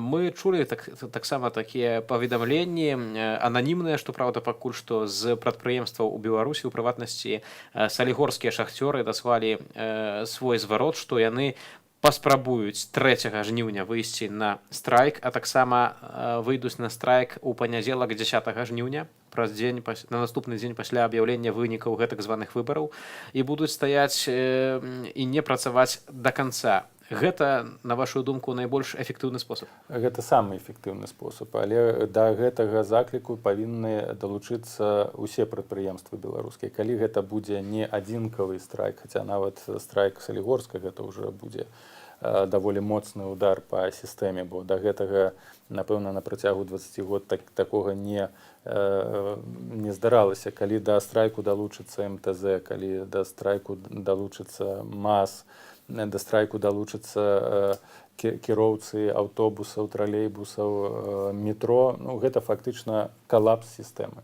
З гэтага моманту ўлады проста ўжо будуць безрадныя. Калі на адзін дзень краіна проста спыніцца, неважна, гэта будзе заўтра, напрыклад, ці гэта 3 будзе жніўня, ці гэта будзе 9, аднаго дня дастаткова, каб сістэма проста развалілася. Аднаго дня дастаткова менавіта ў момант, калі людзі прыпыняць працы, застануцца дома альбо агульна выйдуць на вуліцы, сістэма тут безрадная, яна распадзецца. Тут, падаецца, таксама вельмі важны такі псіхалагічны момант, каб людзі, якія не згодныя з дзейным рэжымам, адчулі, што яны сіла, што калі яны не выйдуць на працу, іх падтрымаюць на іншых прадпрыемствах, як гэта было ў свой час у Польшчы, калі Польшчы мянялася сістэма. Ну, зараз якраз такі вось гэтыя сеткі прафсаюзныя, якія былі ў Польшчы, замяняюцца інфармацыйнымі каналамі. Але для гэтага патрэбна сумеснае, супольнае заклік усіх палітычных гульцоў, галоўных. Я кажу пра Святлану Ціхановскую, пра Цэпкала, пра Віктара Бабарыка. То бок, прынамсі, заклік гэтых асноўных альбо прадстаўнікоў, альбо штабоў можа прывесці да кансалідацыі пазіцыі і чаканняў. Ну і плюс інфармацыйныя каналы, тэлебачанне, журналісты розных незалежных выдаўніцтваў. Калі будзе ясны інфармацыйны пасыл, скансалізаваная пазіцыя асноўных гульцоў, да гэтага павінна таксама далучыцца і сістэмная апазіцыя традыцыйная, то, безумоўна, тады гэта можа прывесці да таго, што грамадзяне пачуюць сваю сілу і будуць ісці на такія радыкальныя крокі. Але бачна, што вось да такіх крокаў заклікалі, напэўна, альбо маглі б заклікаць тыя людзі, якія зараз знаходзяцца за кратамі, такія як Павел Северянец, Мікалай Статкевіч ці Сергей Ціхановскі, а вось тыя асобы, якія больш памяркоўна да ўсяго ставяцца, яны застаюцца на волі. І, шчыра кажучы, ад штабоў не чуваць такіх моцных галасоў, яны хутчэй даганяюць грамадскую актыўнасць, якая сама прыходзіць знізу. Ну, яны спазняюцца, і гэта, безумоўна, паралізуе працэс пратэстаў, дэкансалідуе, бо грамадзяне проста, як гэта было на маўклівых акцыях, выходзяць і разыходзяцца. Гэта не дае эфекту, тым больш, што калі ўлады выкарыстоўваюць рэпрэсіі, арыштоўваюць, узбуджаюць крымінальныя справы, гэта, безумоўна, дэматывуе. І калі гэты пратэст расцягваецца, калі адзін даў сігнал, потым праз некалькі дзён ці тыдняў пайшоў іншы сігнал, то яны ўжо не актуальныя на той момант. Безумоўна, ніхто учора не чакаў таго, што людзі выйдуць на вуліцы, як не чакалі гэтага 19 чэрвеня. Тым не менш, пытанне ў тым, на што гатовыя пайсці тыя людзі, якія лічаць сябе сёння палітыкамі. Ну, я не кажу пра Бабарыка, зараз рашэнне прымае штаб, наколькі яны адчуваюць адказнасць за сённяшні момант, наколькі яны гатовыя рызыкаваць. Відавочна, што не ўсе гатовыя рызыкаваць. Цэпкала, безумоўна, пайшоў на такі рыск, гэта вялікі плюс для яго, але аднаго голасу мала. Тут, як я ўжо казаў, усе палітычныя гульцы незалежныя павінны казаць адным сумесным голасам, але мы ведаем даже, што не адбылося нейкай кансалідацыі гэтых 3 штабоў незалежных кандыдатаў. Яны пасля таго, як быў арыштаваны Ціхановскі, потым Бабарыка, яны дзейнічалі у розных накірунках. Так, спадар Валер Цэпкала у сваім звароце ў досыць моцных словах да беларусаў звярнуўся, што трэба выходзіць на вуліцы, таму што калі нічога сёлета не змяніць, то тое самае ўлада будзе рабіць і праз 5 гадоў, і праз 10, і праз 15. А гэта, так ці іначай, львіная доля жыцця многіх людзей, гэта жыццё цэлых пакаленняў, якое можа быць папросту змарнаванае і не зможа рэалізаваць сваіх магчымасцяў праз тую ўладу, якая якая цяпер пануе, якая жыве толькі дзеля таго, каб кіраваць? Гэта безумоўна так. 26 год паказалі, што ўлада без сур'ёзных штуршкоў не будзе змяняцца, не будзе умоваў для развіцця краіны, а тым больш пасля трэба ўлічваць пасля электаральнай рэвалюцыі, якая адбылася сёлета, уздзеянне ўладаў будзе на грамадства значна больш жорсткім і рэпрэсіўным, бо зразумела зараз, што Лукашенко не будзе абапірацца на электаральную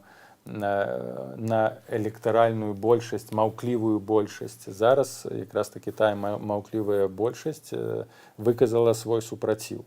І зараз той момант, калі гэтая большасць, якая загаварыла, можа кансалідавацца і прыціснуць гэту ўладу. Калі гэтага не адбудзецца, просто працэс заціскання гаек будзе працягвацца і сітуацыя будзе значна больш складаная пасля выбараў, чым яна была, напрыклад, напярэдадні выбараў. Спадарства, ўжо зараз вашай увазе меркаванні менчукоў, якія прыйшлі пад ЦВК сёння. Подать жалобу в ЦИК по поводу нерегистрации кандидата Бабарики, человека, за которого я давал свой голос за кандидата в кандидаты и за которого собирался голосовать в качестве президента. Верю, что это ничего не поменяет, так как в нашем государстве не действует закон в отношении некоторых лиц. Но сидеть просто так и ничего не делать тоже не вариант. Абсолютно согласна с тем, что нужно показывать свое несогласие с беззаконием. Даже если и маловероятно, что что-то получится, то не пытаться неприлично. Хочется выразить свое мнение от несогласия с теми решениями, которые принял ЦИК. Вся страна много чего увидела. Отношение власти к белорусам, уровень нашей жизни, поэтому стою здесь. Потому что хочу здесь жить, хочу здесь развиваться, хочу, чтобы мои родственники, друзья, дети жили в хорошей стране, за которую мне не будет стыдно. Вот и все. Спадарства, яшчэ будзем вяртацца на вуліцы Менску. Запрашаем вас дзяліцца нашай трансляцыяй, каб яшчэ больш людзей даведвалася, што адбываецца цяпер у сталіцы. Менавіта сёння была чарга у ЦВК, на якой прысутнічала, напэўна, багата людзей, напэўна, можна казаць, больш як 2500, таму што апошні чалавек, якога прынялі ў ЦВК, якога прынялі заяву, быў пад нумарам больш за 1000. Між тым, прэс-служба Менскага метро піша, што станцыі Плошча Перамогі і Кастрычніцкая зачынілі па рэкамендацыі міліцыі, каб пазбегнуць перапаўнення платформаў і вестыбюляў. Шчыра кажучы, досыць дзіўна, бо коркі ў Менску заўсёды ёсць, і дакладней багата пасажыраў у метро спускаецца ўвечары, і штосьці звычайна наадварот часцей цягнікі ходзяць, а не закрываюць платформы. Я думаю, што няма сэнсу каментаваць, бо логіка дзеянняў ясная, проста не дапусціць канцэнтрацыі людзей у цэнтры горада. Тое, пра што мы казалі, і відавочна, што ўлады дзейнічаюць скаардынавана, што яны прыгатаваныя на менавіта такія выключныя падзеі. Гэта якраз такі той мінус, пра які ўвесь час мы кажам, мінус штабоў, што кандыдаты ці ўдзельнікі гэтага палітычнага працэсу, яны спадзяваліся на тое, што рэжым павядзе сябе нейкім іншым чынам, нібы не было 26 гадоў на менавіта такіх рэпрэсіяў, разгонаў, зачысткі плошчаў, арыштаў і асуджэння кандыдатаў. І той факт, што якраз такі няма стратэгіі дзеянняў, сведчыць пра тое, што у пэўным сэнсе палітычны рамантызм быў ключовым элементам гэтых кампаніяў Цэпкала і Бабарыка. Яны, судзячы з іхніх паводзінаў, намагаліся дзейнічаць тымі метадамі, як яны казалі, законнымі, якія прапісаныя ў заканадаўстве Лукашэнкі, што яны праз гэтыя метады, якія распісаныя сістэмай, змогуць гэту сістэму перамагчы. Гэта, я думаю, праблема ўсіх тых людзей, якія не займаліся палітыкай, якія не ведаюць гісторыі. Уже тут размаўлялі на гэтую тэму, што ў аўтарытарных краінах закон заўсёды працуе супраць грамадзяніна. Гэта толькі ў дэмакратычным грамадстве ёсць закон, ёсць верхавенства права. Калі ввогуле не трэба і не варта ўзгадваць закон, калі мы кажам пра аўтарытарызм, і тым больш выкарыстоўваць гэтае слова ці ввогуле гэтыя механізмы дзеля перамогі у выбарах, якія таксама з'яўляюцца элементам контроля і маніпуляцыі. Таксама паведамляюць, што сёння ў цэнтры Менску на скрыжаванні вуліцы Леніна і праспекту Незалежнасці дзве машыны ДАІ заблакавалі Рено з бел-чырвона-белым сцягам на даху і на люстэрку. Кіроўца Сергей распавёў, што гэта яго сцяг, а для супрацоўнікаў гэта быў, цытата, неўстаноўлены прадмет, і ён вось чакае кіроўца, што на яго складуць пратакол. Ну, сапраўды, нягледзячы на тое, што пасля вайны на Донбасе ўсё ж такі улады дазвалялі нацыянальную сімволіку і на стадыёнах, дазвалялі элементы нацыянальнай культуры выстаўляць у публічнай прасторы. Вось, на жаль, зараз падчас гэтай кампаніі бачым, што вярнуліся да старой практыкі, калі людзей пераследуюць за нацыянальныя сімвалы. Свежае відэа вось з Менску паказваюць цяпер на экране з тэлеграм-каналу Нехта Лайф, як брутальна чалавека цягнуць у аўтазак. Вось гэта паказваюць акурат, як вуліцу Мяснікова перакрылі людзі у зялёнай форме, гэта ўнутраныя войскі, таксама цягнуць нейкага маладзёна ў аўтазак, некалькі амонаўцаў. Вось так выглядае скрыжаванне вуліцы Берсана і Мяснікова. Бачым людзі ў зялёнай форме, зноў-такі гэта ўнутраныя войскі. Відавочна, што супрацоўнікаў АМАП не хапае для таго, каб кантраляваць сітуацыю ў Менску. І перакрытая праезжая частка, бачым толькі аўтазакі, людзей не пускаюць, за людзьмі ў форме ходзяць людзі ў цывільным, у масках і рацыях.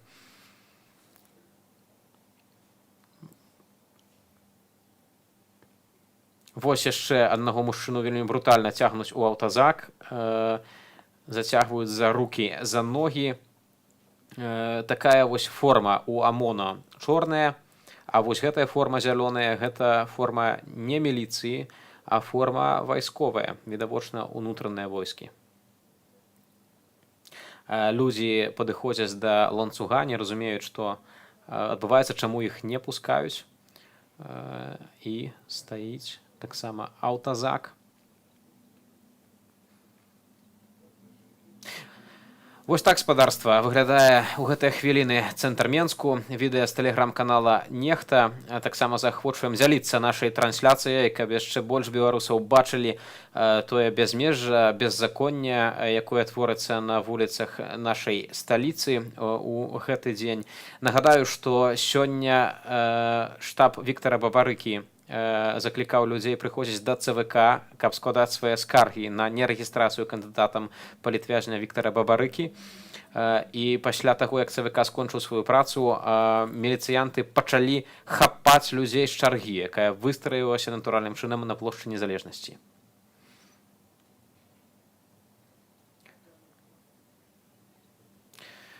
Спадар Павел, ну, уласна, затрыманні не спыняюцца і не спыняюцца, але людзі ўсё ж выходзяць. У мінулай кампаніі трэба прызнаць, што пасля рэпрэсіяў грамадства суцішалася на пэўны час і не было ніякіх такіх выступленняў. Гэта так, калі мы кажам пра 2010 год і 2006 год, бо тады менавіта хвалі рэпрэсіяў супраць апазіцыйных структураў проста былі на даволі вялікім узроўні. Мы памятаем, што пасля кожных выбараў грамадзянская супольнасць і прастора для грамадзянскай супольнасці яна змяншалася. Абмежаванні павялічваліся, дзейнасць апазіцыйных структураў памяншалася, яны маргіналізаваліся. Дэ-факта менавіта вось гэты працэс доўгіх рэпрэсіяў прывёў да цалкавітай маргіналізацыі апазіцыі, і вось крытыка новай хвалі палітыкаў у дачыненні да апазіцыі, што яны нічога не зрабілі за гэтыя 26 год, што яны нічога не могуць, яна толькі часткова справядліва, бо менавіта зараз гэтыя новыя палітыкі адчулі на сябе тое, што адчувалі на сябе на працягу 26 год апазіцыйныя дзеячы, актывісты, нацыянальныя дзеячы.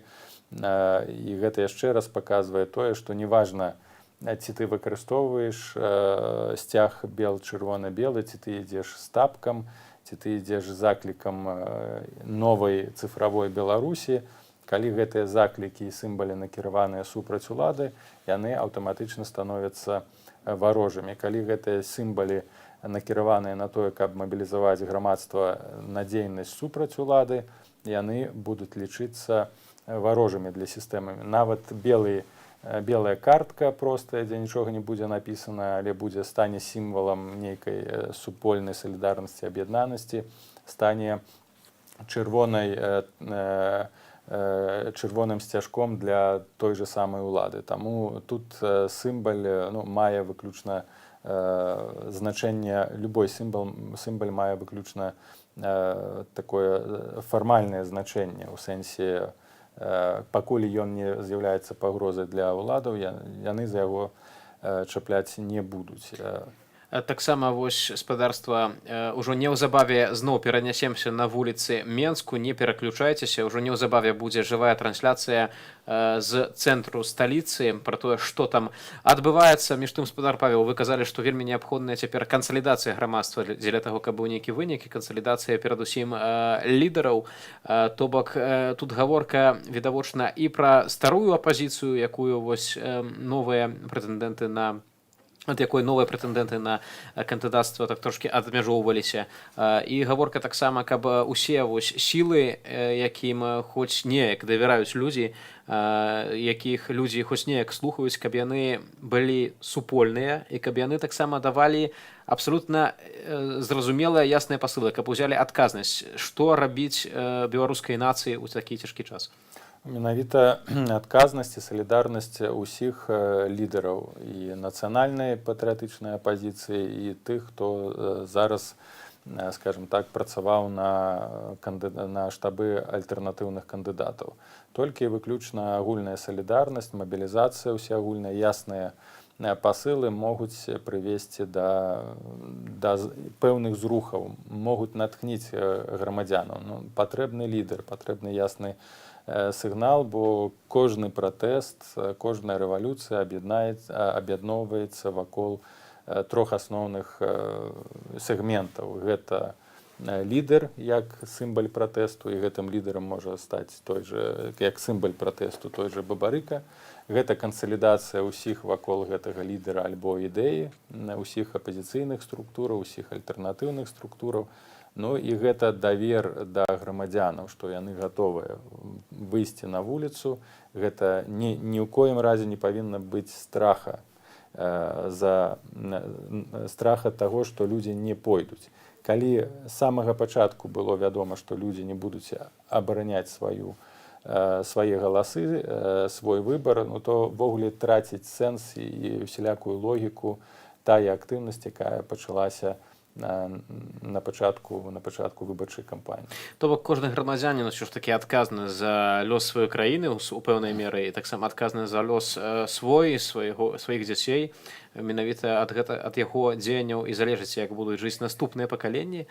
Гэта вельмі важны момант, і важна, каб людзі, нягледзячы ні на што, вядома, што аўтарытарны рэжым выкарыстоўвае рэпрэсіі, і людзі баяцца. Страх — гэта натуральнае абсалютна пачуццё для чалавека, аднак хіба без пераадольвання вось гэтага страху, без таго, каб не пайсці на нейкія рэзкія радыкальныя дзеянні, як вы ўжо казалі, гэта страйк, гэта перакрыццё інфраструктуры, гэта масавы выхад людзей на вуліцах гарадоў. Без гэтага нічога змяніць хіба не ўдасца ў той сістэме, якая ёсць. І вось таксама чытаем паведамленні з Сеціва, што у Гомлі людзі зноў збіраюцца ля будынку цырку на вуліцы Савецкай.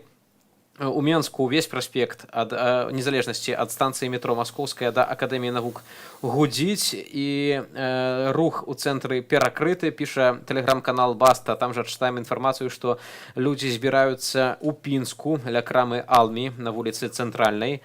А жыхары Віцебску сабраліся ля бізнес-цэнтру Марка Сіты, у Бабруйску каля парку 50-годдзя ВЛКСМ. У Барысаве нязгодныя грамадзяне выйшлі на галоўную гарадскую плошчу. Александр Лукашенко сёння сустракаўся з чыноўнікамі Віцебскай вобласці і ў чарговы раз паўтарыў тое, што шмат разоў ужо гаварыў, гэта тое, што краіну ён нікому не аддасць, што тут ягонае жыццё. То бок у псіхалогіі гэтага чалавека абсалютна Беларусь гэта такі прыватны фальварак ягонай сям'і. Безумоўна, як для кожнага дыктатара, што народ гэта фактычна ягоныя слугі і павінны падпарадкоўвацца. І іншага чакаць ад Лукашэнкі было немагчыма, улічваючы той факт, што яго вельмі вялікія планы на будучыню. Не трэба забывацца, што рыхтуюцца змены ў канстытуцыю беларускую, якія таксама могуць быць часткай пашырэння ягонай улады і тэрміну, бо відавочна, што больш у выбары гуляцца Лукашенко не захочацца, таму быць можа, што пасля прыняцця канстытуцыі новых паправак канстытуцыі павялічыцца ягоны тэрмін, то бок прэзідэнцкі тэрмін можа быць нават 7 альбо 8 год, як у Азербайджане Ільхам Алієв правёў канстытуцыйныя рэформы ў косках і ягоны прэзідэнцкі тэрмін стаў 7 год, альбо як у Расіі.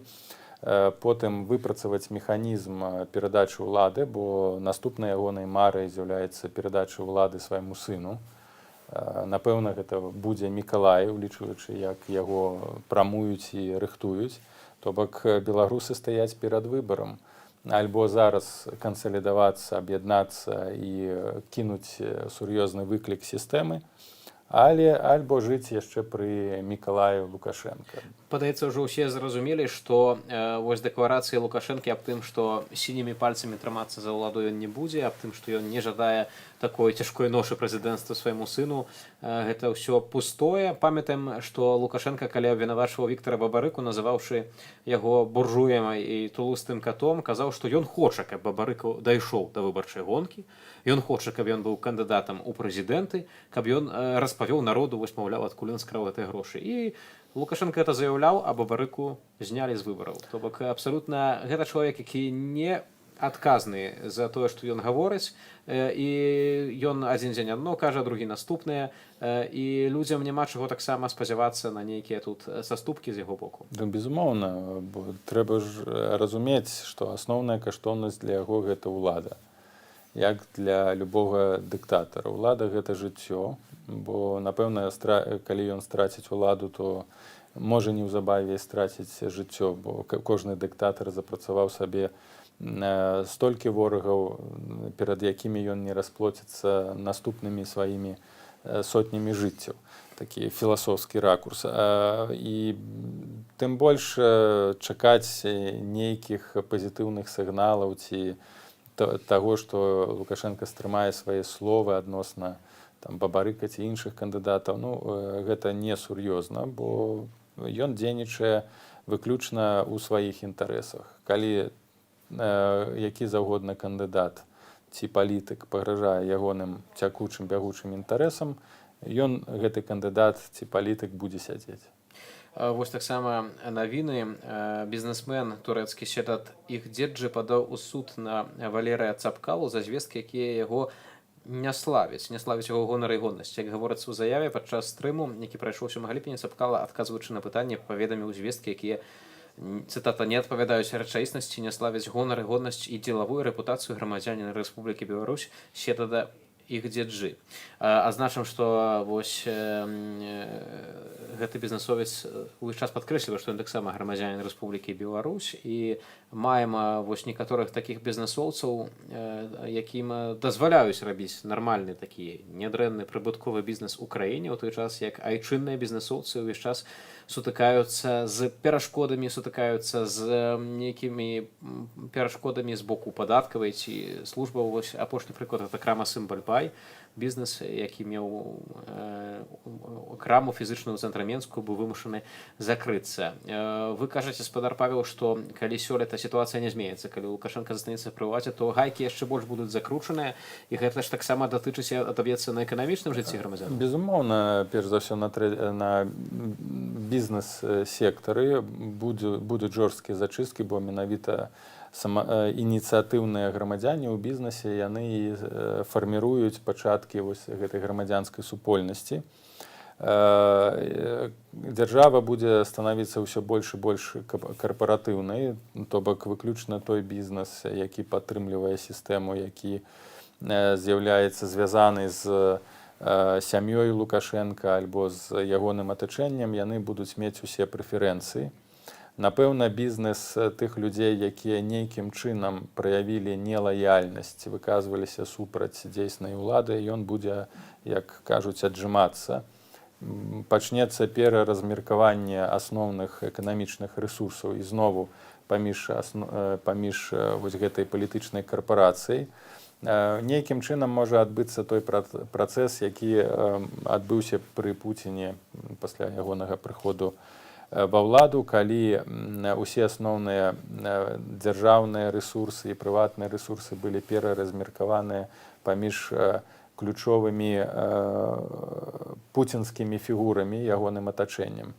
Тым больш, што зараз відавочна, што далейшая ўлада Лукашенка можа трымацца выключна на сілавіках. А гэта азначае, што сілавыя структуры трэба нечым узнагародзіць.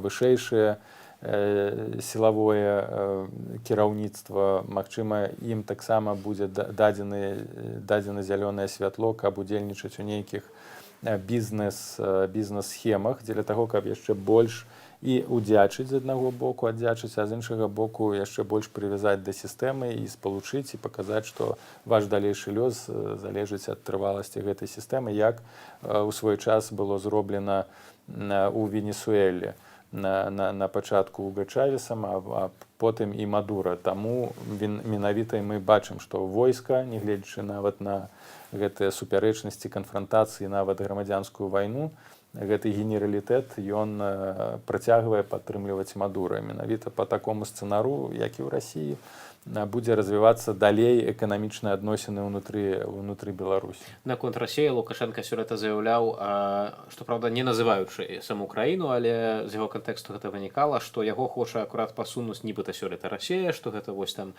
кандыдаты альтэрнатыўныя карыстаюцца падтрымкай усходняга суседа.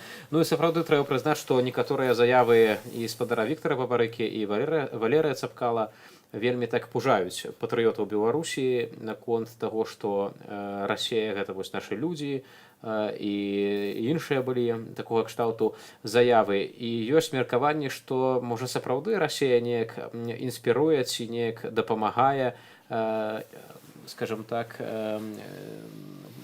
не дзеля таго, каб замяніць кіраўніка краіны ў Беларусі, але дзеля таго, каб на яго націснуць, каб ён яшчэ больш пайшоў на саступкі і здачу незалежнасці і суверэнітэту. Безумоўна, варта браць пад увагу ролю і ўплывы Масквы. Без гэтага немагчыма разглядаць ніякі працэс у Беларусі, гэта відавочна.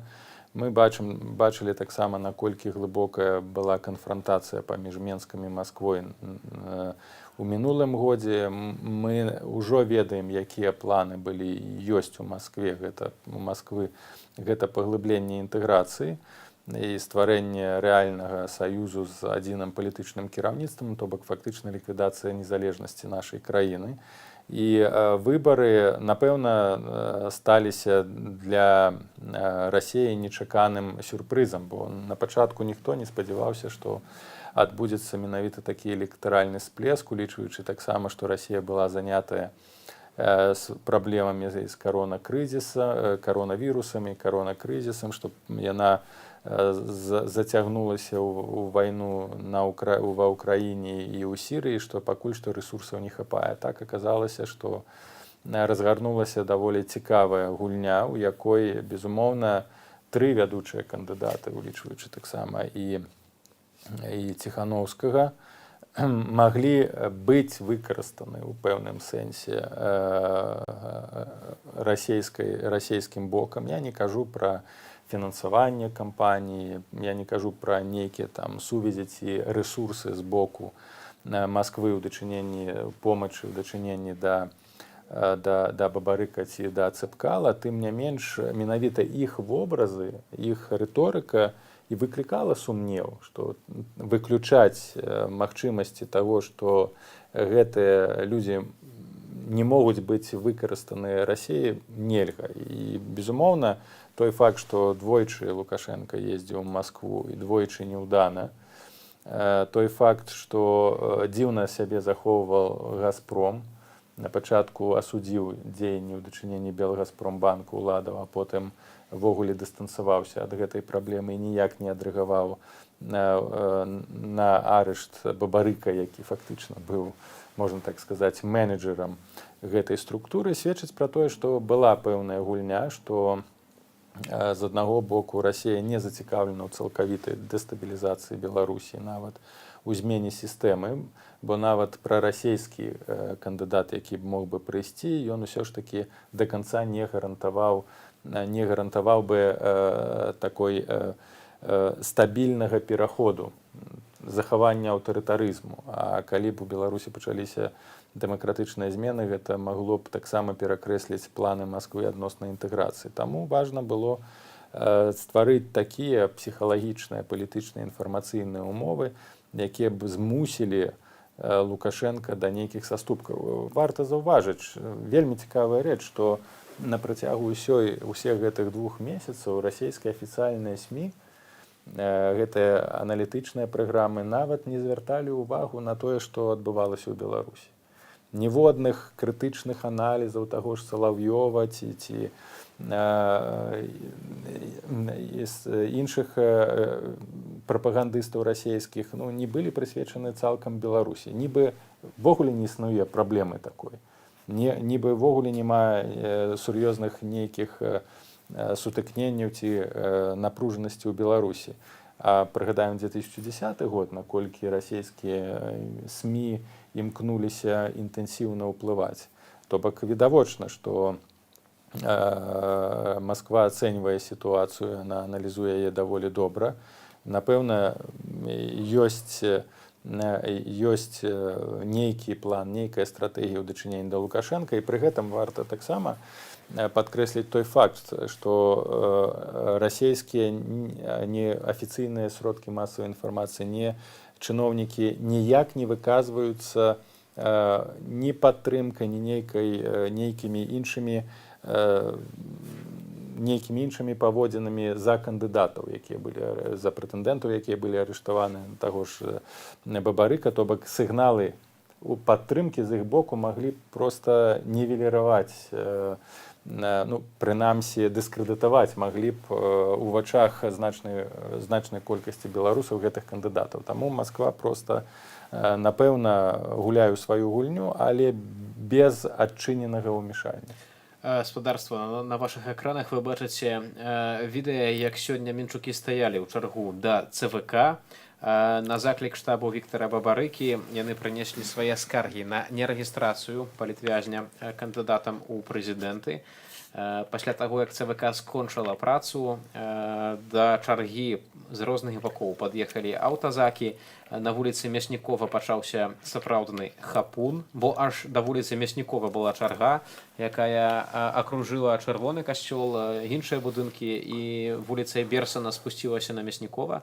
Падлічвалі, што нават 2500 чалавек, а можа і больш, стаялі ў гэтай чарзе. Між тым, вяртаючыся таксама да таго, што адбываецца ў Менску, неўзабаве мы пакажам спадарства актуальныя таксама кадры. Жывая трансляцыя будзе з менскіх вуліцаў.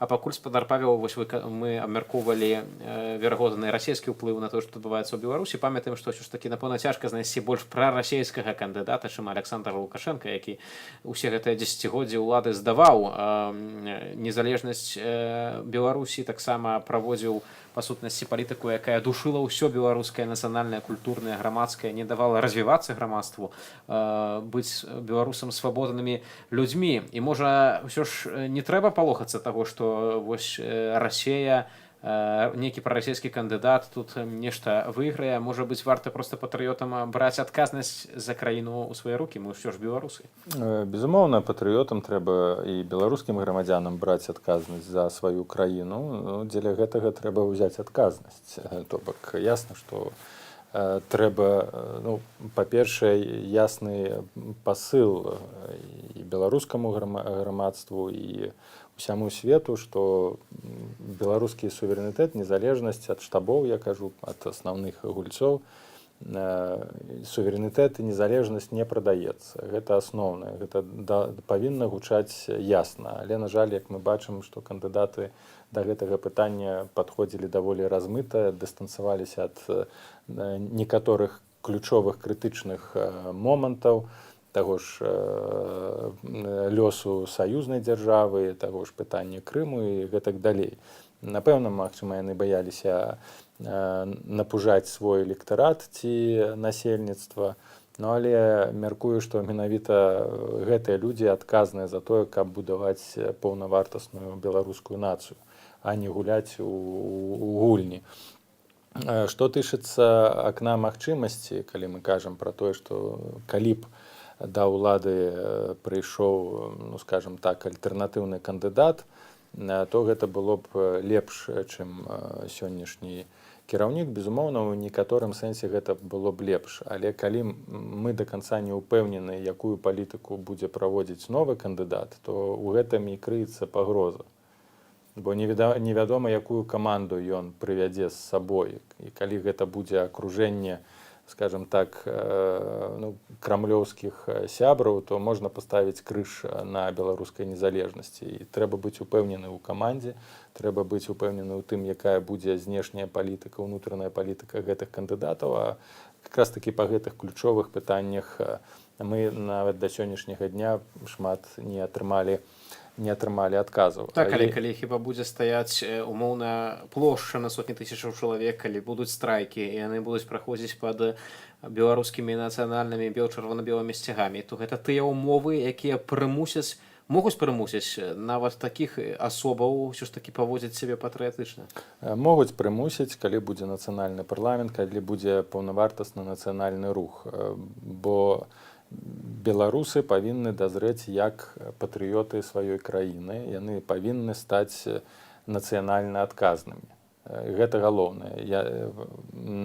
Насельніцтва пераўтвараецца ў электарат, электарат павінен пераўтварыцца ў нацыянальна адказных грамадзянаў. А мы бачым, што электарат Бабарыка і Цыпкала, ён проста, ну, вельмі не кансалідаваны, калі мы кажам пра нацыянальную ідэю. І не аб'ядноўваюць нацыянальныя ідэі, аб'ядноўваюць нейкія такія папулістычныя лозунгі ці ввогуле жаданне абы каго, толькі не Лукашенка. Спадарства, ўжо зараз відэа без каментара, як менчукі пратэставалі ў цэнтры сталіцы.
Вось так, шаноўнае спадарства, сёння ў Менску гэта адбываецца практычна вось у гэтыя хвіліны. Машыны гудзіць увесь праспект Незалежнасці, некалі называўся праспект Францішка Скарыны. Людзі пратэстуюць, людзі нязгодныя з усім тым бязмежжам, якое адбываецца, і здаецца, што ўсё ж такі вось гэтая перасцярога, якая многіх людзей спыняла пасля падзеяў ва ўкраіне, што вось, маўляў, калі выйсці і змагацца за будучыню сябе і наступных пакаленняў, то можа ўмяшацца ўсход не сусед, яно ўсё ж такі знікае. Людзі пачуваюцца, што яны жывуць на сваёй зямлі, і яны павінны нешта змяняць, бо так не можа працягвацца. У беларусаў няма выбару, бо калі не змяніць зараз гэты рэжым, калі не ўсталюецца ў Беларусі дэмакратычнае праеўрапейскае кіраўніцтва, ўрад, то пагроза паглынення паступовага ці, скажам так, хуткага, яна застанецца. Тым больш, як вы ўжо заўважылі, Лукашенко ёсць гэты адзін з самых прарасійскіх кандыдатаў, які і так будзе аддаваць па часткам свой суверэнітэт, бо ўжо фактычна не мае ніякага выбару. І эканоміка, і сістэма, яна можа ўтрымацца далей толькі выключна пры падтрымцы і пры фінансавых уліваннях Масквы. І зараз, напэўна, Путін, Крэмль ставіць жорсткія ўмовы перад Лукашенко. І тут якраз ужо гутарка вядзецца не толькі пра лёсы выбараў ці кандыдатаў, а гутарка вядзецца пра лёсы менавіта будучыні нашай краіны. І, на жаль, тут яшчэ адна праблема, што Захад зараз заняты сваімі справамі, наступствамі каронавіруса. Мы бачым, што нават нейкай такой яснай рэакцыі кансалідаванай еўрапейскіх інстытутаў няма адносна Беларусі. Нейкія ёсць агульныя фармальныя заявы пра магчымае вяртанне санкцыяў, а чаго чакаць? Вось мне цікава, чаго чакаць, калі ўжо і так відавочна, якімі жорсткімі метадамі карыстаецца ўлада. То бок мы бачым, што асабліва няма у Захада зараз жаданне ўключацца ў вырашэнне праблемы, і тым больш будучыні Беларусі. Тут таксама вельмі важны момант, каб тое, што ўсё ж такі тэарэтычна можна зрабіць, гэта людзі, злачынцы ў Беларусі, якія парушаюць заканадаўства, каб яны адчувалі, што хоць калі не ўнутры краіны, то прынамсі за мяжой іх чакае пэўны дыскамфорт. І тут пытанне таксама тое, што вось, напрыклад, амапаўцы, которых мы часам ведаем паімённа, а яны збіваюць людзей нагамі па галаве, як это было ўчора на Нямізе. Альбо дырэктары школаў, которые узначалі выбарчыя камісіі, которые фальсіфікуюць выбары. Альбо і ўжо сведкі ў судах, тыя самыя суддзі, начальнікі ізалятараў.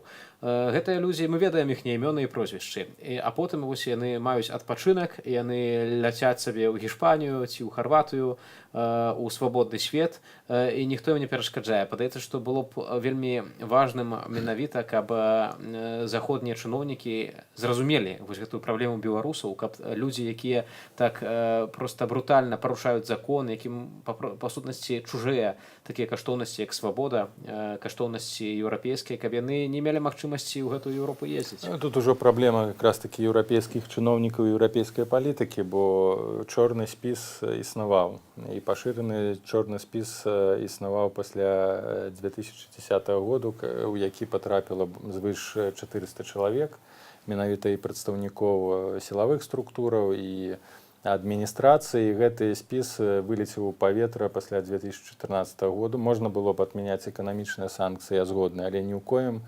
разе не павінны былі быць знятыя санкцыі з асобаў, якія персанальна адказныя за рэпрэсіі, за фальсіфікацыі. І гэта абсалютна памылковы шлях. Гэта адсутнасць салідарнасці, гэта адсутнасць маральнага падыходу да таго, што адбываецца ў Беларусі. Гэта абсалютна перамога ўладаў над тымі і выкідванне ў паветра тых пакутаў і смерцяў, якія беларусы перажылі. Да гэтага я лічу, што калі б быў уведзены зноў гэты спіс, я лічу, што варта было б уключыць у гэты спіс 3 фэйкавых кандыдатаў: Чэрычня, Канапацкую і Дзмітрыева, якія, верагодна, за ўсяго не набралі 100 000 подпісаў. Яны былі такім чынам, бяручы ўдзел у гэтай кампаніі, яны з аднаго боку прыкрываюць гэтыя ўсе фальсіфікацыі і ўсе рэпрэсіі, а з іншага боку свядома ўдзельнічаюць у фактах фальсіфікацыі і маніпуляцыі, бо калі Канапацкая заяўляе, што яна там сабрала 150 тысячаў подпісаў і намагаецца маніпуляваць словамі і лічбамі, гэта нішто іншае, як паказчык удзелу ў палітычных злачынствах. Але гэтыя кандыдаты таксама адзначаюцца сваімі годнымі ўчынкамі. Напрыклад, спадар Сергей Чэрачань падтрымлівае і Ціханаўскую, і падтрымлівае таксама палітвязняў. Падтрымаў палітвязняў сёння і Андрэй Дзмітрыеў, які анансаваў акцыю напісання паштовак палітычным азняволеным. Таксама можна, напэўна, знайсці пэўныя такія крокі і у Ганны Канапацкай. Можа, ўсё ж не варта так ставіць один шэраг з фальсіфікатарамі і злачынцамі? Я думаю, калі мы дапускаем той факт, што гэтыя людзі не набралі 100 тысячаў подпісаў, што гэтыя 100 тысячаў подпісаў ім былі напісаныя, ну, фармальныя, што яны сабралі, а ёсць інфармацыя, звесткі пра тое, што Канапацкая там набрала максімум 40 тысячаў подпісаў, пра Чэрачня там я не ведаю, але мы бачым, мы ведаем, што сабраць 100 тысячаў подпісаў гэта вельмі цяжка, гэта трэба мець прафесійную каманду. І калі мы дапускаем, прымаем за факт, што гэтыя людзі удзельнічаюць у выбарах на падставе сфабрыкаваных подпісаў, сфальсіфікаваных вынікаў, і яны гэта ведаюць, то ніякія добрыя ўчынкі не могуць абяліць таго, што яны прымаюць удзел у гэтым працэсе. Адзінае, што магло б абяліць і вярнуць Дзмітрыеву у пэўным сэнсе рэпутацыю палітыка сапраўдна, гэта зняццё з гэтай выбар. Гэта проста выхад з кампаніі. Тое ж самае датычыць і Чэрачня, тое ж самае датычыць і Канапацкай. Але я ўпэўнены, ведаючы, што яны з'яўляюцца элементамі фальсіфікацыі, маніпуляцыі, яны працягваюць гэтую кампанію, імкнучыся гэтымі заявамі, нейкімі фармальнымі ўчынкамі прыкрыць тое, што палітычна яны фэйкі і палітычна яны частка маніпуляцый. Ну вось, Сергей Чэрачань акурат некалькі дзён таму пытаўся ў сваіх прыхільнікаў, ці яму здымацца з выбараў ці не, бо прынамсі нейкія такія думкі ёсць. А ўжо зараз спадарства пераносімся ў Менск. Даю слова маёй калезе Кацярыне Андрэевай.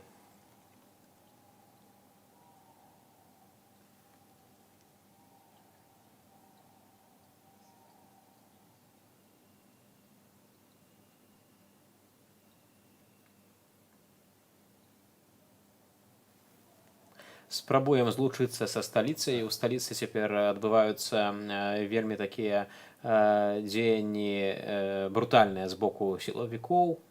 Сілавікі запіхваюць людзей у аўтазакі. Ужо неўзабаве мая калега распавядзе падрабязней, як толькі ўдасца ўсталяваць сувязь.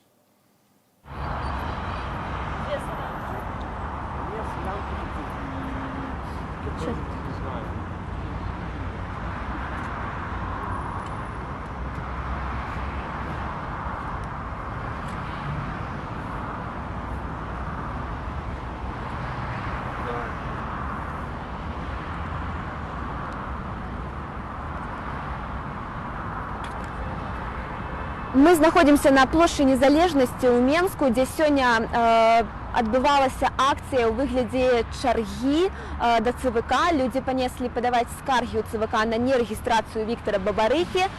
Пачаліся гэтыя чэргі тут ад 12 гадзіны. Яны стаялі праз усю плошчу ад будынку ЦВК і да вуліцы Мяснікова, да Нямігі. Чарга расцягнулася больш чым на кіламетр і некалькі тысяч чалавек дакладна ў ёй было. Праваабаронцы паведамляюць пра 7 затрыманых, уключна з грамадзянінам ЗША у Менску. Таксама былі часова зачыненыя станцыі метро, адразу 3 у Менску. Цяпер яны ўжо адкрытыя, міліцыя іх зачыняла нібыта з мэтаў бяспекі. Ну вось цяпер мы бачым, што хаця ўжо людзі разышліся, ніякай акцыі тут не адбываецца, ўсё роўна дзяжураць аўтазакі каля гасцініцы Менск. Можаце за маёй спіной пабачыць, як стаяць гэтыя аўтазакі, 2 аўтазакі. Таксама цікавага, што адбывалася менавіта тут, на плошчы, пакуль мы працавалі, была зачыстка, амапаўцы прайшлі па плошчы і патрабавалі, каб усе разышліся, патрабавалі, каб людзі не стаялі на плошчы. Такім чынам, пакуль няма некай інфармацыі, дзе канкрэтна можа быць працяг акцыі, ці плануецца ён. Ну вось, учора гэтыя акцыі скончыліся вельмі брутальным разгонам, брутальнымі затрыманнямі. Агулам па краіне былі затрыманыя 250 чалавек, большасць з іх у Менску, у тым ліку былі затрыманыя і 14 журналістаў, уключна з журналістамі Белсату. Была затрыманая я, Кацярына Андрэева, і таксама мае калегі. Мы правялі некалькі гадзінаў у пастарунку. Скончылася ўсё гэта, у прыватнасці для мяне, пратаколам паводле артыкулу 23-34 за нібыта удзел у несанкцыянаваным масавым мерапрыемстве. Пакуль што мы застаемся на вуліцах гораду, будзем сачыць за ўсёй актуальнай інфармацыяй, якая працягвае з'яўляцца. Пераважна у тэлеграме ўсе аператыўныя навіны цяпер з'яўляюцца, мы сочым за імі. І вось з апошняй цікавай інфармацыяй гэта тое, што на Кастрычніцкай плошчы Палац Рэспублікі нібыта быў адчэплены амапам. Таксама па ўсім горадзе там-сям стаяць яшчэ аўтазакі. Невядома дакладная колькасць удзельнікаў у сённяшняй акцыі, складана яе насамрэч назваць. З таго, што мы можам дакладна сцвярджаць, гэта чарга была больш, чым на кіламетр.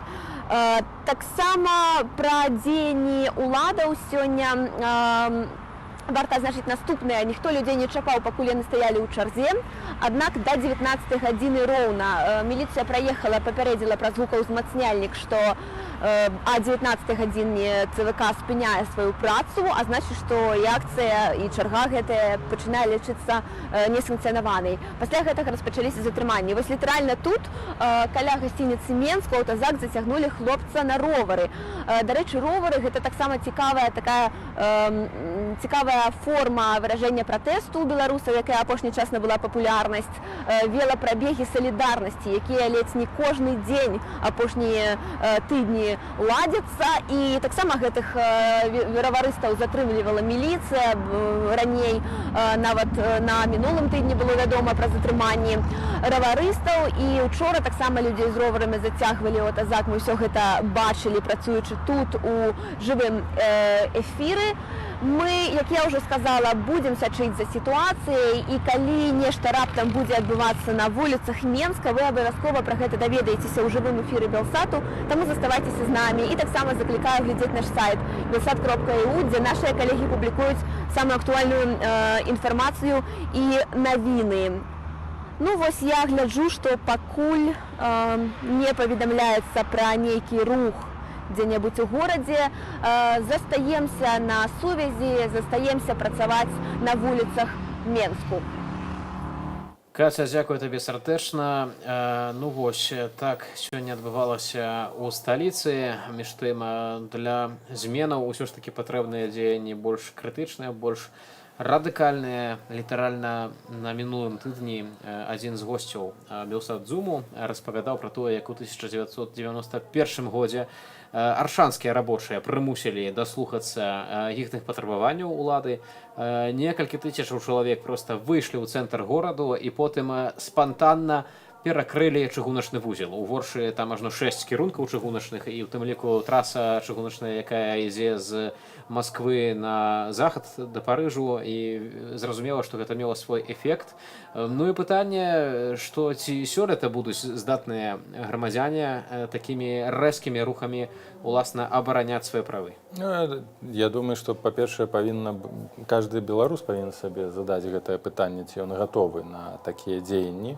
Як мы ўжо неаднакротна казалі, неабходны сігнал і гатовасць усіх палітычных структураў да таго, каб заклікаць беларусаў на вось такія дзеянні палітычныя. Ну і, канешне, скаардынаванасць усіх інфармацыйных цэнтраў, якія б заклікалі да усеагульных страйкаў і да усеагульнай, ну, скажем так, забастоўкі.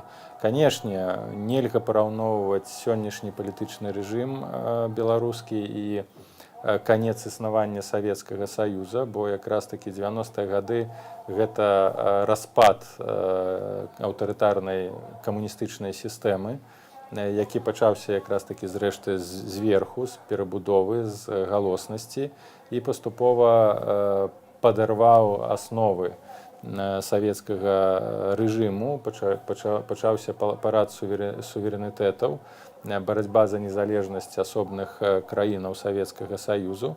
Ну і, безумоўна, у такіх умовах даволі цяжка кантраляваць, асабліва выкарыстоўваць сілу супраць усеагульнага масавага руху і асабліва ва ўмовах цяжкога эканамічнага крызісу. Усе мы памятаем чэргі, ваўчэры, дэфіцыт, недахоп прадуктаў. Гэта ўсё спрыяла якраз такі пашырэнню і паглыбленню эканамічнага крызісу, і ў выніку мы жывем у дэмакратычнай, прабачце, мы жывем у незалежнай Беларусі.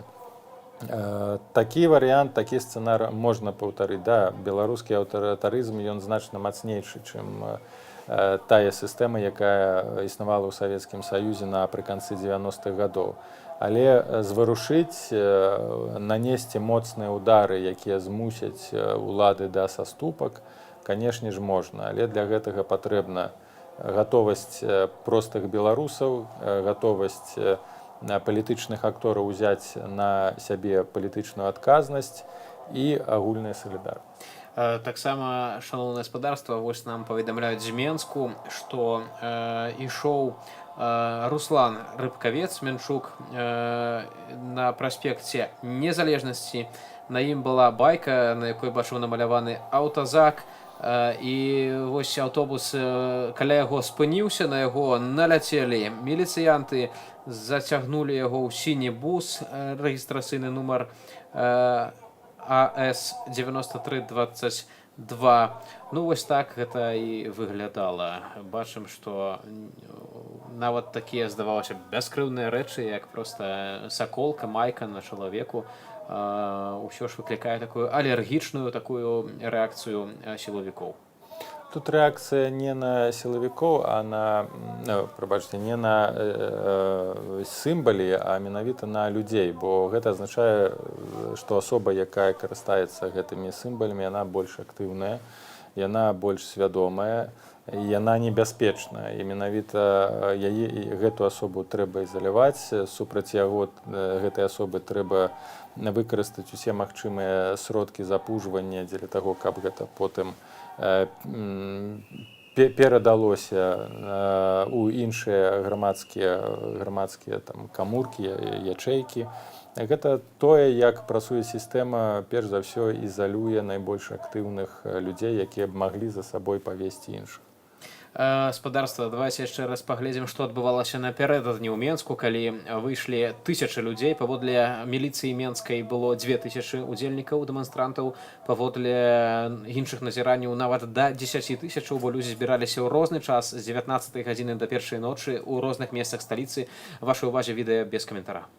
Хотел голосовать за кандидата Бабарику, но, к сожалению, его опрокинули, скажем так, незаконно. И поэтому хочется высказать свое мнение и показать власти, что я против нее.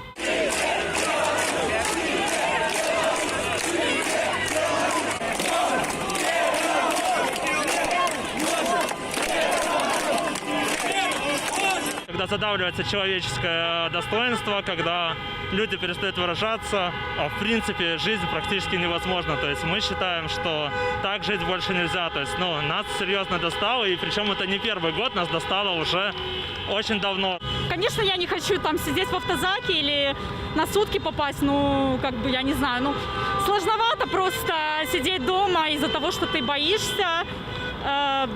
Не хочется быть этим человеком, который такой, зато в тепле, зато в сохранности.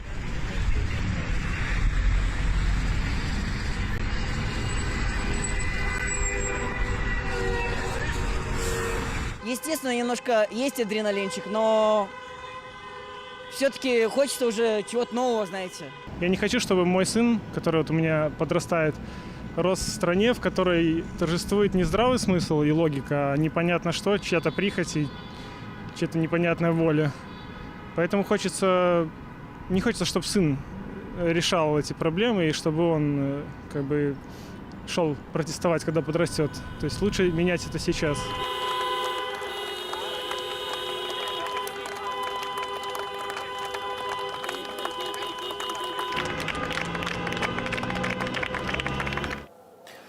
Тым часам паведамляюць, што ў Берасці заўчора затрымалі 45 чалавек, 8 з іх толькі адпусцілі, а 37 асобаў чакаюць суда. І старшыня берасцейскага гарвыканкаму Александр Рагачук на сустрэчы з журналістамі паведаміў, што ён спадзяецца, што гэтых людзей будуць судзіць паводле адміністратыўных артыкулаў, а не крымінальных.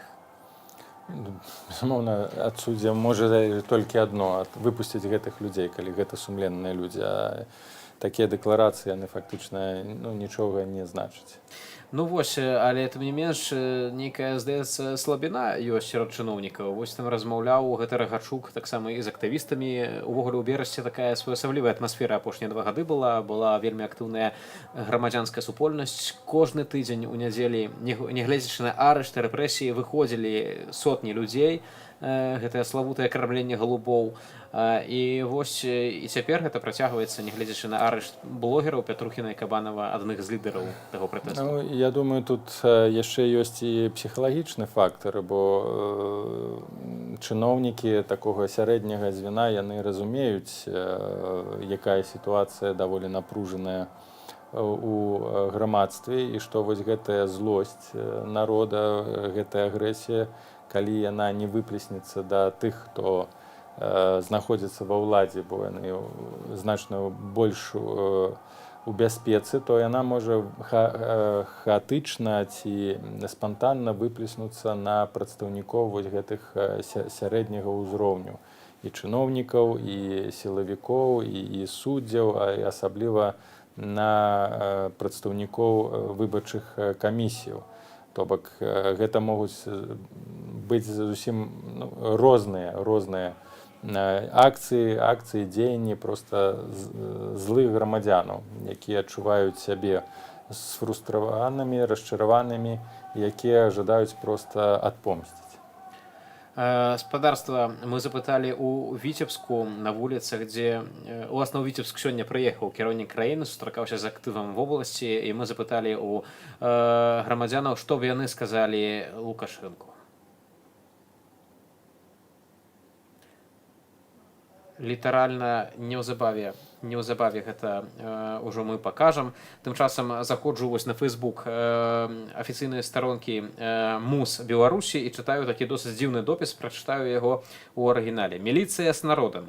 В Минске 14 июля творился беспредел. Провокаторы, сидящие в Варшаве и Киеве, вывели немногочисленную, но агрессивную толпу на улице белорусской столицы.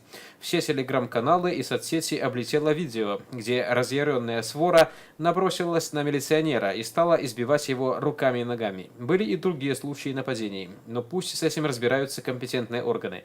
Мы же обратим внимание вот на какой факт. Когда-то кому-то из участников незаконной акции стало плохо, кому они сразу бросились за помощью? Правильно, сразу же побежали к милиции с криками «Помогите!». И сколько бы милицию до этого не пинали, не оскорбляли, она сразу же пришла на помощь. Как и всегда это делает, потому что милиция с народом. Вот такие бравые выказывания от силовиков. Между тем, сегодня я размаўлял со спадарней Ірынай, пенсионеркой, якую милицианты пихнули, і з-за таго, што яна ўпала на ходнік, на тротуар, у яе была зламаная рука. АМОНаўцы, што праўда, паднялі жанчыну, але не спыталі, як яна пачуваецца, не выклікалі ёй хуткую, і жанчына пайшла на прыпынак, бо ёй было дрэнна, села на лавачку і чакала, пакуль нейкі мінак проста выклікае ёй хуткую дапамогу, якая вось прыехала і спраўдзіла, і аказалася, што рука зламаная. А раніцай на наступны дзень да пенсіянеркі прыйшоў дадому міліцыянт, не дзеля таго, каб паказанні супраць сваіх калегаў амонаўцаў браць, а дзеля таго, каб спытаць, ці, між іншага, жанчына не стаіць на ўліку у наркалагічным ці псіхіятрычным дыспансеры. То бок, ну, Да, абсалютна. паказчык таго, як робяць, як дзейнічаюць улады. Безумоўна, гэтыя прэс-сакратары, яны нічога іншага не могуць сказаць, як і тыя, хто казаў, што Савецкі Саюз самая дэмакратычная краіна, а дыктатура гэта брэнд Беларусі. Давайте узгадаем гэты славуты тэзіс. Я, калі вы чыталі вось гэты эпізод, прыгадаў той момант, калі Святлану Завадскую Амапавец ударыў у твар проста і ударыць жанчыну. Відэо гэта даволі вядомае усім тым, хто займаўся і цікавіўся палітыкай. Яно абуральнае было, але мы ведаем, што ніякіх санкцыяў, нават нейкай салідарнай пазіцыі асуджэння з боку міліцыянтаў у той час проста не адбылося. Абсолютна нелюдская сістэма, таксама як вельмі па-нялюдску усе паводзілі у свой час супрацоўнікі НКВД альбо гестапо у нацысцкай Нямецчыне, так і цяпер вось з АМОНам у Беларусі, які дзейнічае бесцырымонна ў дачыненні да мірных грамадзянаў. Між тым спадарства падказваюць, што ўжо зараз можам перадаць голас жыхарам Віцебску. У меня нету к нему вопросов. Потому что мы уже за 26 лет уже все услышали, что он может сделать, и что он сделал, и мы все знаем. К нему вопросов нету. К другим бы кандидатам, может, я бы и задала вопросы, но мы послушаем. Когда закончится беспредел? Все, что вот происходит вокруг кандидатов, вокруг людей, которых хватают на улицах, непонятно для чего. Это вот вообще когда-нибудь прекратится, господин президент? Или это будет продолжаться и на 7-м сроке, на 8-м сроке? Это самый главный вопрос. Я бы ему только рассказала, чтобы он был жив, здоров. Вот это. Потому что лучше у нас ничего не будет. Он президент из всех на 100% у нас. Все спрашивают, где по 500. Вот оно что. Правда ли это вообще? Процветание. Чтобы народ жил счастливо, чтобы была жизнь интересная. Я хочу сказать, что Беларусь и так набрала темп, процветает, приятно в ней находиться. Чтобы это все продолжалось. Стабильность и спокойствие. И чтобы коронавирус победили. Он себя очень показал и давно. Это подтверждается и выступлениями, и в печати, и по этому самому. Так что он... Ну, я затрудняюсь сказать ему степень. Почему он боится честных выборов? Так, чтобы люди голосовали так, как они хотят. То есть я по сути, как это сказать, так получилось, что я родилась уже при этом гербе и флаге. То есть я как таковой не за БЧБ, но я за честность и за справедливость. И если народ хочет так, у него должно быть право голосовать так, как он хочет. Нет, ничего не хочется испытать. Уходи, Лукашенко, уходи. Журналістаў Радыё Свабода і агенцтва Белапан Антона Трофімовіча і Віолетту Саўчыц адпусцілі, але нашаму калегу з Радыё Свабода Антону разбілі нос. Вось такія непрыемныя навіны, чарговае беззаконне з боку сілавікоў. Спадар Павел, падсумоўваючы сённяшні дзень, гэтую чаргу да ЦВК, а таксама наступны хапун людзей, якія проста мірна прыйшлі выказаць сваю пазіцыю, падтрымаць прэтэндэнта Віктара Бабарыку. Ўсё ж такі, нягледзячы, зноў-такі тое, што паўтаруся, нягледзячы на рэпрэсіі, нягледзячы на ціск, людзі працягваюць неяк не баяцца і выходзіць на вуліцы, быць можа, ўжо проста перапаўняецца край гэтых чаканняў, край цярпення. Край цярпення ўжо перапоўніўся, там у людзей выходзіць, але праблема ў тым, што ніхто не можа скарыстацца з гэтай энергіі супраціву, якая фарміруецца ў людзей. Знову няма кансалідацыі галоўных гульцоў, і знову жаданне нейкай фармалізацыі гэтага працэсу. Но я думаю, што калі дзеянні штаба Бабарыка, і калі таксама будзе дзейнічаць і Ціхановская, тут якраз такі згуляў фактар Ціхановскай, што яе зарэгістравалі. Зараз увага і вось гэтая энергія можа переключыцца на Ціхановскую знову з марай пра тое, што вось ён шанс змяніць сітуацыю. Такім чынам мы губляем час. Энергія распрошваецца, людзі ўсё больш і больш адчуваюць сваю безраднасць. Ну і ў выніку можа стацца так, што да 9 жніўня ізнову вось асноўныя актары палітычныя будуць не прыгатаваныя да таго, што Лукашенко набярэ 80%, а ён набярэ 80%. Вядома, як набярэ. І да гэтага ўжо зараз трэба рыхтавацца і трэба мець канкрэтную стратэгію пратэста. То бок абсалютна зразумела, што Лукашенку незалежна і ад яўкі, ці будзе байкот выбараў, ці не будзе, незалежна ад таго, за каго укідваюць бюлетэні, ўсё адно яму напішуць 80%, і грамадзянам трэба быць гатовымі менавіта да пратэсту. Дзякую вам, спадар Павел. Нагадаю, што працавалі сёння Вітаўт Ціўчык, а таксама доктар палітычных навук Павел Усаў. Дзякую вам, спадарства, за ўвагу. Да наступных эфіраў.